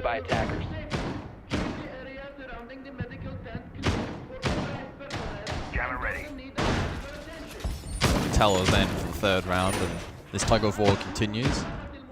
Change of composition here drastically from the defense with Spoit on the license to run around on Vigil and Canadian to try and garner more information to aid those offside calls. It's rather simplistic, but I really like that round from NIP, just taking as long as they felt they needed to get the clears that they wanted top floor to help facilitate what was then a very aggressive and well-timed clear. It was a minute 30, still 5v5. By 1 minute, it was 2v1. So they spent a lot of time dealing with that defensive setup. They didn't rush it, but then when it came time to actually push in, they were incredibly well-timed. Bathroom tellers for this third round. And the more and more we play of this border, the more and more it gets tense inside of the server. Facing elimination for Shopify Rebellion. Every round is so important.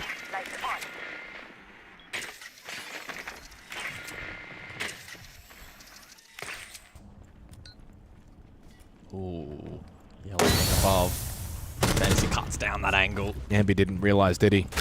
And that's where NIP have got their strength in this matchup. These opening engagements, getting deep positions. And the second found elsewhere onto Spoit the Vigil, dead inside a fountain. Yeah, I mean, they have an armory lock as Valk can, but no one, of course, on it. Didn't quite track Canadian at that point in time, but I don't think was necessarily in position either to get that information.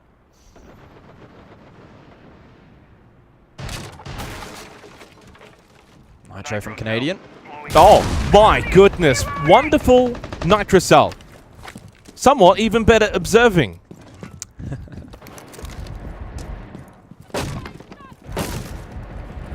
Midpoint of the round. NIP though still with a player advantage. Yeah, but it changes the complexion a little bit, doesn't it? A lot of information available here still to the defense. With no IQ in play, the Valcams remain. Still got one Nitrocell for Rexon that can play off of Canadian's pulse if he can get some information. So if they can get this back to a 3v3, suddenly it looks a little bit more doable for Shopify Rebellion. There is that Nitrocell. It doesn't... Just a pre-place. Just a pre-place for now, but does Canadian come on over and play off it? No. Just it's baited by the barbed wire. Final piece of utility for Shopify Rebellion does not have impact. Still a minute left in this round, by the way. It feels like it's been going for a while. There's a Valcam inside of Archive, so this kit is known. Shopify look to go up metal to contest, but get caught. Now, it's a 1-for-1. It keeps the advantage with NIP and the plant's going down. So that's a win. If you're NIP, you're more than happy with that exchange. Canadian holding window. Knows he crosses left. Knows there's one probably still inside a bathroom where the plant has gone down successfully. As Canadian falls, it's down to Surf. 1-for-1. Again, still the advantage with NIP. And Surf now trying to think his way through what is a very difficult problem. In fact, almost close to impossible. Even if you could win the 1v1 against Cons. Not only that, you're now running out of time. Wizard is still on the exterior. For all intents and purposes, I hate to say it, but this round is done. Couldn't even get the standing still Wizard until the spray confirmed it. Still, 2-1 for NIP on border.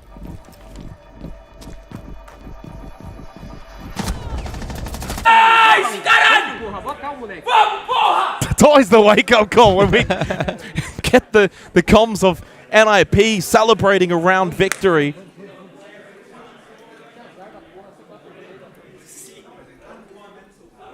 Yeah, tough pill to swallow there for Shopify Rebellion with the flood of info that was available in both the Valk and the Pulse, but unable to action upon it and be caught off early. So again, advantage to NIP, and Spoit as well dismissed. Still yet to find a kill here on map 2. Fighting from behind, the trend from Clubhouse starting to feel like maybe it's leaching into this second map of the series as well. Armory and Archives for the 4th round, with Fenrir and now Ying also unavailable. Got to remember as well, this is an attacker-sided map so far here at Munich. I mean, this is so far probably playing out as expected. Reality, Shopify Rebellion probably only need maybe one more round on the defense. But that, of course, then puts it on their own attacking half to follow through. What a turnaround for Canadian. 1-10 on Clubhouse. Now he's top fragging. And now he's top fragging. Actually, not even just for the his lobby, team, but the lobby. Siege is a funny game. It is a very funny game. I'm sure that there would have been comments, oh, he's washed, yada, yada, yada. I've seen it all time and time again. And then in the next map, it's like, oh, he's back. They're going to need more, though, out of Spoit and others, Rexon included. I think you touched on him. Wasn't he like top 5? He was 5th rated from there you go. The entirety of this event heading into this game, yet has just been okay so far in this series. Not a 410. Technically now with the Canadian resurgence, he's the lowest rated player in the series, so they need more out of Rexon. And it can all turn very quickly though. Armory Archives successfully defended in the opening round. It came down to that 1v1, clutched by Ambi. Hijabs have been set.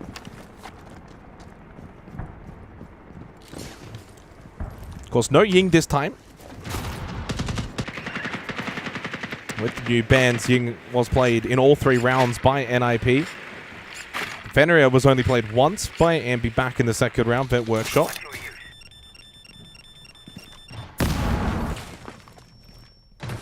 And so they bring the Flores for the first time of things, and this is a slow walk-up medal.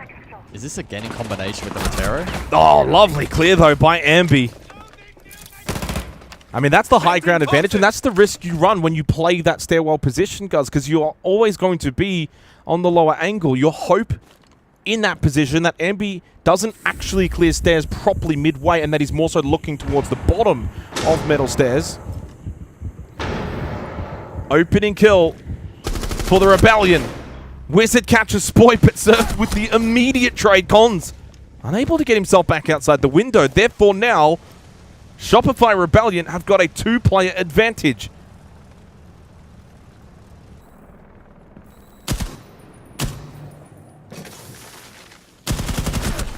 Oh, that's a lovely play from Surf. Surf's played really well so far in this match. And Hates is dead. Not getting himself back up there on the Vinca. A second round found. And Hope returning for the North American team. Yeah, just chipping away at it nicely at the moment. Yeah, Seth's been really good on this top floor position on the 2-round. Positionally, he's been great on that armory half of the map. Doing a good job in dismissing some of the pressure from NIP. And then a good read prior to that even over towards metal stairs. The combination of the Rotero is to try and facilitate the lurk up by clearing that barbed wire. Really interesting idea there from NIP, but you'll pass me the chip. Unrewarded. I can pass you chip. Over to Customs for round number 5. Now, I would take a guess that this is, if not maybe even the lowest selected objective in the game. I'll try and actually find some numbers to back that up. I thought you said this was salt and vinegar. They had none left when I went there. So just the plain old sea salt. Well, 2-2 I think is really, at this point, if you had a set to Shopify Rebellion going into the 5th round, hey, it's 2-2, we've got 2 defensive rounds, they'd take that. They'd be pretty happy with that, especially after the opening map of Clubhouse. This is far more competitive, first and foremost, and secondly, an attacker-sided map means that they're in a pretty solid position now. So for NIP, you want to close this out, you probably now need to go get these next 2 rounds. Let the Rebellion have Armory and Archives. That's the only site they've been able to defend thus far. Failed on Vent Workshop, failed on Bathroom Tellers. Now they go Custom Supply.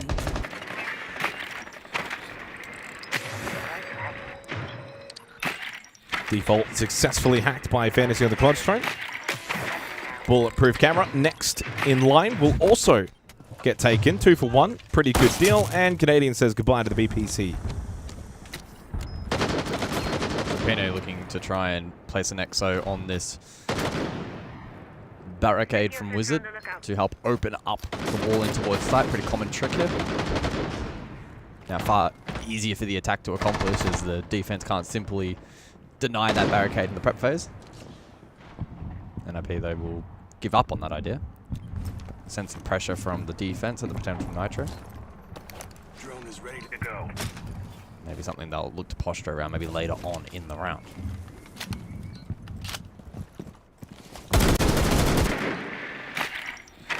Back to the fantasy camera. How much util can you get this time? Oh, no. Thumbs up.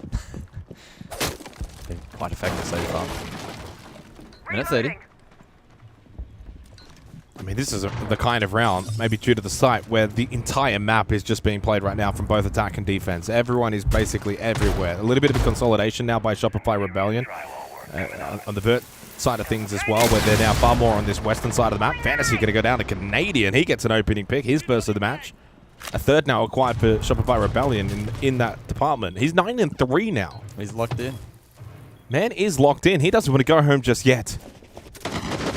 NIP is starting to get a little stalled out. This would be a huge round win for Shopify Rebellion. If they can acquire a 3rd defensive round, boy, the tune of this match changes massively. Both of those mirror windows still standing top floor, so the clear will be tough. Any chance of getting vert control will be very low percentage here for NIP. The Pocket pick here from Shopify Rebellion is paying dividends at the moment. It's all about closing out the round. And they lose the Ambi, but they've still got a decent amount of presence on this top floor. 30 seconds remaining. Spoit still just trying to play the vert. Wary of the fact, though, that he may get pushed in. But no one actually coming in from that direction from what I can see on the top down. It's Wizard up close, and Wizard does catch him. Spoit is yet to still get on the board. 0-5 holding close. Surf. I mean, he shot a little too early. Now gives his position away. The flash will force him back over towards main lobby. Wants to slip back in towards customs. And Cons had the kit. Now down on the floor. We're into red time, guys, and there's no kit in hand for NIP. Can Canadian and Surf clutch up? Canadian won his fight. Needs to hide, but Hate's got on the kit at the last second, and Canadian needs to deny, but has no vision. Post-plant. But no, loses out to Hate. It was so close for Shopify Rebellion, but NIP will steal the round. Damn, that was close. NIP again clutch up. And the pocket pick from Shopify Rebellion goes begging. They did so much hard work. A lot of these rounds have been winnable for both teams. You think about the opening round, straight up 1v1. Second round, 2 alive. Third round, another 1v1. And that round in particular, Canadian with a 3K, 1v2. What was it, 3-4 seconds on the clock when Hates is able to get that kit very quickly, get it onto the floor. No angle found for Canadian. By the way, 11-4 now.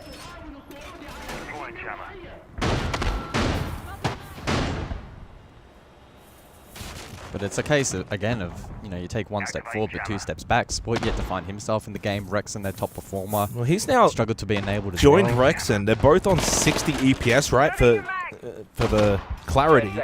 The next lowest is Canadian at 94 now, and that's inside of the entire server. So that's a golf. It's basically a 3v5 right now. 0-4 on the entry for Spoit, 0-2 on the entry for Rexon, 4-11, 5-12, 33% cost, 40% cost. If Shopify Rebellion are to get back into this series and win this map, they're going to need those two to start to activate. That's going to be a difference point, especially going into the second half, that needs to be noted for SR. Final round of this half, a third defensive round would be crucial. Vent Workshop once again. We've had 5 multi-kills as well so far here on Border. It's been hot and heavy frag power. Canadian has had 2 of those multi-kills.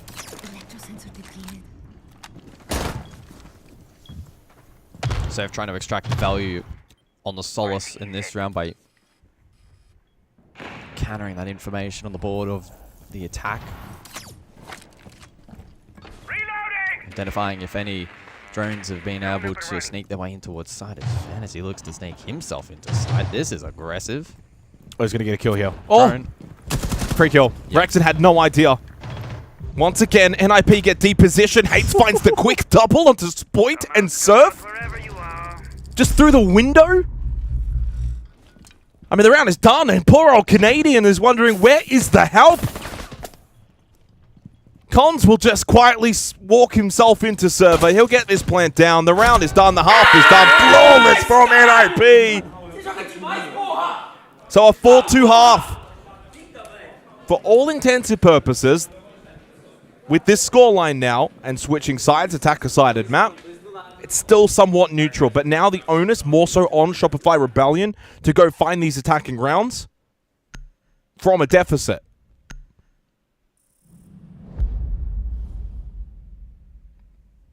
Shopify Rebellion with their backs now against the wall. They'll need to fight themselves out of this position.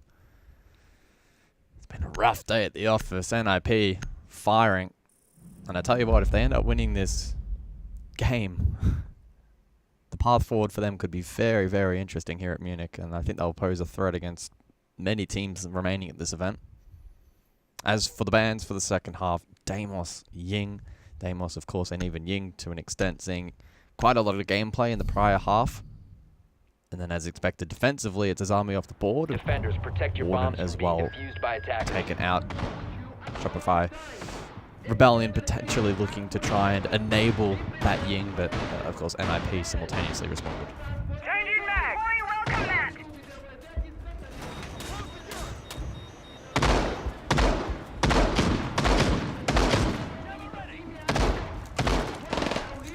Well, it's all set up now for NIP. 3 rounds away from knocking out Shopify Rebellion here at the Major. Getting to then fight for their place in finals tomorrow. 5 seconds to insertion.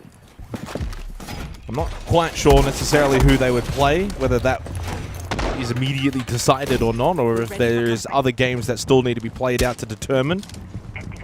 But regardless of whoever they play, it would be a team maybe that you don't want to face. An NIP team, hot in form, is dangerous. But they're not there just yet. Shopify Rebellion must now dig deep.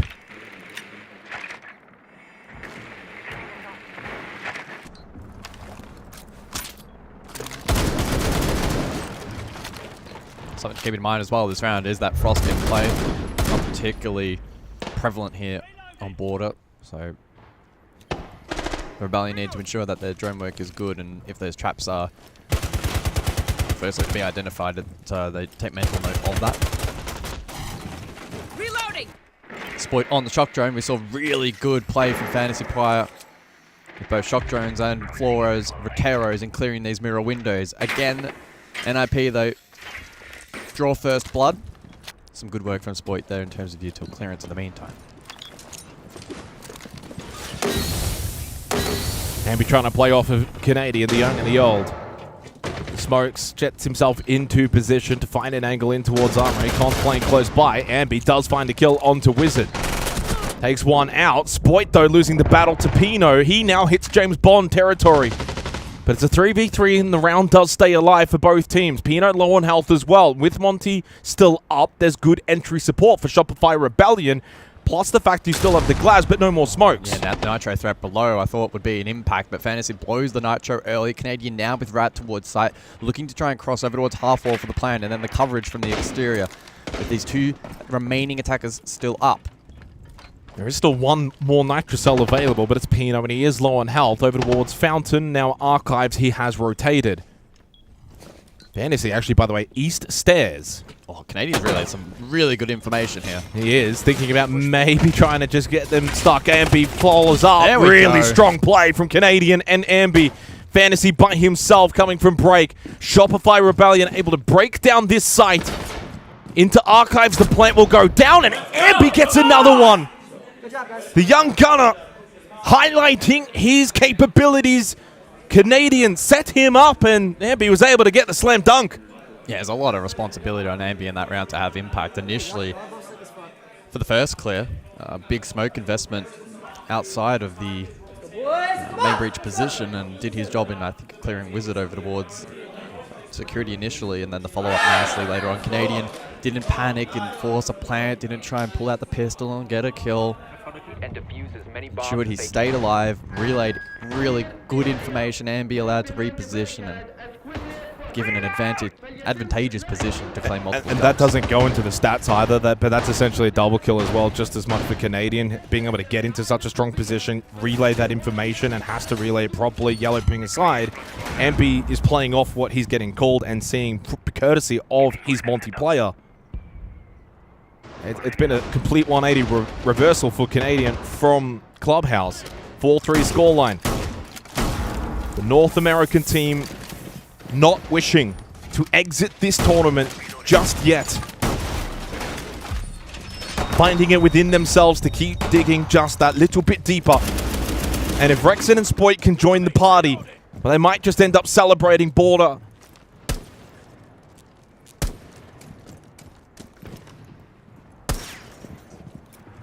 But long ways still to go. But taking out Armory Archives, that's a statement, Guz. It was the one site that NIP were incapable of winning back on their own attack. Spoit is on the board. It's got to be a good feeling. It must be an amazing feeling. Opening kill as well at that. On to Hate the smoke.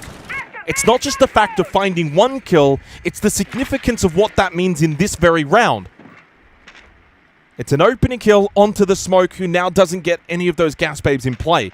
Huge start to the round for Shopify Rebellion as they attack Bathroom and Towers, and Canadian gets to work on the Twitch. Let's find those Yeah, some nice util clearance from down below. Looking to enable this clear from others. Setting up a breaching sequence. Range hard breach enabled now, and that's good fundamentals from SR. Emphasis now on those on the top floor. Roam here still have impact, as Surf unfortunately sacks the drone. Wizard in particular, over towards Fountain.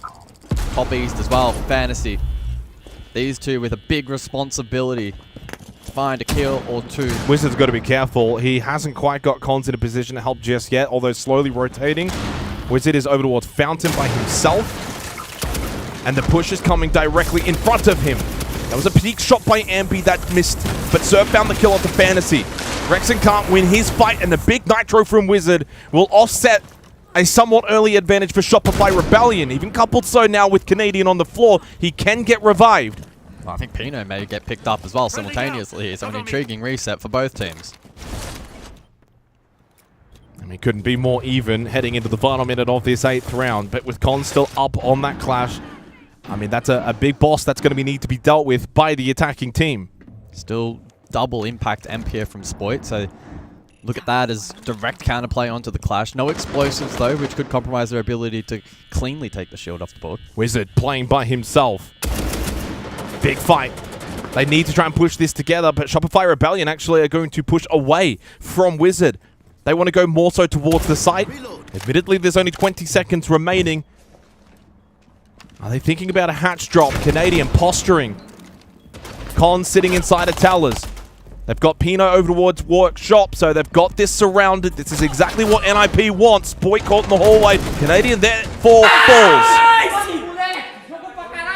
Rather than going for the clear, Shopify Rebellion went direct, but the trap had already been set by the Brazilians. They now have a 2-round lead. They are now 2 rounds away from knocking out Shopify Rebellion. It is timeout.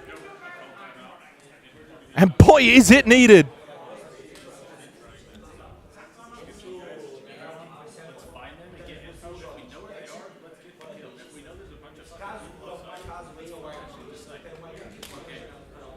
They're giving us a lot of space, right? They're counting on us being slow. Okay? So we can take shit fast and then give ourselves more time to win the rest. Right? Let's not be careless. Let's be patient. If we need to clear BBs, if we need to clear util, make sure we bring in Brahma or Fletch or whatever we need to do. But let's get good info. Let's work things together. Okay? We're fine. Everyone relaxes. Count down. Same page. Keep on fighting. Okay? Well, the messaging from Super, I think, is actually spot on. It's not a case of let's just play ultra fast and play carelessly. It's like, let's still get really good information, but when we do get that information, we'll pick up the pace and try and take that space a little bit quicker that's being afforded to you by NIP. And the major goal in that is, as we just saw in that last round, they only had 20 seconds left. You move a little bit earlier, a little bit faster earlier into the round, you might have had 40 seconds left, and maybe you play that round out a little bit differently. Maybe you do have the time to actually push Armory and clear out Wizard. Take a 3v1 battle there, maybe you clear him, then it's a 3v2 go hit site. Instead, they were kind of forced due to the time to go directly to the site, in which case NIP basically had it surrounded. I do wonder what may be leading to the pacing issues that we've seen here and potentially in Clubhouse as well. Is it a conscious tactical effort to be a little slower? Or is it perhaps more back-end issues that are preventing? I mean, it might be also just, what NIP, the way that they're playing, though. And NIP as well, posing some really good challenges here. So 5-3 the scoreline. Round 9, a tactical timeout used. Shopify Rebellion need a conversion here. We're ready for company. See what they have to offer. Monty in play here. I mean, this could be a make or break, right? Because this is the site that Shopify Rebellion had already won, but it's the site that largely should be the strongest for defense. If NIP win this, 3 match series points to eliminate the North American team. Loading new magazine. But if Shopify Rebellion win this, it's almost like a little statement to say that main site, you can't win it. You're going to have to win it elsewhere. And then it's 5-4, and it really opens up the map. This 9th round, guys, it feels like the most pivotal. Canadian forced back by the gas spade thrown out by Fantasy. Goes for a double for more damage. And it does do a little bit of damage, but it does mean now the smoke is only down to 1 babe. Maybe brings the Nitro now a little bit more into play as well onto the Monty. Still tight margins. A well-placed one could find Canadian, and that really turns the tide of the round. Parallel angle from Surf. Brute's now on the ground. Still has a shock train as well that he'll be looking to get value from. Aggressive from Hates, is considering there's a lot of players posturing here from the attack. Logic Bomb as well. Canadian, got to be careful here with his positioning. Fantasy, though, just overwhelms him. He got the guard break. Pino gets rid of Spoit. It's falling apart for the Rebellion. It's out of ammo for Fantasy. And Ampy will then oblige. He'll take the free kill. 2 in the round for the young gunner. And still lots of time remaining. It's double DMR into 2 defenders who have already taken a hit. That's very winnable. It's still an okay position here for Shopify Rebellion, provided they have a decent amount of information. And if NOP don't set up these correct crosses... Well, NOP should, at this point, just be playing sight. Oh, okay. Huge angle found from Ambi, who still has a logic bomb available. And there's actually still a shock drone available for Surf. So in terms of information gathering availability for Shopify Rebellion, they've got it in spades with 40 seconds left. And a 2v2 here at the Major to try and stay alive. They've found where both Cons and Wizard is located. There is that logic bomb and the push that now follows. It's big moments like this at a Major where you need to step up, but Cons finds Surf and Ambi is in a 1v2. Also falls NIP, farming the North Americans. Ooh, the pressure just gets to SR in that moment. They did so much right. They set themselves up, but it falls short. The push through Fountain squashed immediately, along maybe with the hope for this roster. 6-3. 3 match points for NIP. Shopify Rebellion now facing elimination from the Major. NIP sending home 2 teams from NA was not on my bingo card. What a run for NIP. They sent home SSG, now looking to send home another North American team. Bent Workshop. And this is where it's real for Shopify Rebellion. Facing this reality. The pressure that would be there for them. There's still a bit of pressure for NIP to close out. They would know that, but they're also 1-0 up in the series. It's not like it's map 3. Far and away, more pressure on Shopify Rebellion. And this is not the way that Spoit and Rexham would have wanted to end their tournament. 2-7-1-9. And imagine the far-reaching implications of this if in a few months' time. Poor old Ambi, by the way, 20-15. He's the only one that's positive EPS-wise in the series for the Rebellion. Surf's played well as well, considering his role. He's had some good moments. But again, you look forward to the next couple of months. If Shopify Rebellion get knocked out here, are absolutely critical for SI. There's still no guarantee. Dropped down a 67% chance to make SI, no guarantee. They'll be looking at regional finals. Yeah. Potential LCQ. This is rough. They must win the next 3 rounds to stay alive. Not just to stay alive at the Major, but to give themselves the best possible chance to make 6 Invitational. Now, of course, losing here doesn't mean they're unlikely. In fact, actually, statistically, they're still on the likelier side, but they do drop percentage-wise quite heavily. There's plenty of other teams that will be in a little bit more of a chill state come regional finals in comparison. NIP looking to close out here. Over to Vent Workshop. Not a big change-up, though, for Shopify Rebellion, because they actually bring the exact same lineup that we just saw in the round prior. No change. All 5 of the same attacking operators. I mean, largely as well, and looking at a lot of this half, the operator pool for Shopify Rebellion has been quite limited.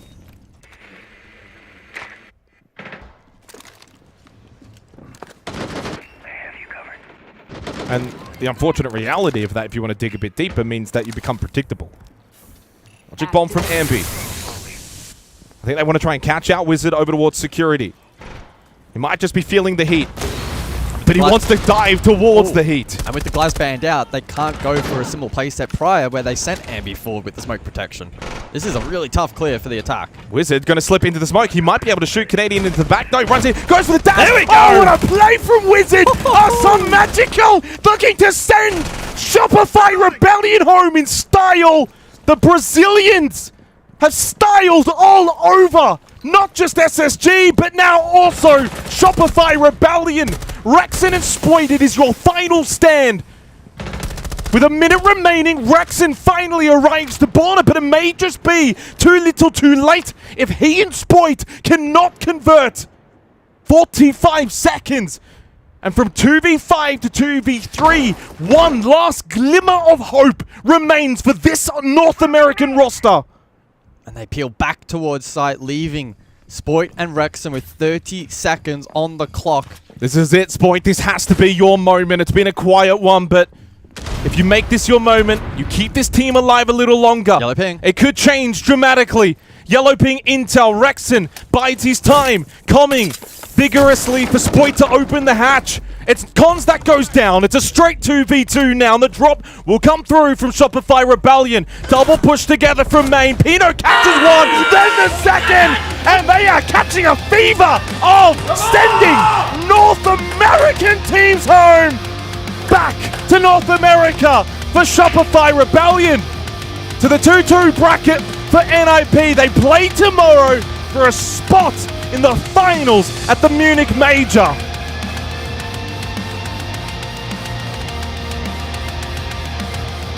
Heartbreak.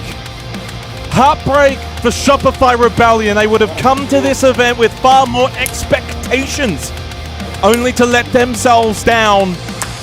Ultimately, at the hands of an NIP team that are building some decent momentum, they are going to be a dangerous team tomorrow. Yeah, they really have some magic about them. The last few months and their development into Stage 2, EWC, now into Munich, they continue that upwards trajectory. They will be a threat 2-2 if they can go beyond that in the playoff bracket as well. I'm sure they can make a dent. As we have a look at the overview, 7-3. 7-3. Didn't feel like 7-3, 7-3 at times. Maybe more so in Clubhouse. Yeah. Border probably had a little bit more of a tinge to it of competitiveness. But ultimately, Ambi, I thought, was tremendous. I mean, he is an incredible talent. Unfortunately, just one of those kind of series, I guess, because, you know, Canadian was 110 on the opening map. Obviously, Rexon and Spoit struggled far more on border than they did necessarily in Clubhouse. I thought Surf was rather consistent for the role that he plays. Ultimately, for NIP, you kind of look at the EPS numbers across the board, guys, and it's a total team effort across both maps. Everyone had moments. Everyone had impact plays. They were consistent. Look at the cost numbers as well. 3 players over 70%. Those are really high margins, and the other 2 around the 60 mark. That is a solid result for an NIP team building form for tomorrow. Not sure yet who, of course, they're going to play, but they will play, unlike Shopify Rebellion, who now head home. Down to 67% chance for 6 Invitational.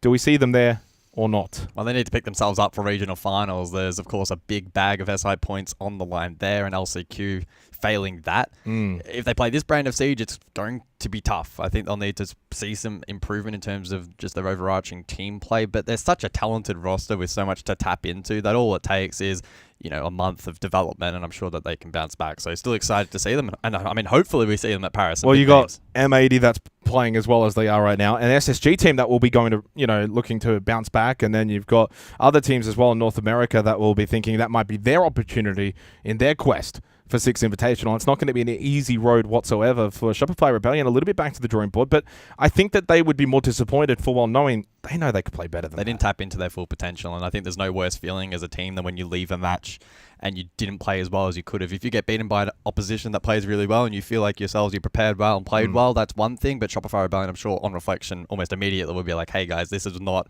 anywhere close to our 100%. And that's not to take away from NIP whatsoever. Well, they played an incredible brand of Siege, and that made it more difficult as well for Shopify Rebellion. And now heading into tomorrow, NIP will be playing for a chance, obviously, to make finals, to make that final 8.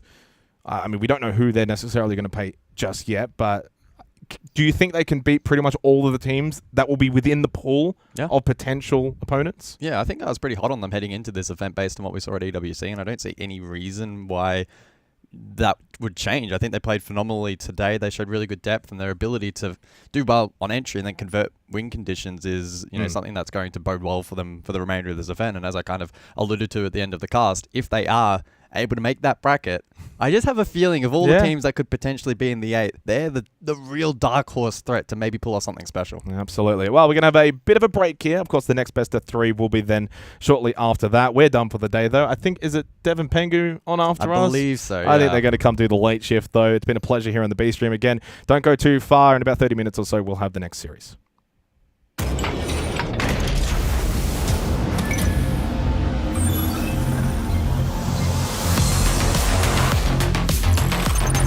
Don't look away now. Shepard with a quadra kill. And now it's all up to Basetto. Basetto slaughtered by Shago. I don't even think he knew what happened. And Philippe wants it. CDS steal that round from Furia. Are you ready for this? Bangu, are you kidding me with a third getting taken down? And then the drop right below. And it's just in the face. Penta are going to the grand final. This could be difficult. The swing. Mason a second. Mason a third. Ryder. Oh my God! Wow. Pre-day holding up for the platinum.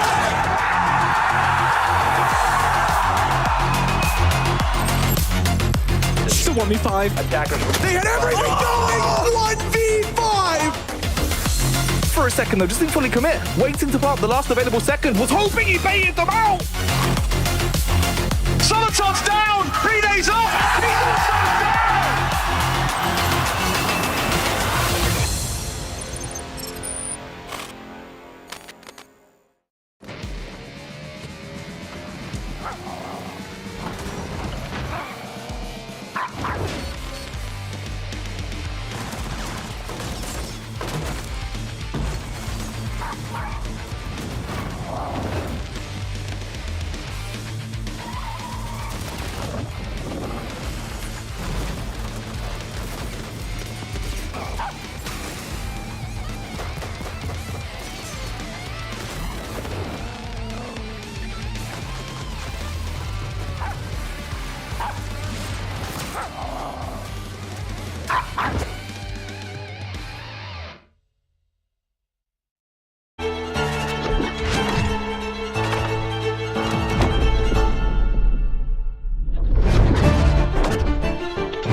Ink is the mark of the soul. Dragon, tiger, imprints of power and boundless ascents. If fate's dumb enough to stand in my way, I'll paint over it with my own damn hands.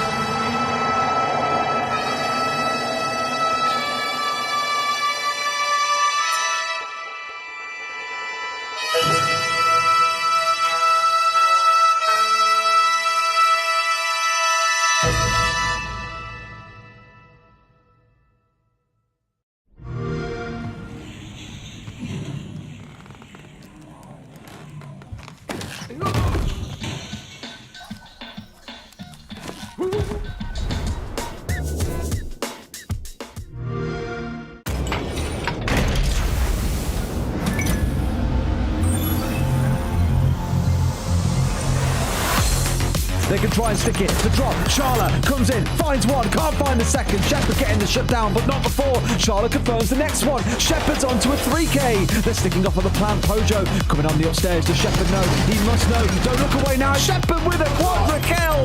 That's the way you clutch a game out, ladies and gents. A huge gamble by Raza Company Academy. Shaco is just, he's somewhere else sometimes. He and Usus making quick work of the remaining defenders on site, and now it's all up to Paceto. With the UMP, no deaths to be had. 2 kills to his name. Paceto slaughtered by Shaco. I don't even think he knew what happened. Over towards default. Big kill for Nate. Shuts down Shaiko. And suddenly, it seems like Furia might just have numbers, but they've lost a couple. And Philippe wants to see... Just a bit of damage, just starting them off. Jump for one, and Gohan will go down. No more IQ. Experience the second Astro down the floor. Baringa, are you ready for this? Yes! Baringa, are you kidding me? With a third getting taken down. And then the drop right below. And it's straight into the face. Bingo! Shaiko is going off Tim. Finally finds himself down now. Usus has got a clutch up big. This could be difficult. The Blitz just having to make a choice here. Handy. Let's see if the swing... They just need to make sure they're getting those entries and going on in and pushing forward. Ryder. He's now 10-3 on entry throughout the series. That is an unbelievable success rate. Makes it a second, makes it a third.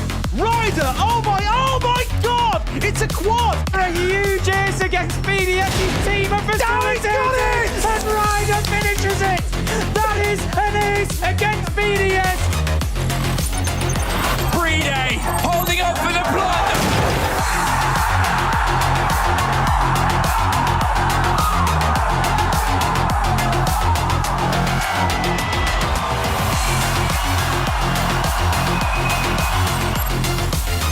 Actually, NJR destroys Miracle. Groovy is next. Revolver out, 13 kills for him. As there goes a smoke, and a reload is the smart play. Now around. Destroys June. He's on the blitz. Wall come down to Adrian on the come. Bridge! The 1v5.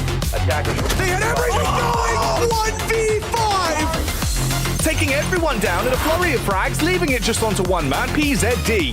Lukid, he has to plant the diffuser. He comes off it for a second though, doesn't fully commit. Waiting to plant the last available second, was hoping he baited them out! But all that means is that when he goes back on, he's left susceptible. Solotov's down! 3 days off!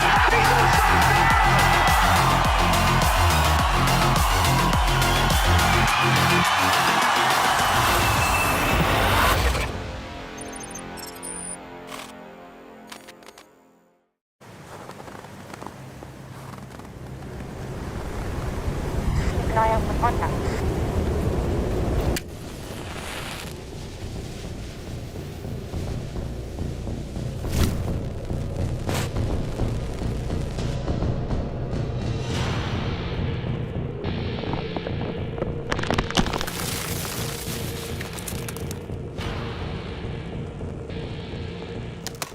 Available now.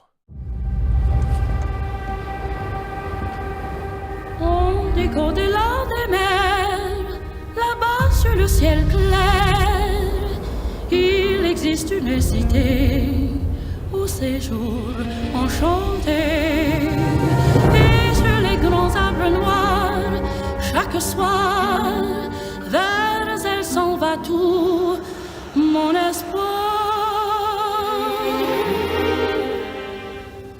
J'ai 2 amours, mon pays Paris, pareil toujours, mon cœur est ravi.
now. Shepard with a quadra kill. And now it's all up to Basetto. Basetto slaughtered by Shago. I don't even think he knew what happened. And Philippe wants to Genius! Steal that round for Furia! Are you ready for this? Bangu, are you kidding me with a third getting taken down? And then the drop right below, and it's straight to the face! Penta are going to the grand final! This could be difficult. If the swing Mason a second, Mason a third! Ryder, oh my god! Wow! Free-Day holding up for the platinum.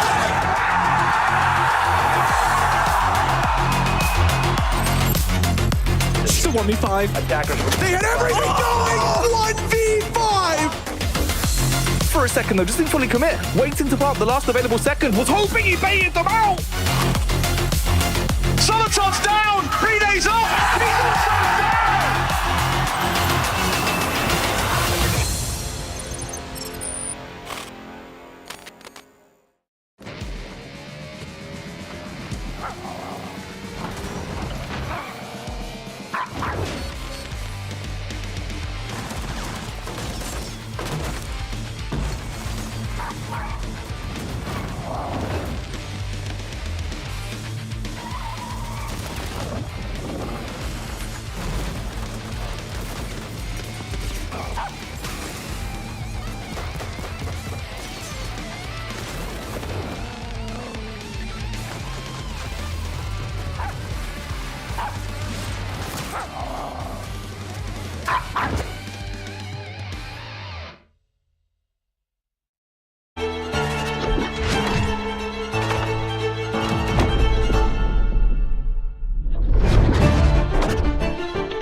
Ink is the mark of the soul.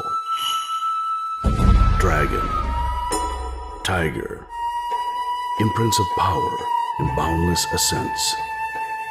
If fate's dumb enough to stand in my way, I'll paint over it with my own damn hands.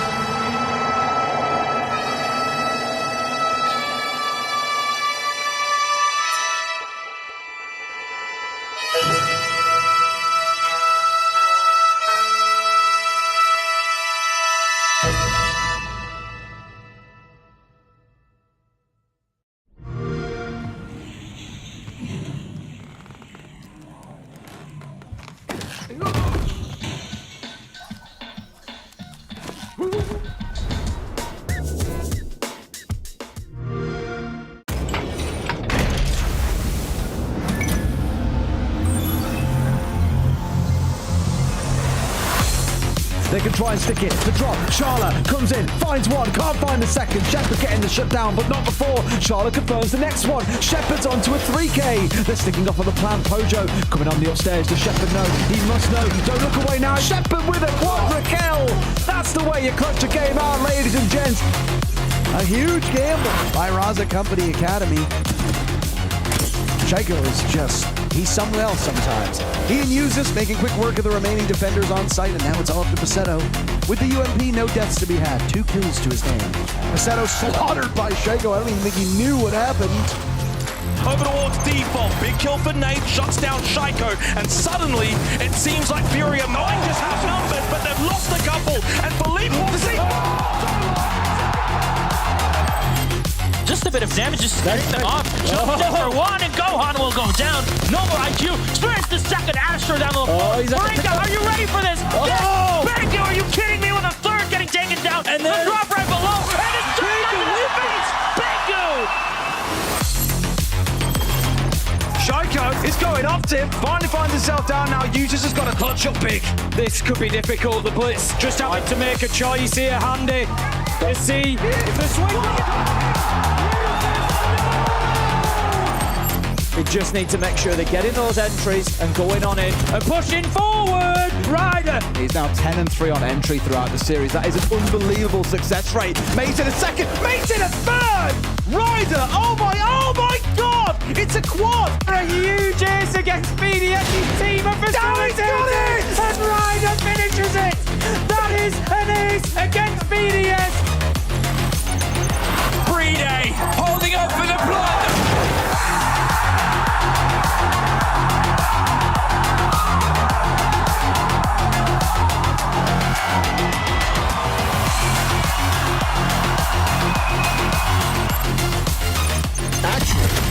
NJR destroys Miracle. Groovy is next. Revolver out. 13 kills for him.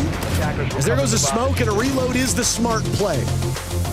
Now around. Destroys June. He's on the blitz. Wall come down to Adrian on the come. Bridge! It's a 1v5. They had everything going! 1v5! Taking everyone down in a flurry of frags, leaving it just onto one man, PZD.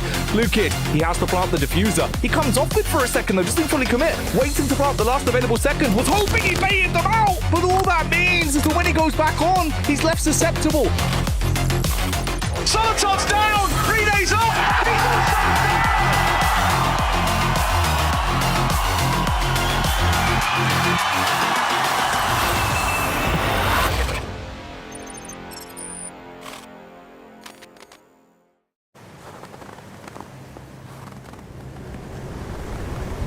Keep an eye out for contact.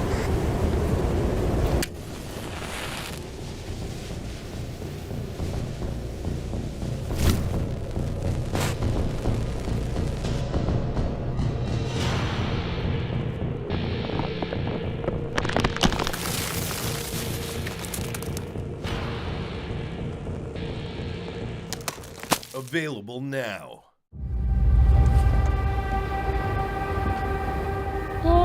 Au-delà des mers, là-bas sur le ciel clair, il existe une cité au séjour enchanté. Et sur les grands arbres noirs, chaque soir, vers elle s'en va tout mon espoir.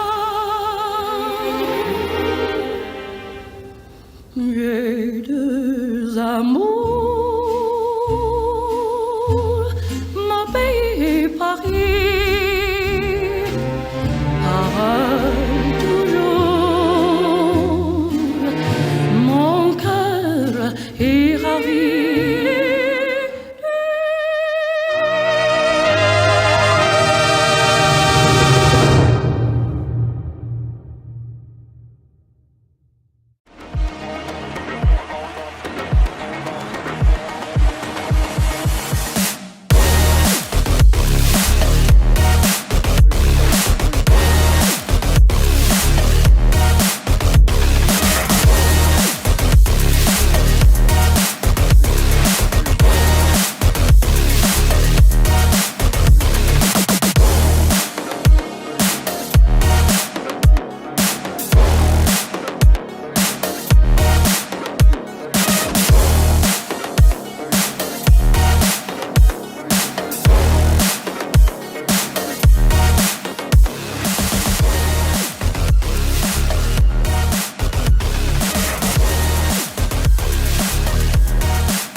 away now. Shepard with a quadra kill.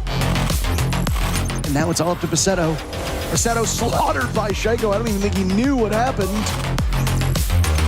And Philippe will see. Genius! Steal that round for Furia! Are you ready for this? Bangu, are you kidding me with a third getting taken down? And then the drop right below, and it's just in the face! Penta are going to the grand final! This could be difficult. If the swing...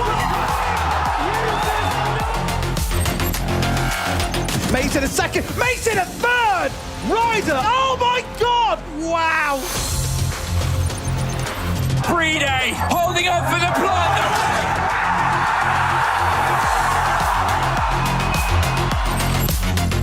It's a 1v5.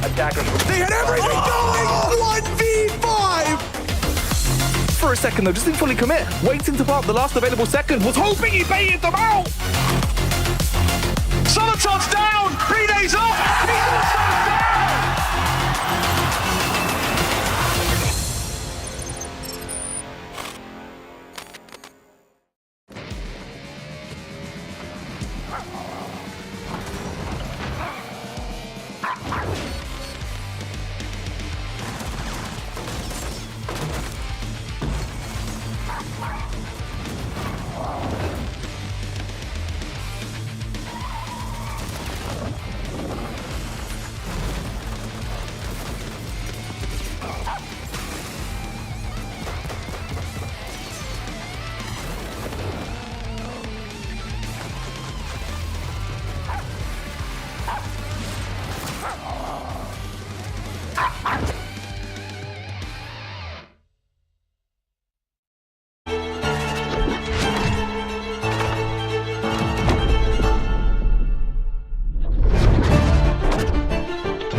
Ink is the mark of the soul. Dragon, tiger, imprints of power and boundless ascents. If fate's dumb enough to stand in my way, I'll paint over it with my own damn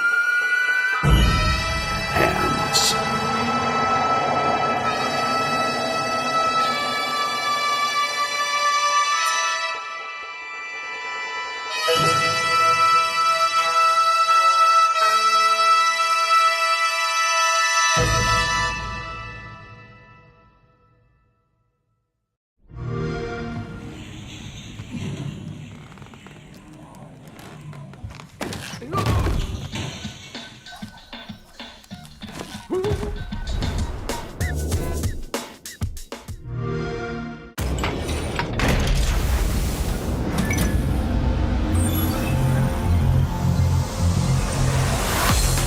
They can try and stick it. The drop. Charla comes in, finds one, can't find the second. Shepard getting the shutdown, but not before. Charla confirms the next one. Shepard's onto a 3K. They're sticking off on the plan. Pojo coming on the upstairs. Does Shepard know? He must know. Don't look away now. Shepard with a quadra kill.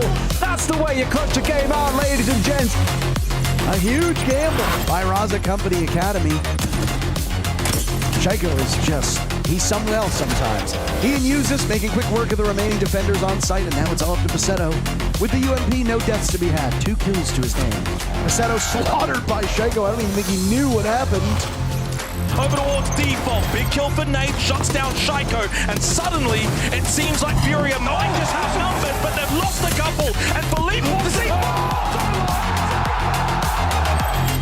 Just a bit of damage, just setting them off. Number 1, and Gohan will go down. No more IQ. Experience the second Astro down the floor. Brinka, are you ready for this? Yes! Bangu, are you kidding me with a third getting taken down? And then the drop right below. And it's straight into the face. Bangu! Shaiko is going up Tim. Finally finds himself down now. Usus has got a clutch up big. This could be difficult. The Blitz just having to make a choice here, Handy. Let's see if the swing. They just need to make sure they're getting those entries and going on in and pushing forward. Ryder. He's now 10-3 on entry throughout the series. That is an unbelievable success rate. Makes it a second, makes it a third. Ryder, oh my God! It's a quad. A huge in. How about we qualify another team to the main stage? Are we? Yeah, we are. Oh, Guess what? This is a 2-1 game. Both of the teams going head-to-head today on the B stream have already won 2 matches. You only need to win 3 in the Swiss to book easy, your no? tickets. I mean, all you got to do if you're BDS is just beat the reigning world champions of FaZe. How about that? We already have 2 teams qualified through to the main stage. It's Falcons and M80. 1 from EU, 1 from North America. Brazil yet to book their tickets. Kind of crazy, you know, going into something in Brazil, back on top. They've been on top for years now, James. That they have. But, you know, teams like Furia had a bit of a sloppy start. FaZe Clan, we haven't seen them yet. No. I have no idea what to expect, but they have suffered a loss already, which means they can bleed. Very much so. And look, FaZe Clan, they've had a bit of a struggle in Stage 2 from 4th place in the group stage within the South American League to 3rd place in the playoffs. It's a far cry from the domination we've seen from them in the past. We thought it was Fury who were back on the rise. They've had their fair share of issues. And of course, the reigning world champs have their work cut out for them against BDS. This is the roster you guys know and love from back home. And it's interesting to me, I think the highest rated player from Stage 2 on FaZe was only like 40 or 50th highest in the world. So none of the players on this roster are standing out overall. Cyber 105 rating at the moment for this tournament. It's surprising, but it does tell us this team isn't one of like an individual star player. That's the thing. FaZe, as far as I can remember, has always been like 4 players very close together, and then you got like your support. Vidiking often this iteration of the roster being a bit far behind, or like a little bit behind rather, because he has a different role, but very much a team effort.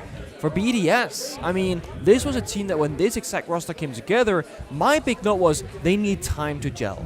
And they looked really hot off the rip initially, domestically in EML, but then internationally, still haven't really found their stride, right? They're looking for that today with this victory over FaZe. Yeah, very much so. And for BDS, they are a little bit untested at this tournament. They've played 2 domestic matches against European teams. They've only played 1 North American team, none from Brazil, none from APAC. It was SSG, they're weaker in a team. It was, and it was in the opening game, and they 7-1 stomped them. So they were thrown a bit of a curveball when they received G2, and they ended up going very deep in that match. It was an 8-7. Let's have a look at what we'll be playing today as we get into this map video. Guesses? I don't know, but I don't have any guesses. I walked past the BDS support staff and I said, "Are you happy with the maps?" And they said, "Yes, very happy."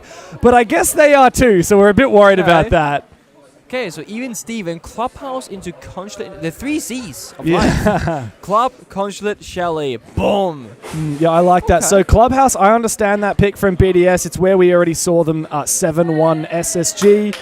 And as for Consulate, we haven't seen either team play that at the tournament so far. Chalet, very much the same as well. I'm surprised we don't see a Labs or a Lair, so a little bit disappointed in that, but that's all right. I mean, Clubhouse doesn't get much better or more iconic than that in Rainbow Six. I feel like this is going to be a handshake agreement. Like both teams like these maps, and they just want to go for it. So honestly, the better team's going to win for this one. I mean, that's how it tends to go, and it sure will be a big game for both these teams to qualify for the main stage. FaZe edging out your prediction. You guys at home favoring the Brazilians. However, let me hit you with a fun fact, Nick. FaZe Clan at the Munich Major so far have only defeated APAC teams. They're yet to take home anyone outside of that region. BDS, they are on the outside looking in of the big three in EU, but they do have a shot at knocking FaZe down a peg. Clubhouse. BDS on the attack, FaZe starting on defense. Operator bans happening right now. We've seen a lot of clash lately, as well as Monty. And I do want to say here, both of these two teams love both of those two operators. So no surprise here for FaZe. They will target ban the Monty. BDS on the attack will, of course, take away the Kaid, then maybe the Bandit or the Mira after. There's the Mira. Then a Thermite ban, actually, together with the Monty. Interestingly enough, this enables the Mute Maul and the Roam for those external walls, and just generally force you to the ranged heart destruction, which can be impacted a little bit easier. So, not against this at all. No start downstairs in the basement. Yeah, good place to start. As good as any. To locate and defuse as many Down in the basement for FaZe. Now, we haven't seen these guys play a lot of Clubhouse. I think that's why BDS have picked it. And I think I'm starting to read into what Eden and French, what the boys were saying when I walked past them before. They seem confident in these maps, but a little bit suspicious. Yeah, because like, it's too easy, isn't it? It is. Like, why are we going to Clubhouse where BDS have already beaten SSG 7-1? You look at FaZe's record on it. They haven't played it for a little bit. In Stage 1, 2 months ago, they beat 9Z, which is obviously one of the lower teams in the SAL. 3 months ago, they beat Furia on this map. They lost to Furia on this map, and 5 months ago they lost to Black Dragons on this map. Both very convincing losses that FaZe fell on Clubhouse. So yeah, it's strange. If you're BDS, you're like, why are they letting us take them to a map that we like and they don't like? Let's see about the pace setting. There's one thing for sure. BDS, by my mind at least, they like to be the ones to control the pace and how fast or slow these rounds will play out. FaZe Clan, a lot more happy to go, we have these things on paper, we'll see what happens. We don't gotta be in control. We will control it by simply winning because we're better, we're more precise, we're more exact. We blitz in blue with help from Garage, forcing Candy back towards top of CCTV. I'm not sure KDS has been spotted though. No. In stock. Bit of a bait and switch though. I mean, they seem to know that Hanky is somewhere in this area. It's a matter of when they find him. Cyber could slide in bar actually instead. A nice shot from Lasmo from all the way outside of stock. And yeah, it looks like KDS has now retreated back to site, leaving Handy as the primary roamer. He's still upstairs. It's interesting the way BDS, they don't really want to take a head-on fight. They want to force him into a cut player who's holding his exit. Now that hammer and anvil, but there's a gap main stairs. Nobody from BDS is there to cut off that rotation, which means Vidiking, Handy can escort each other back down towards the bomb site. Perhaps play the C4 beneath. But with losing Cyber early, when BDS get to that bomb site, you're looking at 4v5 with a single C4, no smoke, no Tashanga. I'm not liking this first round for FaZe Clan because I'm not sure what the win con's gonna be. Yeah, especially because the operator you've lost, the utility is all nullified. Solus can't use her gadget after she's dead, whereas if it was a Goyo roaming, for example, or a Valkyrie, you get value from that utility, but not to be this round for FaZe, for Cyber. C4 misses. It was just blind. I mean, it was a vague audio call. Yeah, I'm liking this round for BDS, though Robbie's taking quite a bit of damage to his feet. Stop it now, though. I mean, I feel like Robbie should just feel so confident in this particular round. There's almost no counterplay available whatsoever. BDS, they have options. They can have Blitz go aggressive, go for a push into Motor Door, be that Chaos Factor. They can also escort Diffuser into side. Right now, he's just taking unnecessary amounts of damage with Deployable Shield all the way back towards the bomb site. Just be careful here, Robbie. You don't want to die too early. Yeah, that's the problem at range. Like, why is he contesting this? Any other operator would be much better suited to this position from Robbie. He needs to back out. 30 seconds. Time's been burned very nicely by FaZe. Wow! What? And that is the benefit of the early damage onto the feet. It's now confirmed that Robbie's been down by that impact. Now, there's going to need to be an explosive entry and explosive finish for BDS. And it could lend itself to Freck, the Dutchman, flying in through blue, supported by P4 as well, deep into the site with the Sens light wall, cutting off Dirt Tunnel. But the plan has not been confirmed. No, Vidiking snuck behind enemy lines, prevents the bomb from going down, confirms the round for FaZe. I mean, a good I guess, wait for FaZe to get back, but I'm thinking like, what did they actually do? It felt more like the things that BDS did wrong more than FaZe did well to win that round. And I'll just note two small things that I think have a big impact. First one, Robbie just getting so much damage on the blitz early on for no seemingly good reason, then gets impact injured and just stalls for time because now he needs to get revived. Secondly, when they tossed down the grenade to clear the shield that did damage Robbie, that position, no one's on the kitchen hatch to catch that player. So you grenade the shield, which means the player behind it has to run away. But then nobody's playing in a position to catch the guy as he runs away, you lose a free kill. And like with the blitz, you can drop the kitchen, that's pretty safe. With the shield, the sense wall, go for a default plan because guess what? No smoke, no Tashanga, no C4. And they knew that. They saw the entire defender lineup either in gadgetry or by visual confirmation. And they still win for like a last second against the Goyo Fire execute. I feel like simpler would have been better there. But that's the first round. Perhaps BDS had this kind of thing in their mind, like we gotta take control and own them in this first round by taking control, and it backfired. Yeah. As we see the Six Invitational qualification graphic here, it really puts into perspective the stakes of this game, right? And the stakes of going deeper into the tournament for both these teams. Obviously, with only having one major this year, a lot of Six Invitational points are divvied up from the stage, and FaZe has looked pretty good. Stage 1, they were, if I'm off the top of my head, first place. Let me double check that. You sure? Stage 2, they were third place. Stage 1, second place, and Stage 2, third place. So, I mean, clearly not enough points to guarantee them. I mean, BDS, in contrast, Stage 1 was really pitiful from them. They struggled a lot, ended up 8th place. So they lacked a lot of Six Invitational points. You need to go deep at the major to guarantee that, or have a good performance at regional finals.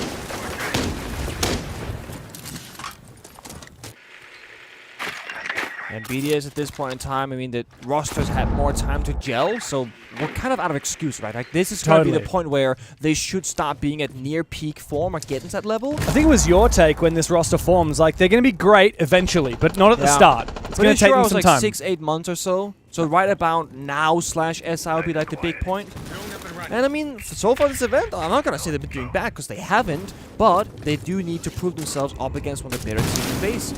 You beat SSG and G2, that doesn't tell you a lot about this team. Beating FaZe would be a very different story. Second round starts off with Frag on low HP, shot by the pool table window, from the pool table window. FaZe clan are surprisingly enough kind of everywhere on the map right now, supplying pressure, shooting, fighting, etc. BDS, they got that primary wall opened up. Focusing on KDS. Towards Catwalk, yeah. What do they have to deal with it? They have 2 frag grenades, 6 flashbangs. No, none of those like Capital, Grim, Blackbeard, Munty. No. Yeah, Capital was open as well. It is. That nade didn't actually get that Kiva barrier. It didn't confirm the kill. No this is not the way to clear Catwalk. Again, first round, it felt like BDS and the basic fundamentals a little bit lackluster. Here in the second round, the same struggle for them. 45 seconds. Even if KDS dies shortly here, he's burned so much time in util. It'll be a worthy death. And I have a feeling he's going to claim a kill before he goes down here. Flashbang, it's good. A second one to follow. Fret cannot quite find the angle on the prone player. Eventually, Virtue decides to take matters into his own hands, marches straight up, but like you said, no hot breach. Damage is done. 25 seconds left. The round should be phases. Yep. Mavericks with the hot breacher on the main breach instead. Can't go to the walls. They gotta jump in the windows to go for kills. Oh, and P4's gonna die doing just that. Soul's getting very aggressive. This is not the way to play it. When you're down on numbers, Handy's got to clutch up. Diffuser has not been claimed. Freck on the ground. Virtue picks that kit back up and looks for a chance to plant it. Lasmo has to cover him, and he does! That's what we needed to see from BDS. It's scrappy, it's messy, but at the end of the day, they get the round up, and they did it with confidence. They recognize, guys, we have no Selmas on the ace. Maverick is on the outside breach. He can't breach the garage walls on catwalk rafters. We have to jump in the garage window, the CC window, and walk in the breach and take the fight to FaZe. No default plant stuff at all. But it's so close. So close. I think it's really interesting the way that the Clubhouse Rafters metas has just evolved over the years. Because now every team, I feel like up until this event, I'd seen the double reinforcement on Rafters a bit, but it wasn't a mainstay. Now everybody is doing it. It's been a lot. It makes it so hard to kill that Rafters player because you don't have as many angles from outside the breach. The breach guy is basically just trying to get a tiny little angle through the window into rafters. You can't see much from that. Nope. Right? It means you need more explosivity. You need more fire. You need the Grim. That's where we're surprised, like, Capital was open, and it would have been like the one answer. Like, they had no mine, no Jaeger, it was just the Asami. Yeah, if you're BDS next round attacking that bomb site. Hey, they got the Capital now. Yeah, wrong bomb site, Too but late, sure. buddy.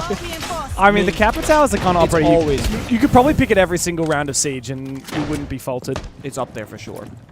It does mean you gotta build around it, and of course, you know, need to... It's not gonna get you raw value like a grenade or self-destruction would every single time, but if you have a spot in mind to use the fire for, you will get value out of it. And you've got backups. I mean, fire and smoke, and that's just your primary gadget. Then you've got tin can openers or EMPs in this case. Yeah. A lot of people are kind of scared to play Capital because it can be a bit unwieldy switching to the crossbow, choosing which gadget you want to activate, and also not the best gun in the world these days. Back in the day, Capital was first launched. He had frag grenades. The gun did like 58 damage a bullet. He was just a monster of utility. Yeah. But the fire was a lot weaker. It didn't spread out bigger, and it didn't really do a whole lot, to be honest. So he got a stronger gadget, weaker weapon, and some different secondary utility. Much more support-oriented these days. And his smoke was blue back in the day. It was blue. Yeah, they nerfed it. It was special. Now it's just a regular smoke cloud. Oh, another good C4 lineup. They're doing it blind. No real intel, just a bit of spidey senses and sound cues to work with. There goes the secondary EMPs from the Capital's pocket. Again, great value to be had. Selma follows through. C4 tossed out, I think. Was it shot? Shot or exploded by the Selma charge, but Cyber takes down Robbie downstairs. Oh, Handy swings out through the open breach and takes down Frack. So a very pitiful attempt from BDS at clearing cache. And as the smoke goes out from Virtue on the Capital, KDS is watching through with his glasses from the Warden. Yeah, not a good start for the Europeans. I like that hold though from FaZe Clan. They got deployable shield on top red with ADSs. There's like bunkering down on one particular location.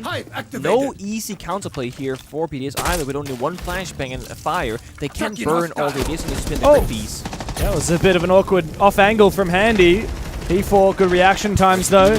As the fire starts to go out and Cyber goes for an aggressive run out, takes down the Aussie. 4v2 now.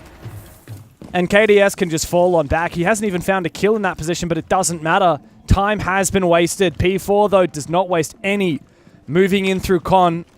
Try and pick things back up for BDS. This is why FaZe is so consistent as a team across all the years. They know when to cut the losses, when to fall back, and there's very little ego in their gameplay. They're great players, they're world champions. They're not gonna ego swing like Furia. No. It's a different strength for a team, and it works greatly, very consistently. In we go, P4. As the two Frenchmen try and pick up the pieces of a tattered round, they find nothing. FaZe are fired up. There is no ego, there is only the win round by round.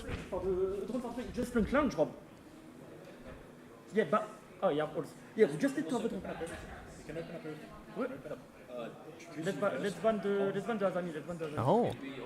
Okay, so apparently BDS tag timeout coming. No, I think the cache clear is fine. You just need to have everything at the right place.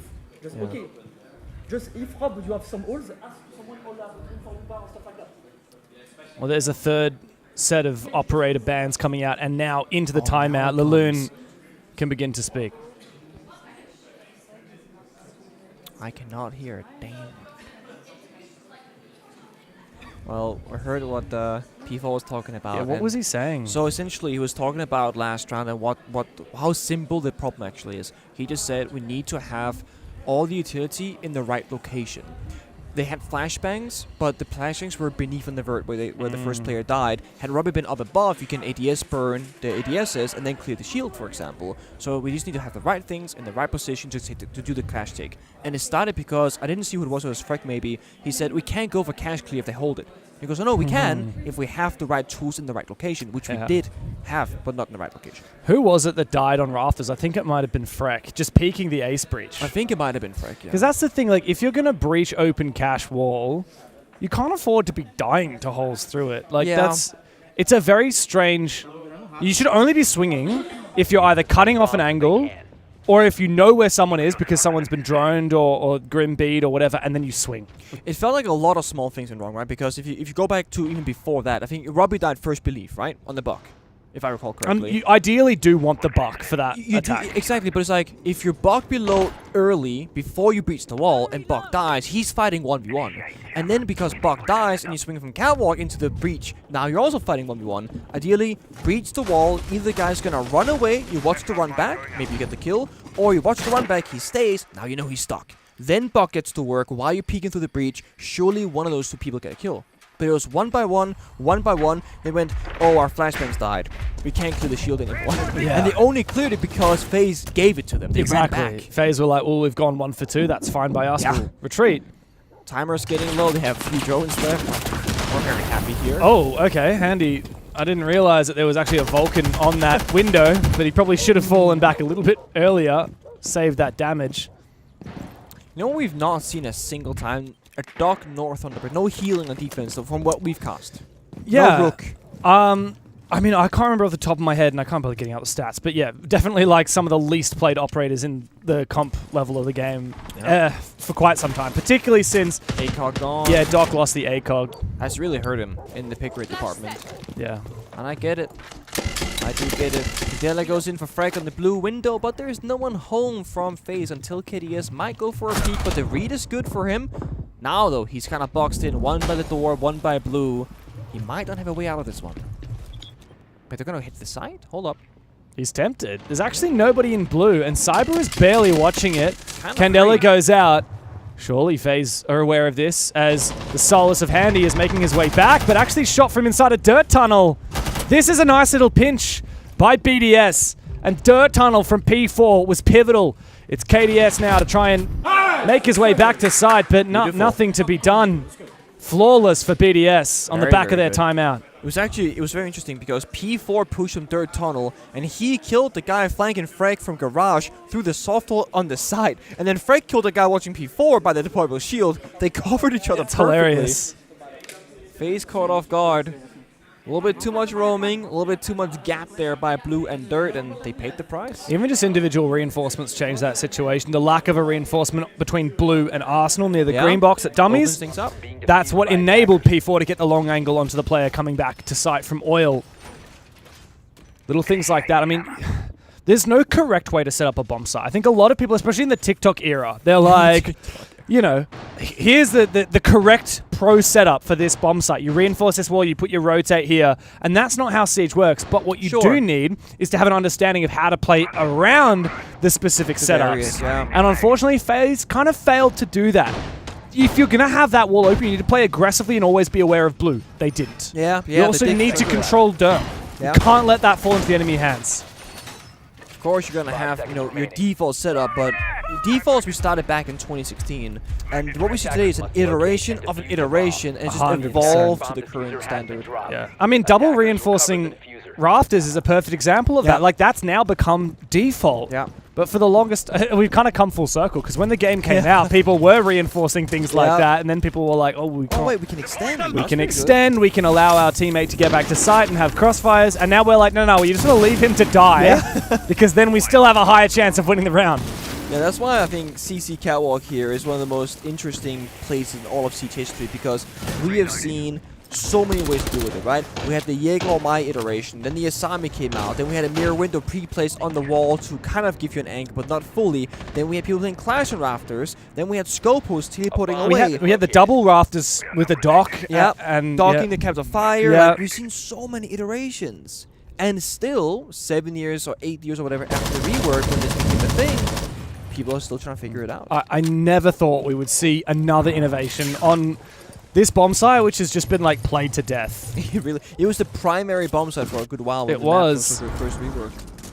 It was, but no. And it used to be all about Bennett tricking. That's long gone now. Yeah, and then it became a bomb site that no one wanted to play because it was so bad. And only recently have people realized if you play this extension with a double Rio, it's actually a little bit better. That and people are refusing to try bar for a long... and you take that personally. I do. I feel like that. Sometimes CC still sucks, my friends. And bar, it's bad, but it's not terrible, you know? Well, once people figure out the best way to play against the double Rio, I'm sure that this Bomb site will fall out of favor. Until then, the onus is on the attackers to play this right, and the clash is going to make this very difficult for Virtue to get around the action. Aggressive bottom garage hold as well from Souls here in Swamp. Lack of pressure from BDS though. I mean, those also soft spot. They're What? just in the windows. What? C4 trade? What? Oh, this is That's one the way to play it site. if you're BDS. Just rush into the site. Lasmo, though, thankfully is found too. Souls, the problem is here, because of the double reinforcement, he can't help the site. It only works if they push him. And now will Virtue, with his pistol, find Cyber. He managed to get his shield on his back so he could still take fights despite the clash. But in the 2v2, the clash is the perfect ingredient to make this retake work. Hopping down off the shield, the flashbang will blind him for a brief moment. P4 has the gun up, has to clutch it with the diffuser down. First one found. Fitter King spotted, but he clutches the rounds. Another one for FaZe. And the clash dominates CCTV. Vidiking crouched the pre-fire right when it came out, juking the bullets and getting the kill instead. Great push from BDS. And that double reinforcement catwalk made it an incredibly awkward 2v2 because they're cut off from each other and they can't really make the connection happen. But still, Vidiking, we said, support player doesn't have to go big when he's needed. He's that strong backbone. Big clutch. One more round of attack for BDS before we swap at the half. Now Laloon making plenty of notes. Many bombs as they can. It's funny how half the coaches have no note taking at all, and the other half is like deep in there. There are two types of coaches in Siege. There's like the Laloons and the call-outs, the ones who are like really particular, and then there's just your hype people. Yeah. Like, I mean, I mean, back in the day, Bob. Now Bob we've got is a- Dan for NIP, yeah. but in the day, Bob, like, I don't know if Bob he was was the a vibe gamer guy. He He was like, was. yeah, you're the best, you're the best. I don't think he's adding any like strategic insight, but he's adding value. 100%. Yeah, I mean, thinking of Mingo today was a bit low energy, but I think that's what the boys needed. Yeah. Then, of course, you have Norris, 4W7M. 100% vibes guy. Yeah, I will say, with the translation from Maria earlier, he did actually have strategical input as well, but he's 100% a vibes guy still. Similar, I would say, for Igor. I think that's something that all the Brazilian coaches can say, except maybe Romalio, who's a little bit more of a strategic guy, less of a vibes guy. But like all the Brazilian coaches, even when they're really smart, they typically also bring that energy. Like, we've casted so much Furia over the last couple of days, and I just, in my head, every single round that they win, I see the fist pumps coming out from Igor. Every time out, the guy talks and gets told to stop talking. There's no breathing patterns at all. He just goes one line. Now, unless you've been a coach and been timed to be 60 seconds, talk, say the most important thing. It's not a lot. You tested me the other day. Yeah, it's hard. It really is difficult. Oh, what is this? This is an off angle for Cyber, off P4 knows. position. Oh, the drone check. Hello? Cyber wins this. He's the kind of guy that wins that. He is. Bit of a rat sometimes in the server. What do you mean? I say he's got aura. You say rat, I say aura. Cyber was at one point, I forget what year, seen as one of the best, maybe the best player in the world, despite not winning. He was just owning so much every single day. It was that guy with the R4C sprinting at you, killing you every single round. I say, like, newer generation, they don't know Nesk Prime. And when people say Nesk is the GOAT, he's so good, people go, Shaiko, whatever. It's like, Nesk Prime would own Shaiko at least for a couple of years. And then Shaiko would overtake him. Like, Prime Nesk was... the whole Team Liquid built around him as well. Yeah. It's ridiculous. Poor Shaiko has been complete madman the last 4 or 5 years. Well, I think the amazing thing about Shaiko is he's managed to be consistent for so long. Exactly. Very few players, as they get a little bit older, you know, especially into their late 20s, I mean, the meme is age, but like, you know, players are nuts until they're like 21 or whatever, but Shaiko's done it for a long time. Cyber is still doing it. Oh. This is an awkward round for BDS. It's falling apart. I mean, again, it's just a frag fest, isn't it? Lasmo obliterated by KDS. Swing, no trade. Virtue spotted by the clash. Oh boy. Andy's now just going to stare him on down. Doesn't even need to swing him. Let's go out of bullets eventually. Oh! There's a nasty shot. Looking for a little bit more. Cyber's still all the way down below. He's actually coming up the red stairs. Is he still as sharp as he once was? Virtue saw him for a brief moment and decides to take the 1v2 on site instead. He does have Diffuser, but KDS will shut him on down. Big shots from FaZe. 4-2 is the split in the first half. BDS have a long way to go on their defense. FaZe are just so calm when they play Siege. Like, even in victory, it's like just like casual fist bumps. Like, that was not a round where you need to celebrate because, like, man, we didn't do much. When they then, you know, come into a clutch position, like when Vidiking won the round, that's when they really celebrate the big moments. It's just another day in the office so far. BDS not fully testing FaZe just yet, but we got a different side swap here to come. Monty Capital. BDS, why are you banning Capital? You didn't even play it. Like, if you're banning it, you clearly think he's a good operator. Why didn't you play it? The operator. They just don't agree with it. Why didn't you play it when you were attacking Rafters? My dude. Yeah. I will say for BDS, like, I have very limited knowledge on how they operate, but just like the very little info that we hear between the rounds, it's P4 being like the sole chef. Like he's, oh, really? It sounds like it. Like he was saying, okay, guys, for this round, I'm gonna pick the floors. I can clear this, this, and that, and then you can pick this, this is this.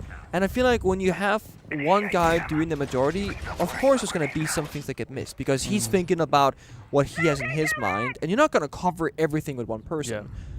I do know Freck is very vocal, but I haven't heard his voice yet. True. Well, Freck is vocal, but he's also the greenest player on this roster, right? Well, and he's Robbie is greener, no? No. Well, I mean, newer to join this team, but like green. I mean, Robbie has played on a few rosters in the past. I think I would say Freck is. Well, I can go and check when their career started. I was thinking like Robbie's, not so amount of time, but like the games they've had. Because Robbie played in like MENA, for example. And there's like 2 teams in that region back then. And he played for one of them, so there's only one of the two. Okay, well that's fair. Well, I mean like... Also, Robbie's not a vocal guy as far as I know. True, he's a killer. I was going to say the same about Virtue. Perhaps you can confirm that having played with him in G2 back in the day. G2 back in my day, he was very silent. Not in a bad way, but it's like he didn't need to speak a lot. No, so he would... a lot of voices in the team. Yeah, exactly. And I still think when Virtue could just do his own thing and only speak about his own mind about the game, like when he needs help, for example, it's great. When Virtue needs to start helping you IGL, I feel like something's going wrong. Yeah. Maybe that's one of the problems with this lineup. We don't have enough leadership in-game about the tactics of the rounds. Possible. It also could be that we're completely off the mark here. I frankly do not know, but I do rate the roster. At first I was like, what is this mix of players, right? Like, this doesn't make sense. But I do like it. Just need to get a little more consistent, but that takes time. That takes experience as a team. Well, time is running out here in Munich. Today is the second last day of groups. Tomorrow, whoever loses this will face an elimination match, and there are some very tough teams facing elimination right now that you could be going up against. For example, Furia. NIP. G2, if I'm not wrong. G2. Yeah. There are good teams left in this tourney. Nitro. Popped for nothing. A little bit early. No info there. Plan there is just to like get scored last move back on the clash. You don't want to risk losing a body, and when they start spamming Cadenas, you fall back, you pop C4, and you kind of just make that trade happen. For BDS, having all 5 players alive is a victory in itself. That's the biggest thing, biggest takeaway. And for FaZe Clan, I mean, they have tools here. They got Heart Destruction, they got the Ying for Chaos Effect, Grim for Information, but there's no easy way to get in the bomb site. There's no shield, there's no O's, there's no sets, for example. So planting might become a difficult. Cyber's in a great position. Vidiking dropping down from Moto, and Handy has found his opening. Souls backstabbing from inside a dirt tunnel. Enables the drop from FaZe. Straight into Arsenal, obliterating them one by one. The clash will not stand up to the task. Cyber for a double kill to close the round for FaZe. They are running away with Clubhouse. Oh, we're cool for the clash. I'm not liking that, I gotta say. So, Church Wall was triple reinforced, which means the only way in is going to be the motor door and the long hallway. They had nobody in dirt. They got picked off by a flank in dirt. That should never happen, first of all. They don't have any blue code. It felt like, I'm not sure what BDs were watching, actually. It felt like there had 2 people watching motor door walk in with a clash sheet. And I'm like, That's not the take we're looking for right now. They haven't breached the church wall. They're not going to go for moto take. BDS got duked out. Maybe. It didn't know that... well, because it looked like it was going to be a moto take. But realistically, it was... did it, though? I mean, okay, the Ying tossed in the Candelas. But it's like... That was it. No? Yeah. Like... They didn't even use the Grim Beams. I feel like so many people get tunnel vision. You see a Ying or a Glaz or any of these like triple big hit operators, you see that Candela coming through and you're like, oh, it's a moto hit. Yeah. Let's watch moto. That might be, it may not just be like, oh, they think that's what's going to happen. Then they died to dirt. They died to the kitchen hat. It was a kitchen hash drop. Like usually you go kitchen or church. Yeah. They thought it was church. Suddenly they're getting rug pulled on kitchen. I also just like, I don't think they knew they breached third tunnel because like no one was worrying about it. Dude, it wasn't even barricaded. True. Good point. It wasn't Like, barricaded. if you're forfeiting dirt, you have to barricade that shit. Just as a warning, yeah. Or you gotta, I mean, that's the thing, when you have the clash in my mind, you can be like, guys, have they gone dirt yet? I'm gonna find out. Take the clash in there. No, it's not breach, for example. No. Then you know. Just felt like the clash could get a little bit more value for their money in that round. But again, that's the early days here on defense for BDS. You still gotta figure out what FaZe Clan's approach is gonna be. It's gonna be fast, it's gonna be slow. And FaZe Clan, they are what I would call a Brazilian team with an EU structure. They will play fundamentally sound Siege. Step 1, 2, and 3. They're no Furia. Yeah, yeah. And then when they have to, they can explode. They can just be aggressive. That's the Brazilian power right there. And they mix it together so well. And I mean, what the last roster change was Souls the he's the newest member, no? Well, that is a great question. It has been a very long time. Let me have a look. Souls or I actually don't know. It's been a while. I actually do not know. Getting my notes up. That's okay. Latest to join was Handy and KDS joined just after SI 2023. Okay. Just after Montreal. Souls goes way back in. Okay, it's been longer than I thought. Souls is actually the longest running member of the team, along with Cyber. Joined at the same time. Frex found him, by the way. I don't know exactly where that went down. That is an aggressive run out from you, Robbie. Watch out. Really behind that. So speaking of man Souls, now down the grave and handing the main stairs, looking for an aggressive play. Freck gets injured in bathroom. Oh, this is a big lurk from Handy. Vidiking supporting as well from outside the breach. How has P4 just died to his own fire? BDS, we're in a 5 versus 4, and now they're grasping at straws. Out of nowhere. And they're coming up with nothing. Lasmo in a 1v4, swiftly dealt with. It's 4 map points for FaZe. Out of nowhere. That was a great round for BDS for a good minute there. Is he laughing at P4 dying to the fire? I would love to know. Maybe explain what happened to him, yeah. But that's what I mean, like, they do step 1, 2, like, hard breaching, clearing, and then out of nowhere, boom, hit the bomb site, go for the kills. Yeah. 6-2 for FaZe. Oh, I think that BDS had good reason to be suspicious of this map, Veto. Yeah. BDS love Clubhouse. Oh, it's a recent addition to their map pool, but obviously they destroyed SSG on it. FaZe, historically, no, not their map. They've only had one win. Well, yeah, so I was telling you earlier, one of their least favorite maps in terms of how often they ban it, how often it gets banned against them. In the last 6 months, all right, they played it 3 times. Once was a win against 9Z in Stage 2. Once was a loss against Furia 3-7, not even close. And once was a 2-7 loss to Black Dragons back in June at the end of Stage 1. None of those are very good results for FaZe. Interesting. So why have they let it go through? Clearly they've been working on it behind the scenes. And I think BDS, as soon as they saw that FaZe was happy for it, then maybe they got a little bit suspicious. They've been psyched out, perhaps. Sometimes you gotta take the bait, though. They took the bait. Yeah, they took the bait. Yeah. Oh. I will say this, like, on paper, like, no stats into this. I feel like Clubhouse would be a great face map. Just, like, playstyle-wise. Yeah, no, I think you're right. Obviously, it doesn't mean that they like playing it or anything like that, but... Okay, Cypher. Yeah, okay. P4 just got obliterated. Okay. Wow. I guess the map is done. Everyone from BDS says, guys, let's go for a little bit of an aggressive roam. Let's take the fight to them. Nope. Yeah, we can kill these guys. Don't worry. Let's hold each other's hands and go for a roam. FaZe says, thank you very much. I'll take that 1 by 1. Good kill for Lasmo. He can retreat down the hatch as well, back onto site. But a 2v3 with the blitz still up, with the Grim and the Ying. Yep. There is a set play just lying in wait for FaZe to finish this map off. Hatch is open because of the roam. They got the blue hatch, they got kitchen hatch, and bar hatch might be soft as well. In fact, it's also opened up. So yeah, they have all the tools despite not having any Bana.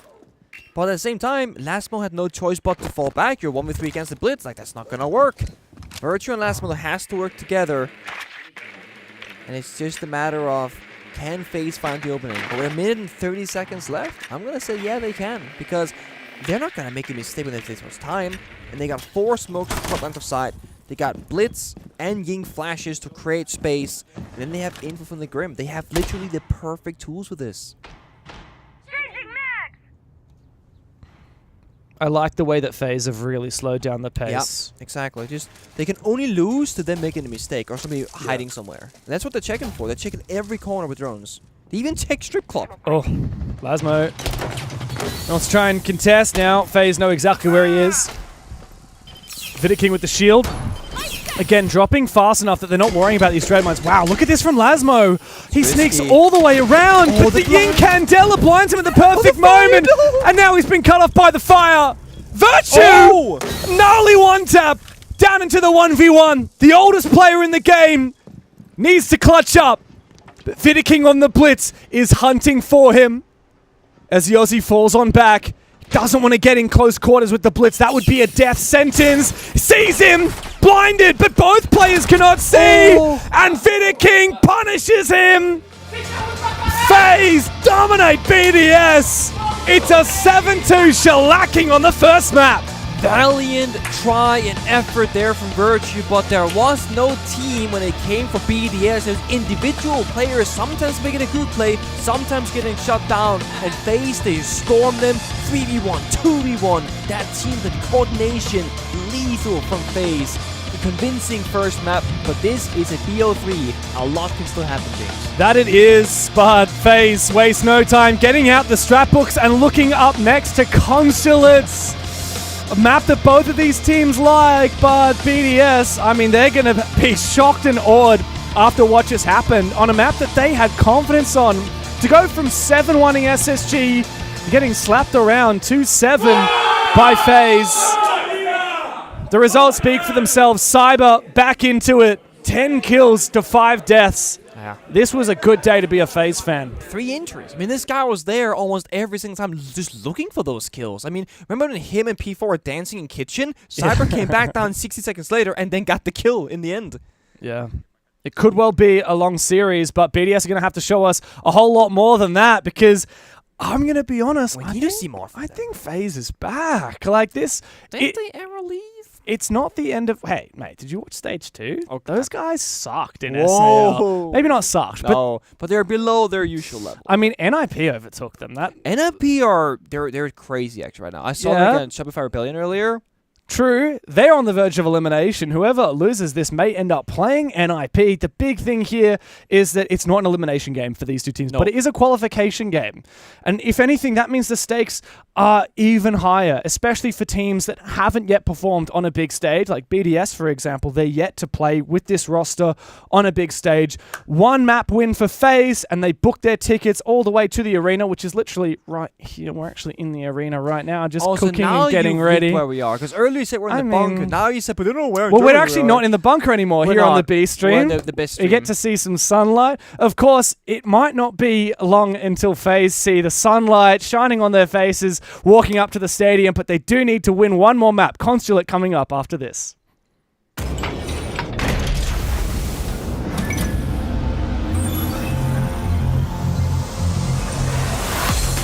They can try and stick it. The drop. Charlotte comes in, finds one, can't find the second. Shepard getting the shutdown, but not before. Charlotte confirms the next one. Shepard's onto a 3K. They're sticking off on the plan. Pojo coming on the upstairs. Does Shepard know? He must know. Don't look away now. Shepard with a quadra kill. That's the way you clutch a game out, ladies and gents. A huge gamble by Raza Company Academy. Shaiko is just, he's somewhere else sometimes. He and Usus making quick work of the remaining defenders on site, and now it's all up to Paceto. With the UMP, no deaths to be had. 2 kills to his name. Paceto slaughtered by Shaiko. I don't even think he knew what happened. Over towards default. Big kill for Nate. Shuts down Shaiko. And suddenly, it seems like Furia might just have numbers, but they've lost a couple. And Philippe will see. Just a bit of damage, just setting them off. Jump in for one, and Gohan will go down. No more IQ. Experience the second Astro down the Brinka, are you ready for this? Yes! Bangu, are you kidding me? With a third getting taken down. And then the drop right below. And it's just under the face. Bangu! Shaiko is going up to him. Finally finds himself down now. Usus has got to clutch up big. This could be difficult. The Blitz just having to make a choice here. Handy. You see the swing. They just need to make sure they're getting those entries and going on it and pushing forward. Ryder. He's now 10-3 on entry throughout the series. That is an unbelievable success rate. Mates in a second. Mates in a third. Ryder. Oh my God. It's a quad. A huge ace against BDS's team of facilitators. And Ryder finishes it. That is an ace against BDS. Breeday holding up for the blood.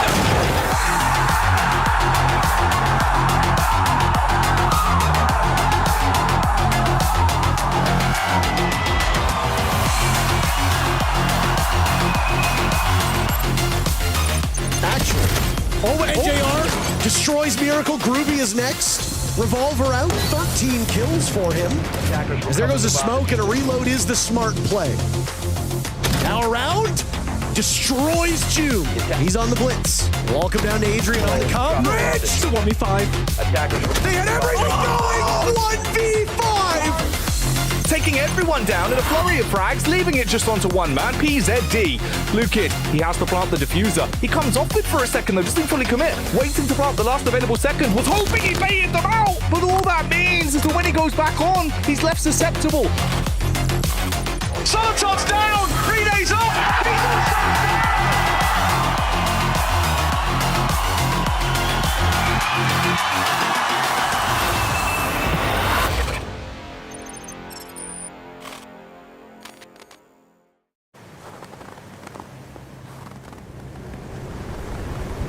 Keep an eye out for contact.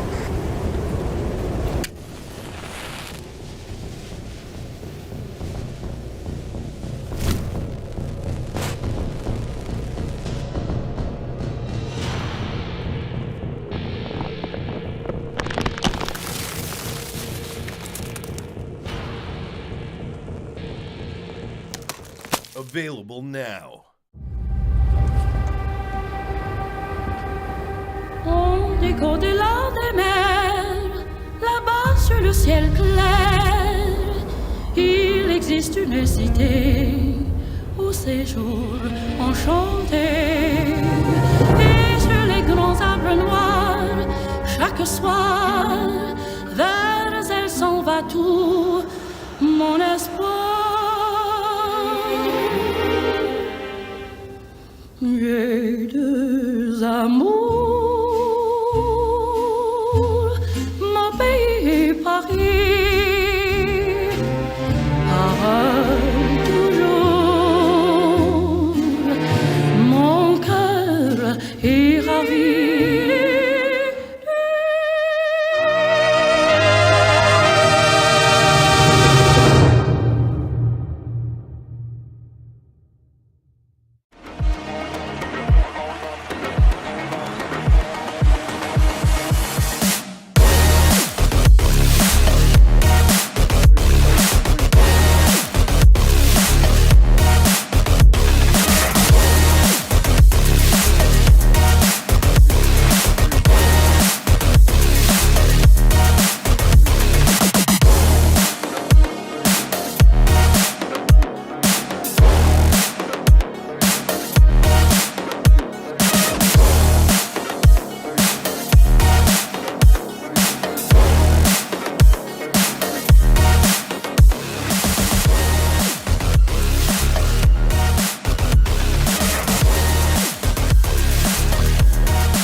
And now it's all up to Veto. Veto slaughtered by Shago. I don't even think he knew what happened. And Philippe will see. VDS steal that round for Furia. Are you ready for this? Bangu, are you kidding me with a third getting taken down? And then the drop right below. And it's just in the face. Penta are going to the grand final. This could be difficult. The swing. Mason a second. Mason a third. Ryder. Oh my God. Wow.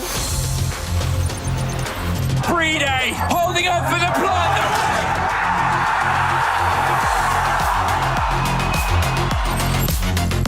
It's a 1v5. Attackers. They had everything going. 1v5. For a second though, just didn't fully commit. Waiting to pop the last available second. Was hoping he baited them out. Soliton's down. Pre-day's up. Pre-day's down.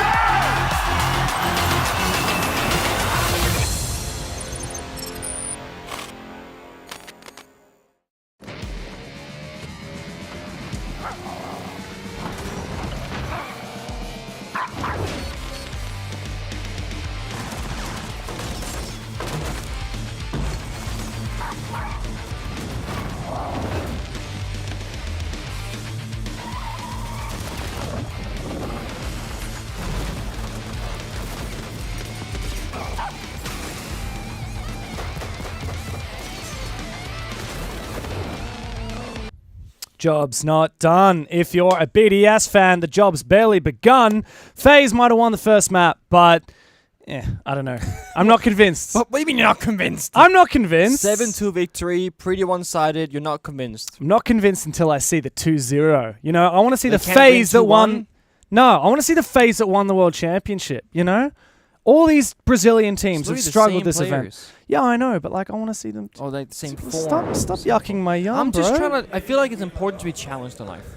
Imagine You challenge me, Nick. You really do. I try to, you know. This morning I was like, James, the Uber is here right now. You gotta get to the lobby right now. We gotta leave. And you're like, oh, okay. I like to challenge you by always You're being always 10 seconds away from being late. Wait, no. So the thing is, if you're not 10 minutes early, to me you're late. Yeah, well, you've never been on time. I don't know about you guys. That sounds like a Pengu problem, not a DevMata problem to me. And our producers sometimes go, Nick, is James in the nearby area? I'm like, hopefully. I don't know. You wouldn't know. I went for a 10-minute walk before this game started, cleared my head. Maybe that's what BDS needed to do during that little break, because 7-2, not a pretty start, especially with some of those communication breakdowns that started happening near the end of that game. But it's time to get into map number 2. It's Consulate, it's FaZe's map pick, and the social prediction is starting to look like a landslide. The Europeans are not on the verge of elimination, but they could continue this fight onto the third map if they have what it takes to make Consulate their own.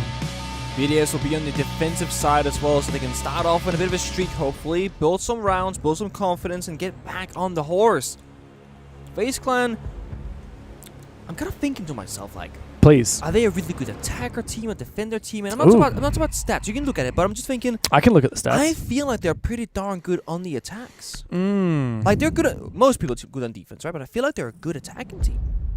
And if the stats prove me wrong, I'll just deny them. Oh, let me get the stats. Look for like a 6-month period though. What, Munich? I can look at Munich No, alone. no, not just Munich. No, you gotta go for dude. because that works against my argument, I think. Well, they are actually literally the exact same attack rate and defense rate so far, 53% for Munich. Okay. And I do not have the 6 monthly stats, unfortunately.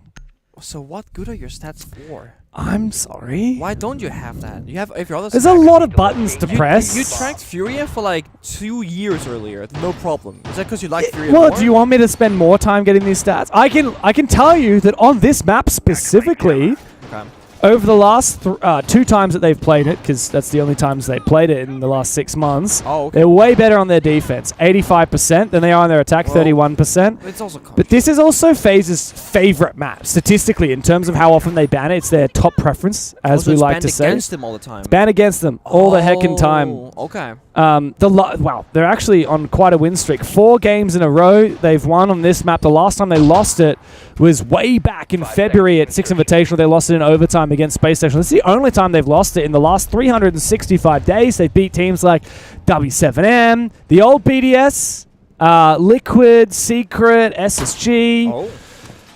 So That FaZe, does not bode well for BDS now. they like this map, and they always have for the longest time. It's one of their faves. And over that long period, their attack win rate is still only 42%. Which is pretty... That's got to be above average for Consulate, though. Yeah, well... Because 2-4 halves is the trend. True, and which would be a 40% win rate, would it not? Yeah. Oh, no, 33% win rate. Yeah. But their defense win rate is 75%. So they're pretty damn good at defending on this map. So maybe we'll take this first half with a grain of salt. Let's see though. Handy's downstairs in Visa Hall looking for the first pick, as is Vidiking on the Bok.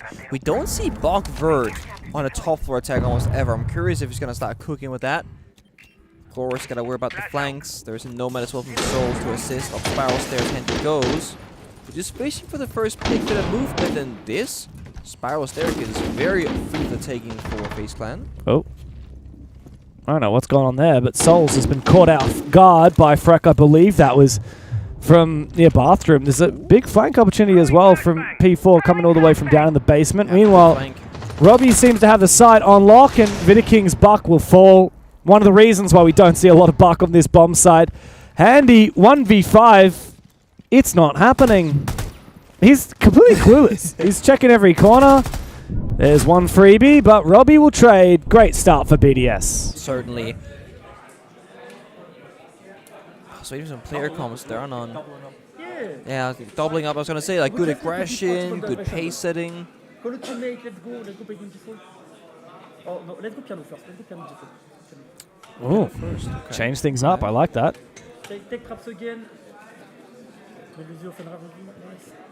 You see, that's what I mean. Like P4 is calling like all the specifics. The bomb side, they said traps operators. Yeah. Ooh. That looked like Virtue was a bit tired. That's kind of how I'm feeling at the moment. Virtue doesn't have the jet lag excuse though. But he's still Australian by heart. Maybe. So he's like suffering every day in Europe. He's Sure. like, oh no. Every day. He's been far living from here my for home 5 country. years now. Like Yeah, he's not an import anymore. He's maybe a European player. maybe it's just past his bedtime. It's 8 o'clock right now. He is grandpa. He is the oldest player in Tier 1 of Rainbow Six. 31 years old. It was actually his birthday 2 weeks ago. Oh, okay. I know that because I looked it up. I'm not like actually tight with him like that. Okay. Sorry to break it to you. Well, Dispel the illusion. Australians don't actually know every other Australian.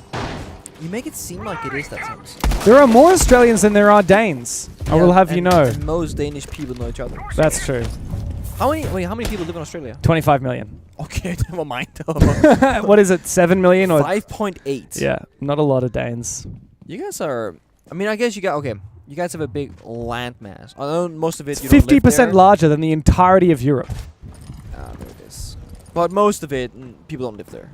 Like the entire Yes. center area. A few people live there, not a lot. Okay, yeah, a few people. Reload. Oh, it's nice seeing that Virtue still around. Of course, when you import a player and roster changes, org change, you know, how long are you going to stick around for? But despite, you know, those struggles of changing from G2 to a new team and stuff like that, he's still stuck out in Oh Europe. yeah, I mean G2 to Secret for quite some time before getting dropped. That was a heartbreaking way to get dropped as well. The I mean, whole a thing bit was of very controversy dramatic. around that. Yeah, there was some drama there. Thankfully, he got a new chance here in BDS. Not looking too bad so far as well, BDS. Maybe not World Championship contending at the moment, but if they beat FaZe here, I mean, they're through to the not the grand finals, just the final stage. Yeah, the final 3 days of the tournament are confirmed. Hello, look at this. Bit of a play from Vidiking. Is it just free? P4, turn on your ears, mate. There's somebody. He's knocking at the door. He's in sight.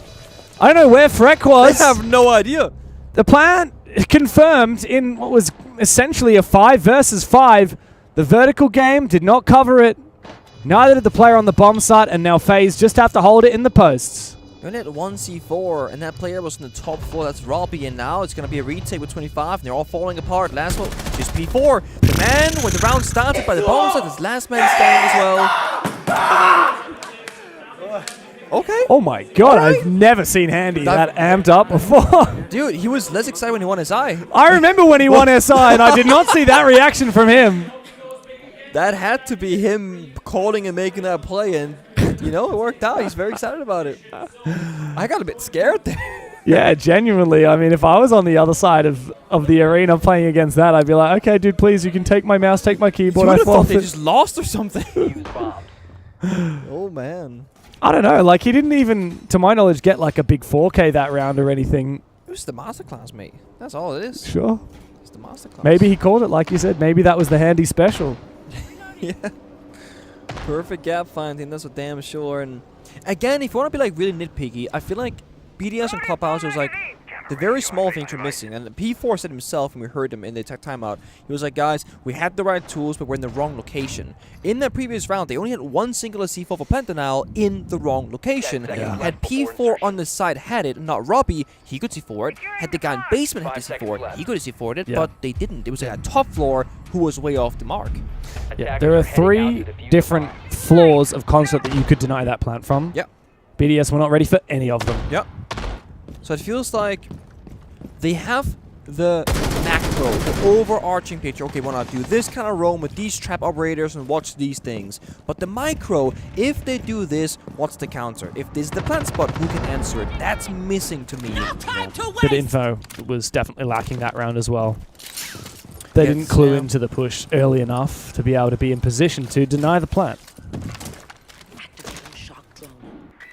I feel like we've seen, not in this game, but before, like CAG Fury, for example, some really good Echo work. And I know Echo's a very niche operator that not every team likes to play, but I feel like Echo definitely flies under the radar for how good he can be by some teams. Definitely. Solus is coming into play, though, quite a bit these days after that buff that came through, and Frex just used it to run out on Vidaking, who was droning, which is the main hard breach. You still have a little bit on Souls, but for a basement bomb site like this, it really is ideal to have 2 dedicated hard breaches. Thankfully, there's plenty of redundancy on the phase lineup with the can openers from KDS. Yeah.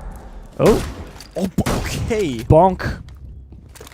See you later, KDS. See you later, can openers as well. Pretty sure FaZe Clan have one of the highest pick grades on Striker and Sentry as well, but they love the recruit to play double util. I think it was about 4 or 5 months ago, something like, so there was a Reddit post about how, like, why is it only FaZe playing these operators so much? Yeah, well, I mean, it's KDS's most played operator in the last 3 months. Oh, so now you can go back 3 months. Okay. Oh, I can go back further. How long do you want to go back? So now you can go back further. What was the issue with the stats earlier? That I can't go back that much. Whatever. It's complicated. But no, yeah, it's like a FaZe special, and I like it because it's a little bit innovation, right? Like, not every team is doing it right now, but they might start to if they see FaZe succeeding with it. Well, desperate times calls for Cyber to make some kind of a play. You can open the software here. He's waiting for someone. No, he says, you guys are too slow. I'm going to go. There's actually a cheeky angle Virtue can get here. He might find it. Oh, brother. If he went for a swing, he might have landed that. Cyber almost kills P4. Souls does the job for him. Virtue swings for a double. Robert to close. BDS back in the lead. That's basement. Those comfy corners. It's the benefit of the basement opposite. You don't gotta play for the roam. Could not hear what he was saying. Oh, I tried.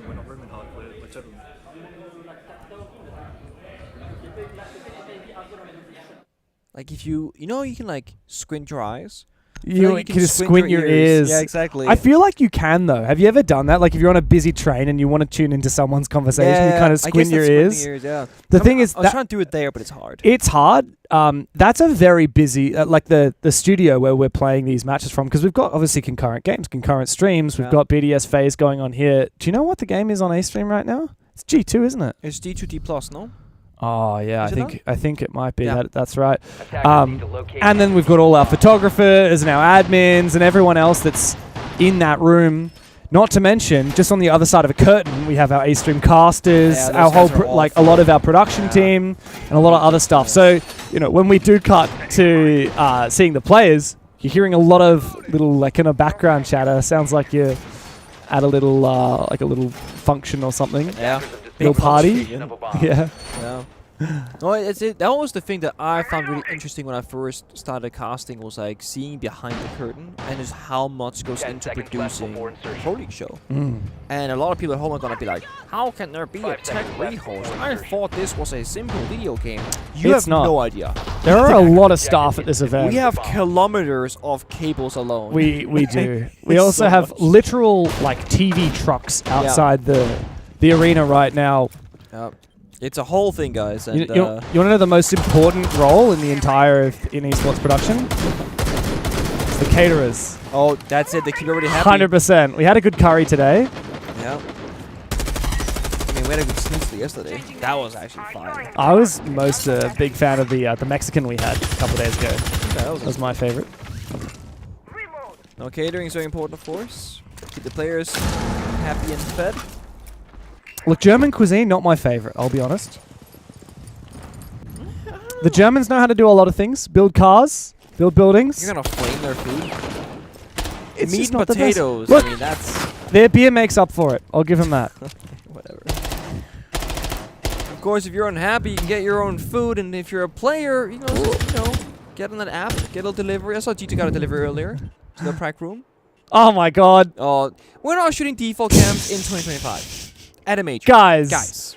World champions, by the way. That's a world champion right there. They're shaking. They're shaking. B4's just having a bit of a laugh. It's kind of funny that BDS saw where he is and still wasn't able to like get a kill. I thought maybe there was a C4 opportunity or something, but no.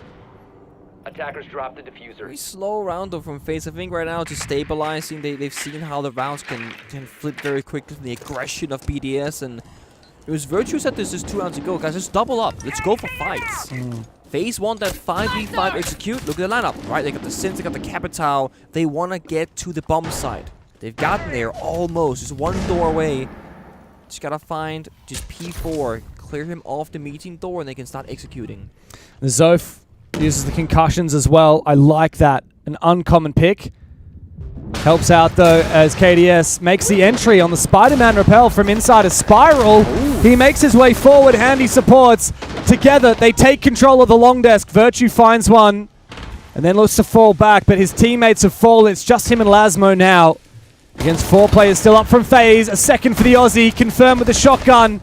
Lasmo on a sliver of HP as Handy continues to pepper away, finally finding the head. And the kill confirmed for FaZe. 2 rounds apiece. Beautiful round execute as well. The timings were great. Rappelin, top spiral, pushing together. And then before that, it's utility. Sophia stuns, check the corners, Nate goes out, clear soda machine, just keep pushing forward. They would have gone in meeting door as well if it wasn't for the smoke canister from Virtue, and still they have plan A, they have plan B. It works out. We're tied up again, 2-2. And statistically, FaZe only needed 2 attacking rounds. That's true. That's the thing. This game, I should say, looks like it's been back and forth, but like we said, what were the stats I said before? 75 on defense and 42 on attack for FaZe. 40, wait, what? Oh, I'm looking at the wrong map. Whoops. Yeah, so for Consulate, in the last year, 42% attack win rate, 75% defense win rate. Yeah, you were. Look, BDS actually have a really good attack win rate on this map in the last year, but that's a lot of that BDS would be the other BDS. As in the old Falcons roster doesn't really count. Okay, that's how long have they been this BDS for? They've been start of the year, no? It was after SI, wasn't it? I want to say it was, yeah. Let me see if I can get just the post SI results. Just for the viewers at home, we are having a quick rehost. Yes, we are. So actually, since SI for both teams, BDS has a 44% attack win rate, 76% defense win rate. Across 4 games, 2 wins, 2 losses. Did you hear who was naughty or what it was? Because I did. Oh no! What happened? Someone picked a Rooney. Oh, we're not allowed to pick a Rooney. That's not cool. You don't do that. For this major, at least for now. Wait, can you listen in for a sec? To who? I can hear Tim casting the A stream. Yeah, you can. You reckon we can figure out? You reckon we can figure out the score of the A stream just by listening?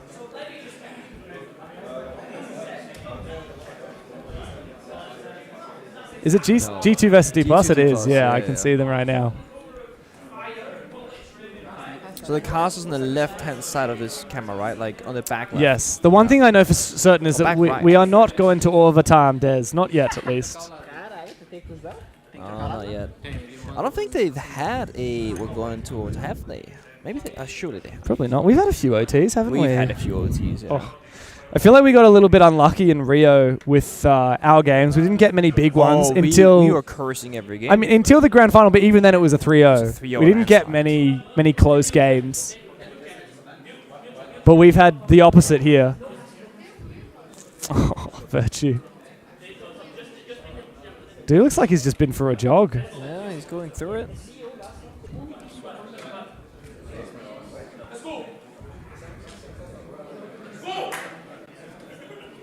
Sir, I feel like I get distracted trying to listen to the background. I know, now I've said it. Yeah. You want me to really troll you for a second?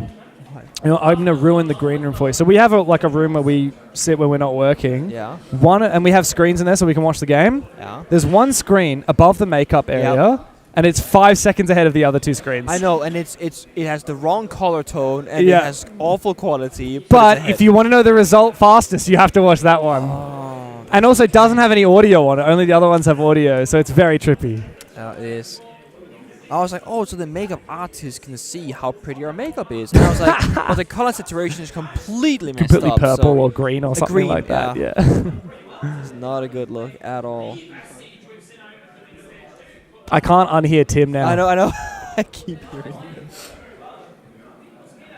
Here's a loud man. I heard that the reason why they put the casters down in the bunker is because the neighboring areas have some residents in them, and they were complaining they could hear Tim from their houses in the nearby neighborhood.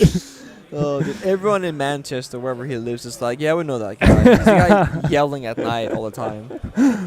Oh. That's the one of the weird complications being like an at-home caster when we're like the domestic leagues. Yeah. Is that half of us live in like apartments, and you have neighbors, and you work at funky time zones sometimes. I used to get. You work EML from Australia. That's dead of the night. Call time about 1 a.m. in the morning, working till about 9 a.m. Yeah. I wave at my neighbors. I mean, right before I go to bed, I take my dog for a little walk. I'm like waving at my neighbors as they're leaving for work. They're like, hey, I'm the guy that kept you up all night. And they're just like, screw that guy. This guy. Yeah, my neighbor is currently renovating their entire bathroom. Yes, I've heard it. All my but I was streaming the week before getting here, and for 8 hours straight I'm on stream. It was like, you're like, why are they reinforcing the walls? Why are they reaching? I was like, oh, the IRL. Reinforcing your walls. It sounds like it's in your head because it's the neighboring wall.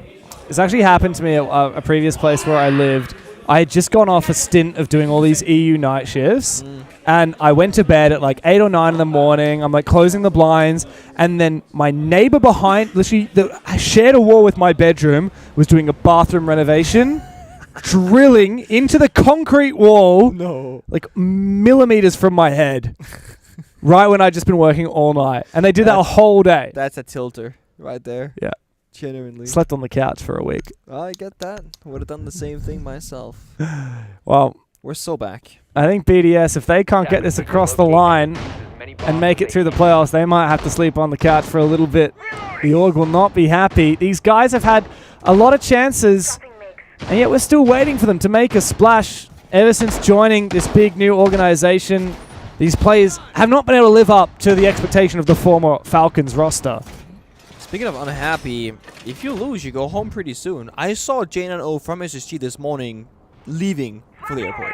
Wow. And they lost last night in the evening. Yeah, at about 10 or 11 p.m. Yeah. It was eliminated. As I've mentioned a few times on the broadcast, my hotel room shares a wall with the CAG practice room. Right. They've been in there almost every day with their whole PC setups and everything. I walked past the room this morning after going to breakfast, and it was fully empty. Yeah. And there was just one chair that the staff were packing up. That's kind of sad. They ship you out real quick. Again, a quick turnaround. A lot of players, a lot of teams, a lot of things to worry about. Yeah, I mean, BDS, they came... Hello? He's just a snake on the floor. He wins! That's criminal. That's Cyber going down as well. Weird, very weird, very strange. I think Cyber was confused there. He's like, "What am I? What?" I was like, I'm not even mad. I'm just confused. P4 takes those. P4's been a little bit devilish last couple of rounds. He was doing that roam on the Solus. He found an aggressive pick on a player. What is this? Sol's dropping down. Shoddy in hand on the Deimos. I like that. It's a bit cheeky. What a Brava Force action too. Not a utility. You've hacked the Spiral Cam. That's just about it for now. I like the Spiral Cam. Very good one to hack. I'm not sure about this. I'm trying to think of like I'm thinking like late round execute when they see the bomb site. I feel like there's almost no tools to work with here for FaZe. They're spending all their Brava floors already. Like that's it. So they have no hard destruction from Ace. All they have is one grenade and Deimos trackers. That's all they have besides gunplay. Remember last time FaZe played this bomb site, they snuck in a 5v5, went for a plant. It looks like they're doing something very similar, but this time it's for an entry. Souls tries to find the angle. He is tracking P4 on the site. Handy will be the one to confirm the kill. Long angle for him all the way from here inside of Lounge. He gets that deep angle. And Vineking has snuck into Piano. Could he plant here? Surely not. BDS do not have any players on the objective. They are up above, but the kills have been found by FaZe, and they double back. This safe plan position where we've seen them land it before. Lasmo can't deny it from the Vert. All up to Virtue. 1v4, and they know exactly where he is. Souls comes up behind him and hits him with the shotgun. Another round for FaZe. How does that work? They had 3 attackers sprinting across the bomb site. They get 2 kills vertically. There's no BDS player in the basement again for plant denial. They're all top floor, and they're going to call a tag timeout, which I think is very justified. Now is not time to dissociate and regroup. I want you guys to talk. I'm going to stop talking in 10 seconds. In 10 seconds, I want everybody talk, agree on what they want to do next round. Silence is not a solution. I never agreed with this. For me, all the best, and like the first round, we need to play like aggro together. Like the first round, because they play split again, they just put pressure everywhere, and at one moment they just full storm in way, and we just need to play aggro before that and take the number advantage. Let's continue to, if we have info on someone, okay, let's talk to each other, let's push together, and let's get some area together, okay? Okay. I like that. It's a simple solution for a big problem, right? It's going to be about disrupting what FaZe wants to achieve in the late round by stopping them early. Lilun also very much being like, this is going to be a player solution because silence is not the solution for you guys. You got to talk about it. I can't help you. Yeah.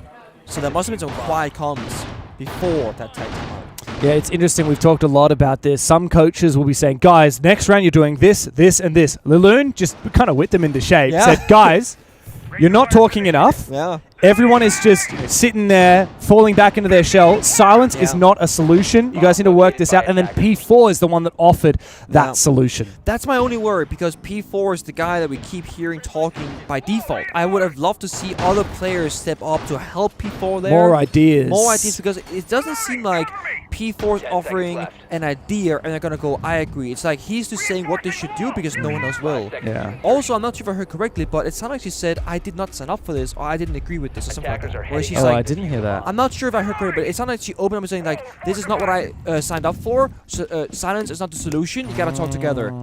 It seemed like they have this shared agreement of like how, and most teams do, right? How you behave, how you talk, what the game plan is. I did feel like Teacher Lilun was telling off the kids. It did feel a little bit like Teacher Lilun was unhappy with the results. And I think rightfully so. I am a little bit concerned with what P4 was saying. He is right. You know, FaZe are very early, like they're playing slow, figuring stuff out, and then they all go together. That's what P4 described. I just don't know. Like BDS is saying, we need to see a gap. Once we have information, we go. Yeah. And I don't know if playing really aggro on the defense of a defender-sided map is the solution. No, it's also, it's a lot easier said than done. On paper, it's a great thing. They execute, let's kill them before they get there. But realistically, look where FaZe are playing from. Window repels, outside the building, droning, etc. That C4 could have been a great opening pick, but it only does damage. It does not confirm anything onto Handy. But their Robbie gets the first onto Cyber. That's what they wanted. Yeah, this is good. This is what we needed. Ooh, this is an aggressive position as well from Lasmo. You're right, though. BDS are really taking the fight to FaZe. Now they have to consolidate their advantage. Retreat 4v3.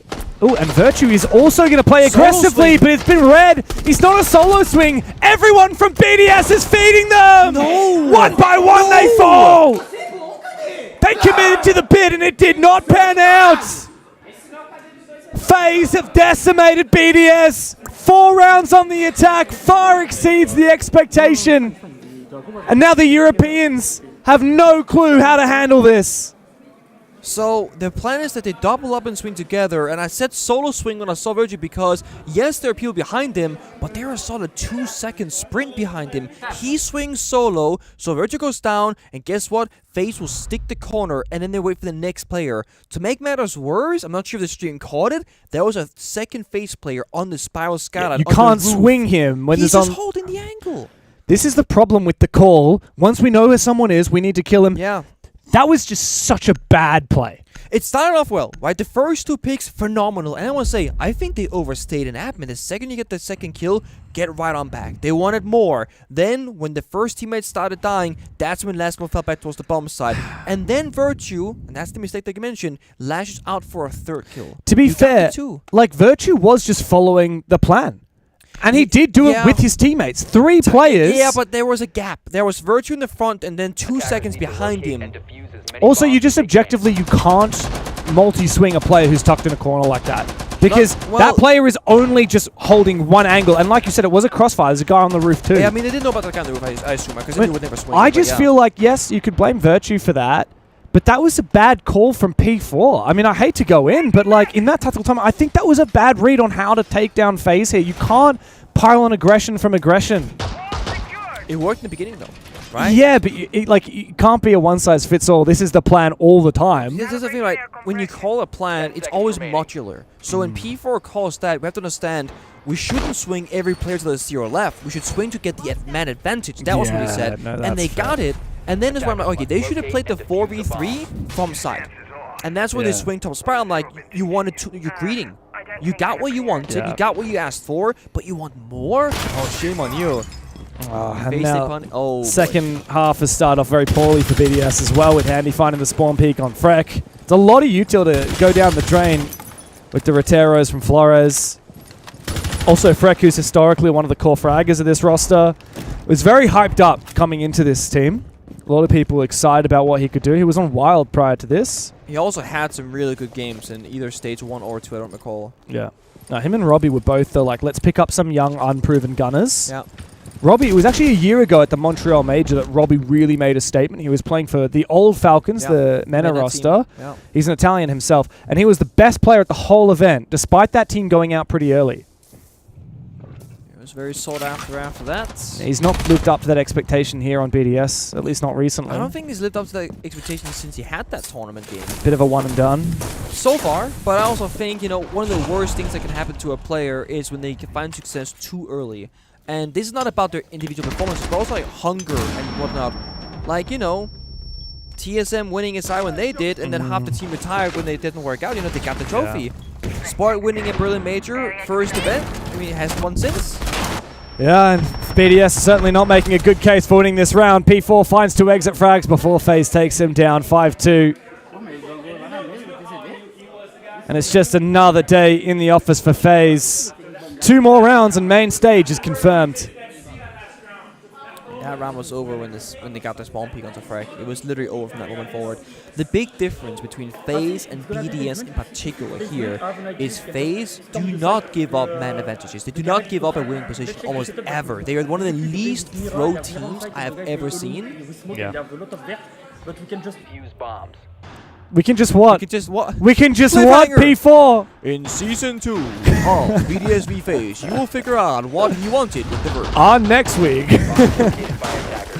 Well, there won't be a tomorrow for BDS unless they can turn this one around. Well, there will be a tomorrow for BDS because this is not an elimination game. I keep forgetting that because it's BO3. If there won't be a tomorrow for FaZe if they win this because FaZe will skip tomorrow. Thank God you're here. You're so correct. There will be a tomorrow for BDS, the loser of this game. Yes, which is the thing. You don't want there to be a tomorrow if you're in this match. Sure.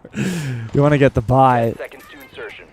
And yeah, there are a lot of really good teams left in the tournament, especially a lot of really good Brazilian teams.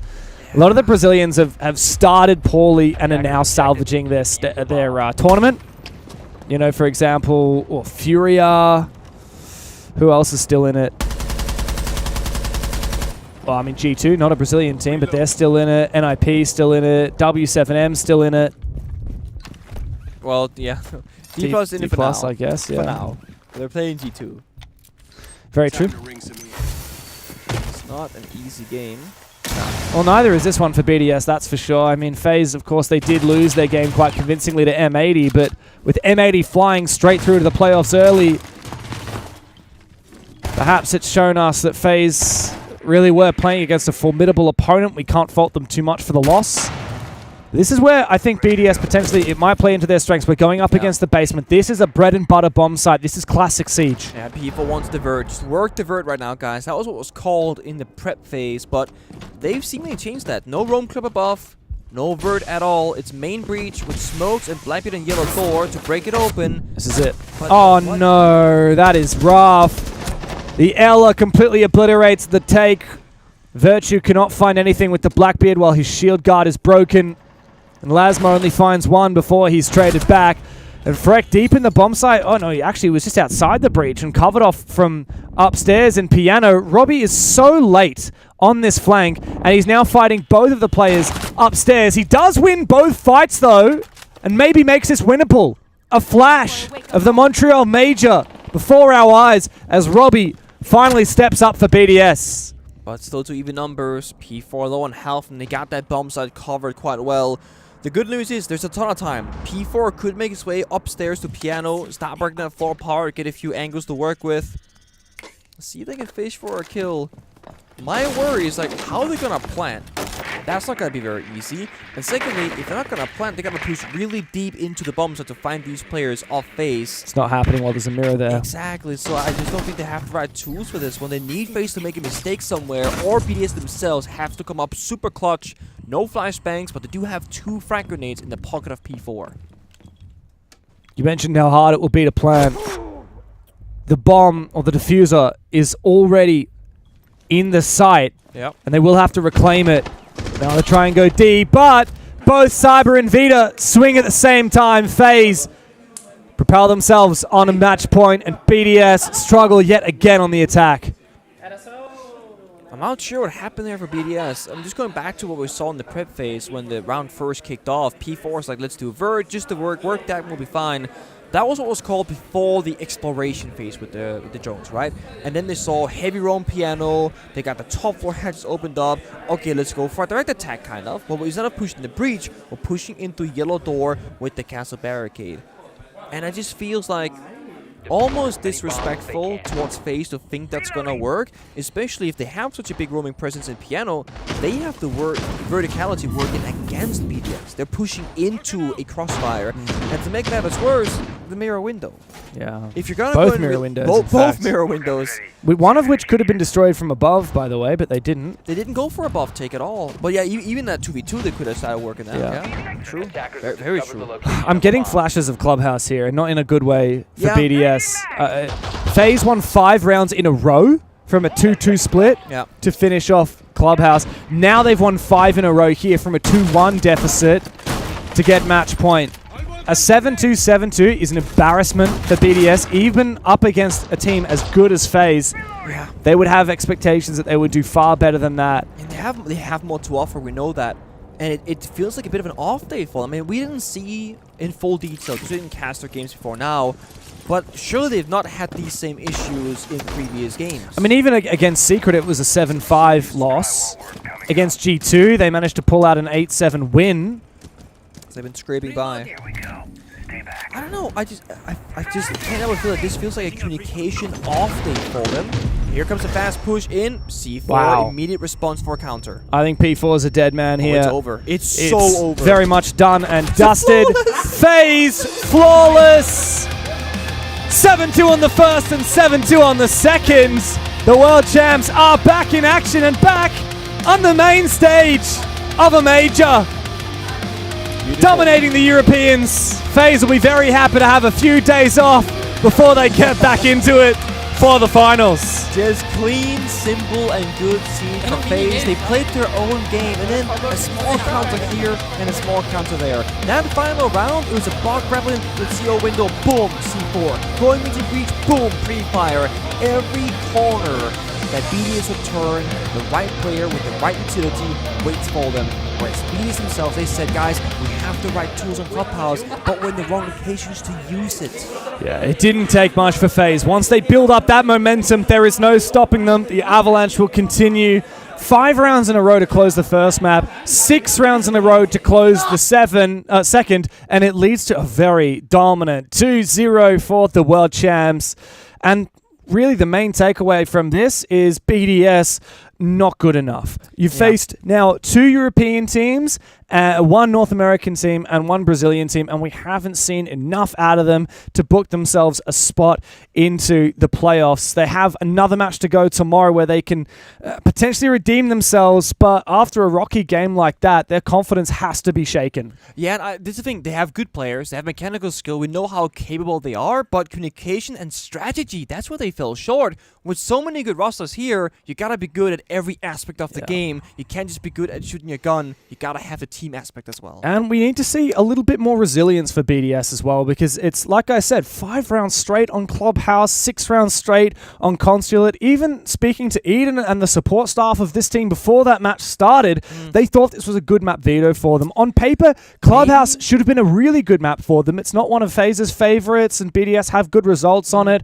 Consulate, a bit of a different story, but regardless, I don't know whether you can say it's going wrong in the prep, it's going wrong in game day, but one thing for certain is this team cannot bounce back when they've been kicked down. They can't. The energy. When we saw the player counts, it was kind of like, oh, you know, guys. And then tag time of Milung, guys. I will not accept silence. We have to talk it out.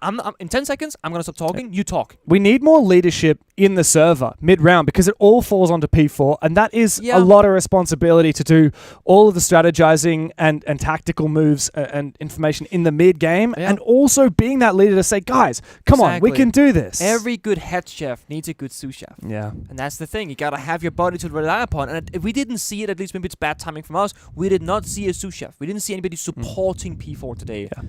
I want to see Freck get energized. I want to see Virtue a little bit more vocal. We say oldest player in the game. And the most experienced on this roster. Yeah. This time, of course, for BDS. Tomorrow, they will play their final match. We can have a look at the bracket and see how the competition has panned out. This is the Swiss FaZe. Man, I can't believe it, but we have now qualified so many different teams to the main stage, to the playoffs. Of course, Falcons and M80 going through 3-0, and now Secret and FaZe going through 3-2. Of course, or 3-1 rather. Yep. We've got 3 more teams to qualify tomorrow, and sadly, we've said goodbye to a lot of teams today as well. Enterprise, my Aussie boys, and of course the North Americans, Shopify Rebellion. Big shocker actually on that one. It is quite a shock to see them knocked out of the tournament, but it's not done yet. Of course, BDS still have a chance at making it on through. Tomorrow we'll play the last of our games for the teams that have won 2 and also lost 2 matches. We also still have some games going on the A stream. It's G2 versus D+. Or Brazilians, Apex, whichever mixture there. Yeah. If they win, they're APAC. If they lose, they're Brazilian. Yeah. I'm really keen. For me, the number one narrative out of this tournament so far, maybe a bit biased because...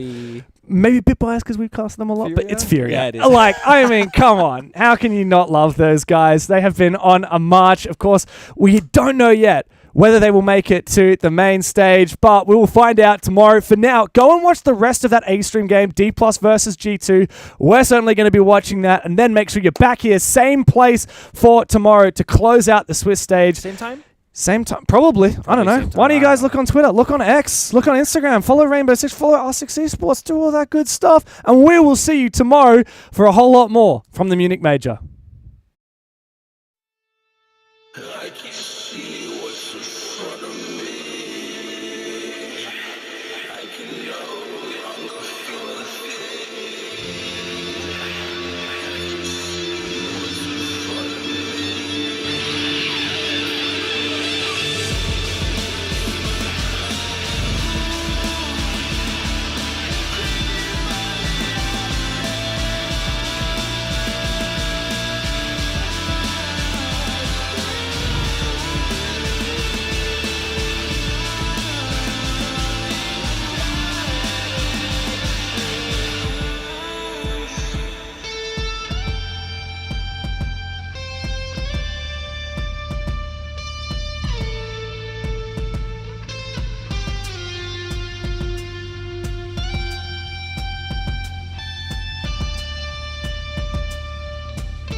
I can see what's in front of me. I can know